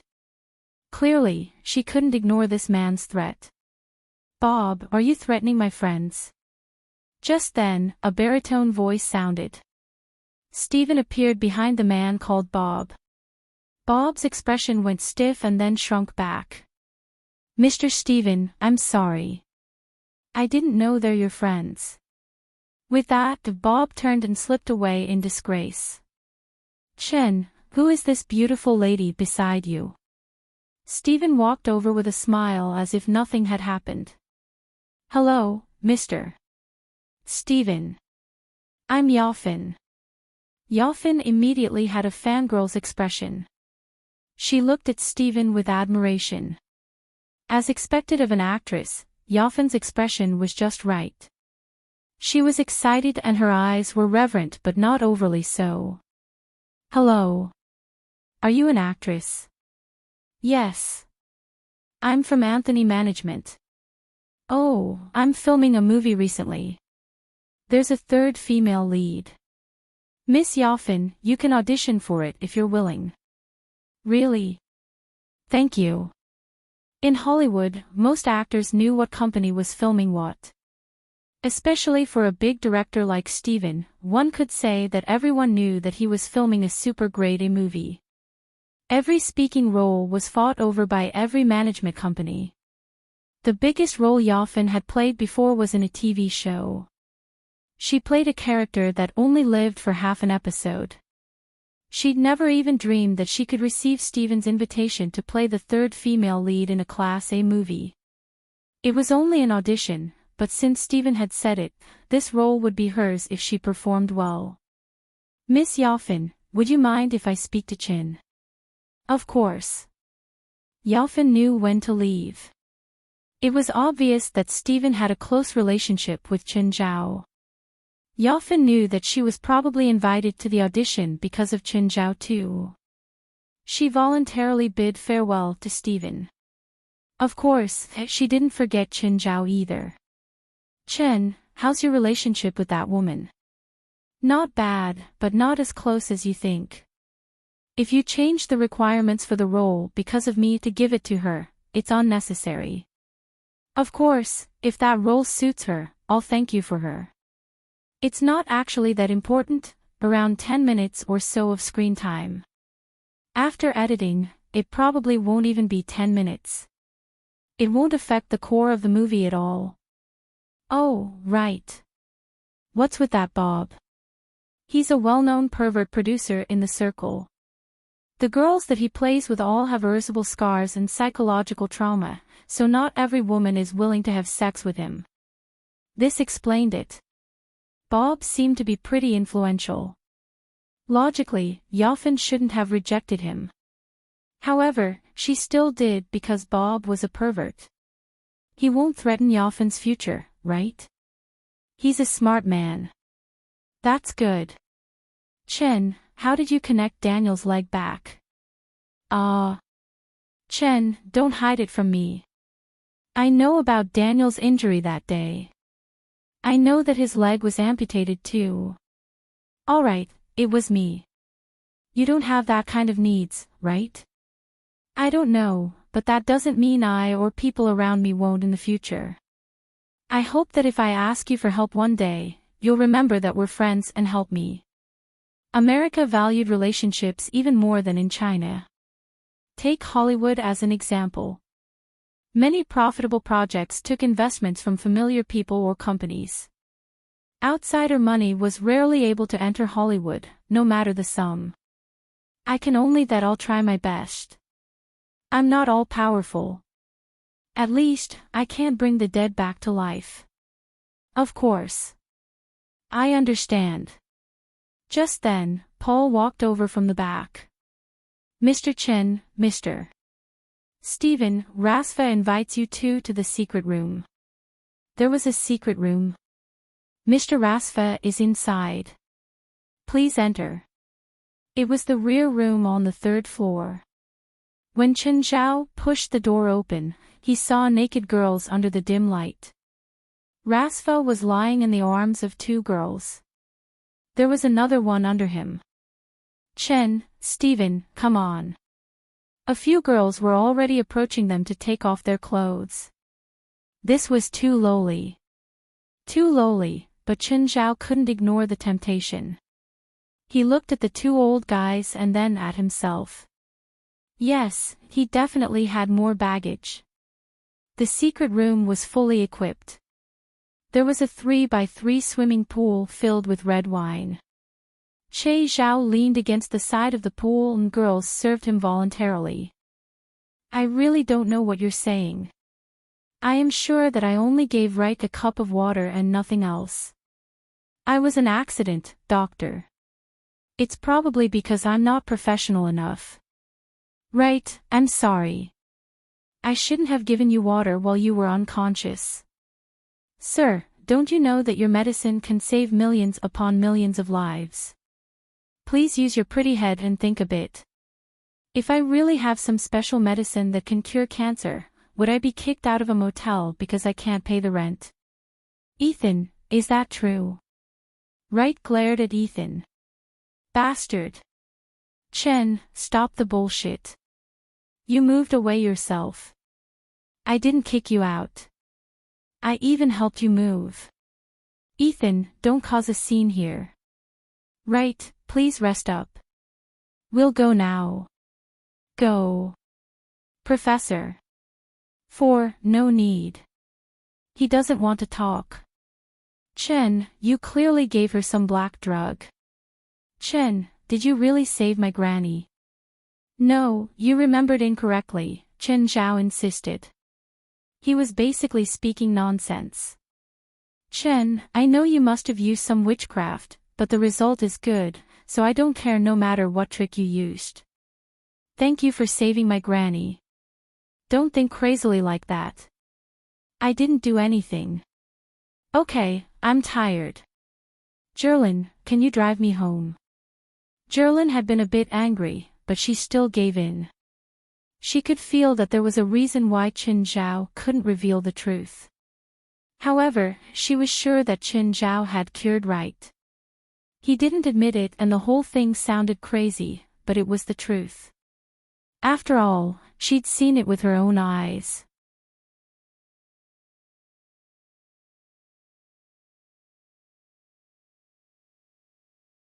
Chapter 63, Remember your protection when you play outside. Chapter 63, Remember your protection when you play outside. The next day, Chen Zhao was awakened by Ethan. Chen Zhao did not drink too much, but he had played late into the night. Thus, he slept all the way until noon.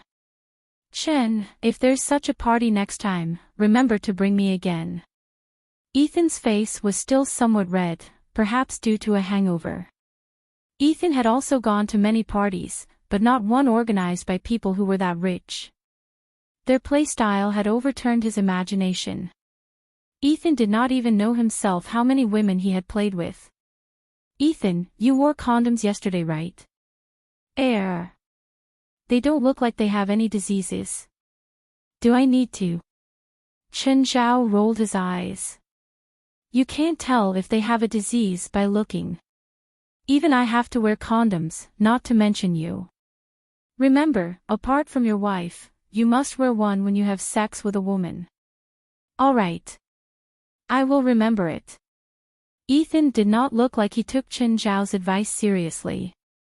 Just then, Li Qing walked in with some food. Mr. Ethan, Mr. Chen. Put it on the table. 1 hour later, clean this room up. Yes, Mr.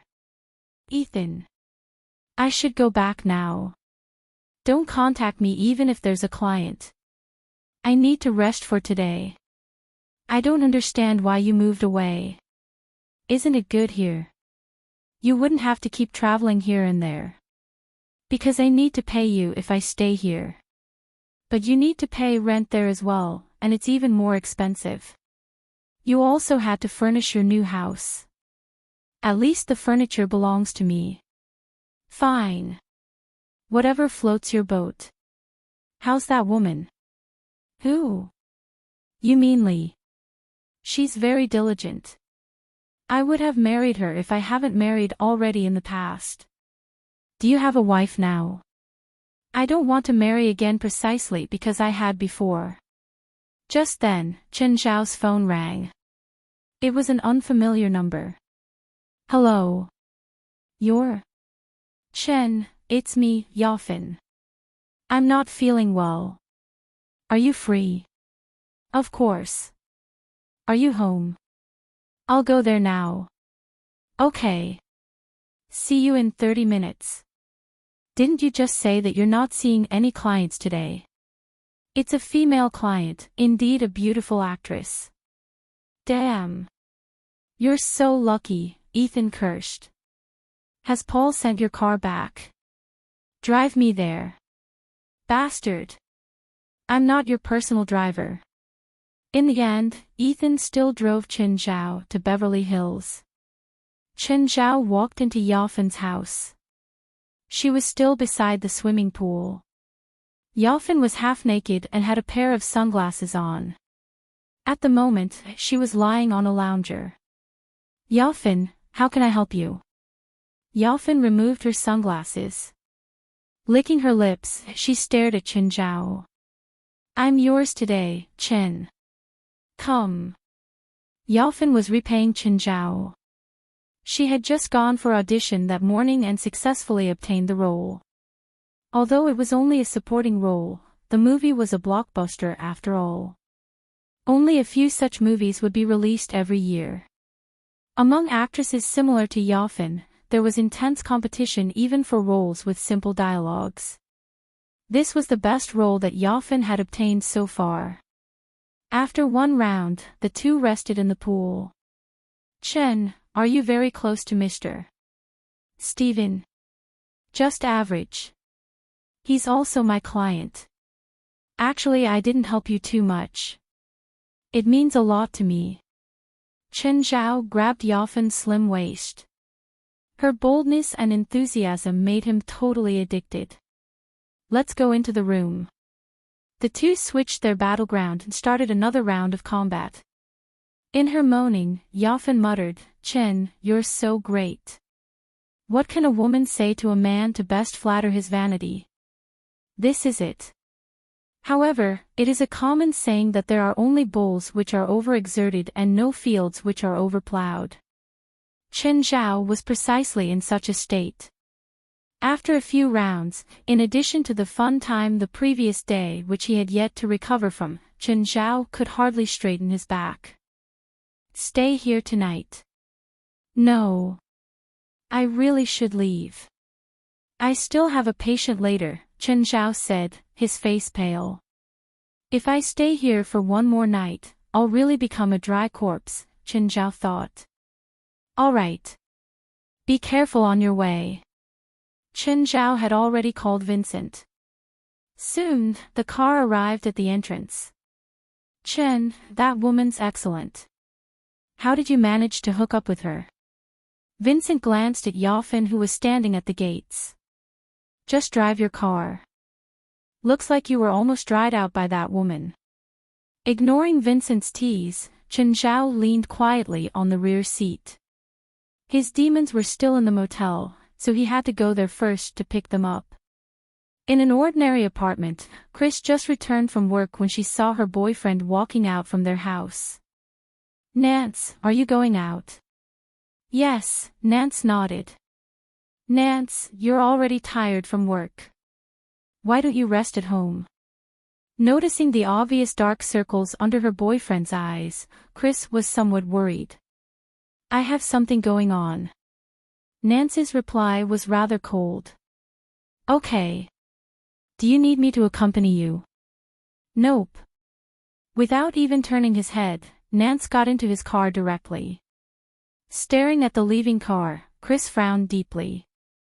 For some reason, she felt that Nance had changed. Since they were engaged, or rather since they moved there, Nance's actions had become strange. In the past, Nance had been a very sunny person. Chris had decided to entrust her entire life to Nance precisely because of his optimism and cheerfulness.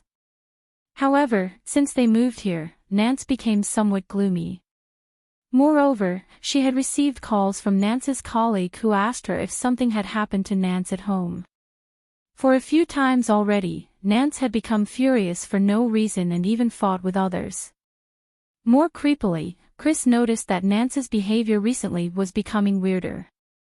Sometimes, she would mysteriously wake up at night and see Nance sitting alone near the window and holding a mirror, as if he was talking to someone. Nance was also becoming increasingly dull, as if he had become a totally different person. He would get angry for no reason and was very cold towards her. Chris felt extremely uneasy. She had thought about finding a psychologist for Nance, but he did not accept it. Instead, he said that Chris was behaving ridiculously.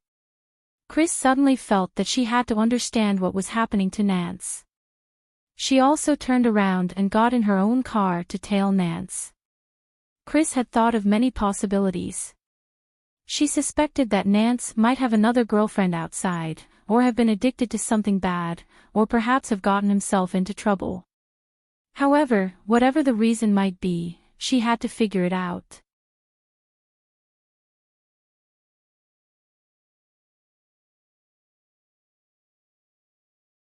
Chapter 64, Paranormal Activity.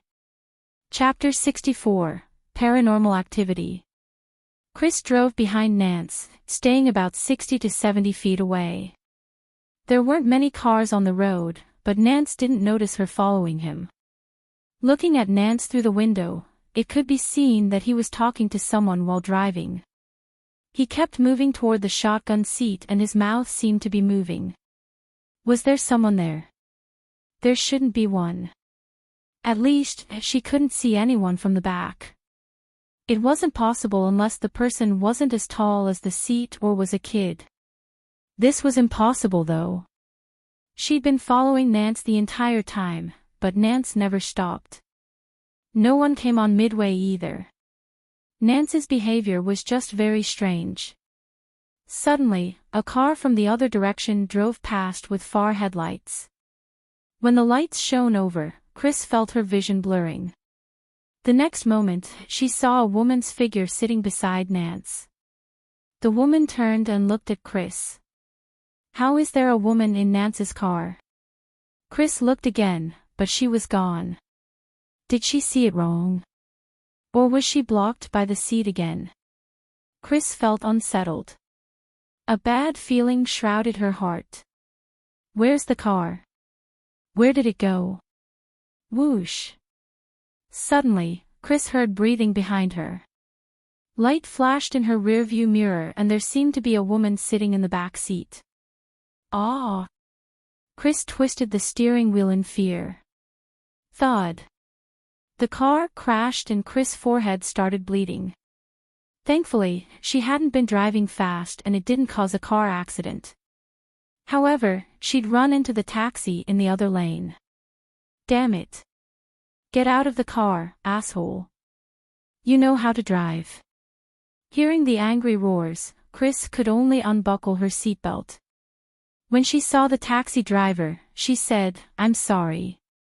I'm so sorry. It's my fault. How much is it?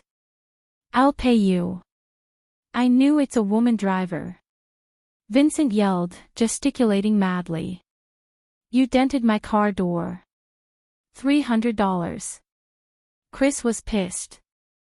If you want $300 just for that scratch, why don't you go rob a bank instead? She thought. No. No way am I giving you $300. I'll give you $100 at most. You know that it'll cost $100 just to go into the repair shop. Don't drive on the road if you can't pay. You scratched my car last time. You might run someone over next time, you know. Vincent's words were too infuriating. Anger burned inside Chris. She'd already been close to losing control of her emotions and broke down after getting yelled at. Thud. Motherfucker, say that again. I'm gonna rip your mouth off. Bitch, you think I'm scared? I don't care if you're a girl. I'll hit you until not even your mother can recognize you. Alright, Vincent. Chen Zhao finally came out of the car. Hello, Chris. We meet again. You're that guy from yesterday. Chris didn't have a deep impression of Chen Zhao. After all, Chen Zhao was only one of the countless people who asked for her number. She remembered that Chen Zhao had given her a business card with only his number, but she'd already tossed that out. Vincent, it's just a small scratch and you asked for $300. I think it'll be better if you go rob a bank. Seeing Chen Zhao's eyes, Vincent immediately looked away. Fine, because of you, I'll just take $200. Nothing less. Hand it over. Chris glanced at the scratch. She was thinking this number too, but the problem was that she didn't bring money. I didn't bring that much money. Can I give it to you some other time? Americans were used to using credit cards.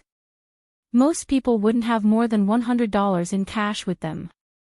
I don't know you. How do I know if you're lying? Give me the money now. Vincent, I'll give you the money. How can I let you do that? Chris grew troubled. It's no big deal. You can pay me back. Sure. Chris didn't like owing people, but she really couldn't find $200 right now. She didn't even have that in her bank. I'll pay you back when I have money. You can pay me whenever you wish. But can I have your number? Oh, right. Chris took out her phone and they exchanged numbers. Then, goodbye. Goodbye. Oh right. Your back seat. Whoosh. Vincent had already started the engine and Chen Zhao lost his temper. Vincent, can't you see that I'm trying to flirt? Chen, you already know enough pretty girls. You should control yourself. When I saw you get out of that woman's house yesterday, your legs were trembling. That's because I sat on the toilet for too long. If blood doesn't circulate well through your legs, they'll be numb temporarily. Yeah, sure, I believe you. Chris was still at the crash site. She'd heard what Chen Zhao had said. He didn't finish, but his words still terrified her. Back seat. What was Chen trying to say? Was there something in her back seat? Chris looked back at the empty car. Was there someone there? Or something? She didn't dare get in the car. Was there something in there or not? She took out her phone and stared at Chen Zhao's number. In the end, she called. Hey, Chen. It's me, Chris. Is something wrong? You didn't finish. What were you going to say? I was going to ask if that beauty in your back seat is your friend. I was going to ask for her number. There really was someone in the back seat. Chen, there's someone in the back seat. I didn't see anyone. Are you blind? There was a woman. Bullshit. There was no one there. If there was, I would have seen, especially if it's a pretty girl. I don't want to argue with you. I need to talk to Chris. Turning back to the phone, Chen Zhao said, Chris, are you still here? I'm here, Chen, can you come back? What's wrong? You said you saw another woman in my car. Yeah. Is there a problem? But, I didn't see. No, more specifically, I looked and then I crashed the car. Chen, please, can you come back? I'm scared. I believe there's something in my car, but it's definitely not my friend. Chen Zhao's expression changed. Putting a hand over his phone, he said, Vincent, are you sure you didn't see anyone?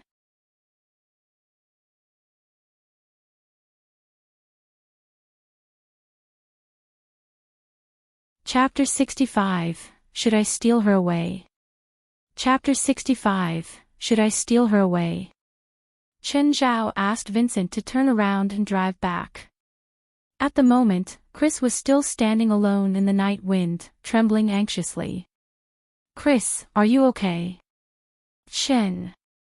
Chris leaped into Chen Zhao's arms. What a beast.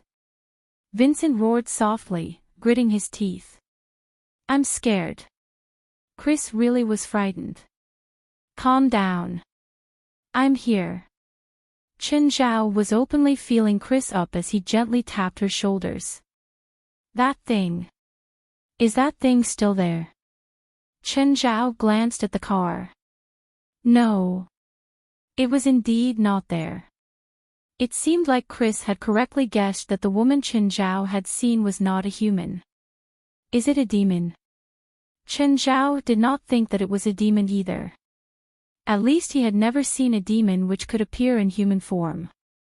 Moreover, both Beelzebub and Raymond had told him that the human world had not seen any demons for over 1,000 years already until they appeared. So she should be some kind of ghost, I suppose. Chen Zhao had no clue what kind of being that ghost belonged to. Oh right. Your friend said that you're a spiritualist. Can you help me to get rid of that evil spirit? I'm only a doctor, not a spiritualist. Chen Zhao gave a bitter smile. Chen Zhao thought that it might just be the soul of someone who had just died. In that case, it would vanish after a while anyway. Chen Zhao did not believe that Chris needed him to destroy the spirit. It was also not within his job scope. But what should I do? Right. Nance. My boyfriend. He's probably affected by an evil spirit as well.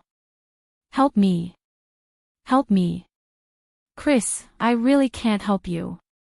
I don't know how to make spirits disappear. All the knowledge Chen Zhao had on evil spirits was from Blackie. According to Blackie, evil spirits did not have the ability to follow someone. They could only appear in a specific place usually. For example, Chen Zhao's house was originally haunted. Of course, now it was still haunted, except that there was an even more cursed being. Therefore, Chen Zhao felt that Chris was only unlucky. A soul that was recently killed boarded her car by chance. More unfortunately, Chris saw it. But you also saw that evil spirit, right? How can you see it if you can't dispel it? Chen, I suggest you call the mental hospital. She's clearly crazy. Shut up. Chen Zhao widened his eyes at Vincent, who was in the car. Chen Zhao held Chris's shoulders. Chris, believe me. It'll be fine. Perhaps it was only an accident. But I don't dare to drive now. Can you drive me back? I don't have a license. In fact, Chen Zhao did not even know how to drive. He had only touched the steering wheel for a few times in his life. On the other hand, in America, getting a driving license is normally the first thing a person does on reaching adulthood. Then I'll take this car. Then how about your car? I will call the towing service. All right. Chris boarded Vincent's car. Vincent muttered something inaudible. Clearly, he was extremely unhappy about Chris. Chris was obviously in shock. Chen Zhao continued to hold Chris's trembling shoulders. Chris's place was not far away at all. In less than 10 minutes, Vincent's car stopped before Chris's house. However, looking at the dark house, Chris was unwilling to leave the car. Chen, I don't want to go back. We're already at your place. Where else can you go? Can you send me to a hotel? I'll stay there for one night. Sure. Vincent, find a hotel nearby. Chen, can you lend me some money? I didn't bring my card. Can't you go in and take your card if you didn't bring it? Forget it. You wouldn't dare to. Let's go to Ethan's motel. Ethan's the fat guy yesterday. You still remember him, right? Chris remained silent. Chen Zhao took that as a yes. Don't you need to call your boyfriend? I'm not sure if he's still my boyfriend. Chen, I'm scared. Some time ago I realized that Nance has become very strange. He always talks to the mirror at night and has become somewhat insane. It's almost as if he's a different person altogether. He's gloomy and easily triggered now. Please, I'm driving. Can you stop telling me horror stories? I have goosebumps. Chris kept quiet. Clearly, she did not want to irritate Vincent again and be forced to leave the car. Chen Zhao thought about her words for a while and also did not speak. He planned to ask Blackie about it after getting back. If Chris or her boyfriend was really in trouble, and if Chen Zhao could help them, then he would. Chen Zhao was also unsure about it. It really depended on whether Blackie could solve their problem. If Blackie could help, everything would be fine. On the other hand, if Blackie could not solve it, then there would be nothing Chen Zhao could do either. The car arrived at Ethan's motel. Chen Zhao held Chris and they alighted from the car together. Chen, isn't that the beauty from the store yesterday? Hi. Chen, you went out and actually brought another woman back. Ethan's words were filled with envy. He was really jealous of Chen Zhao's luck with women. Chris is going to stay here tonight. Get her a room. Room 301. There's a large bed and the environment is good. It's enough for you to play however you want. Both Chen Zhao and Chris ignored Ethan's joke. They were adults, not inexperienced juveniles. Chen Zhao took the keys at once. Let me follow you upstairs. Aren't you coming in? Are you okay with that? Chris looked at the dark room. She really did not have the courage to stay alone. Even though 1 hour had already passed after the incident, she was still in a frightened state. I'm scared. All right. Chen Zhao did not know how to reject a person. Sit here for a while. I'll go and take a shower first. After showering, Chris looked particularly charming and sexy. Her slender legs were fully displayed while her upper body was wrapped in a towel. Her hair was still wet with some water droplets that only made her more attractive. Chen Zhao swallowed his saliva. Chrissy's cheeks were somewhat rosy. What are you waiting for? Wait. Yesterday I really thought that you're a chaste girl. Forget it. Rest early. Chen Zhao suddenly calmed down. He still could not do it. He felt too guilty to sleep with a woman who already had a boyfriend. Chen Zhao stood up and left the room. Chen Zhao never felt that he was a gentleman. Since he had been here, he never thought he was a good guy. Furthermore, he did not mind any type of woman. However, Chris had a fiancée after all. Chen Zhao really could not destroy a person's family. Therefore, after a brief consideration, he decided to resist the temptation. You're tuning into the LoveLore Library YouTube channel. We're so grateful for your support, and don't forget to subscribe to join us on this incredible journey through captivating stories.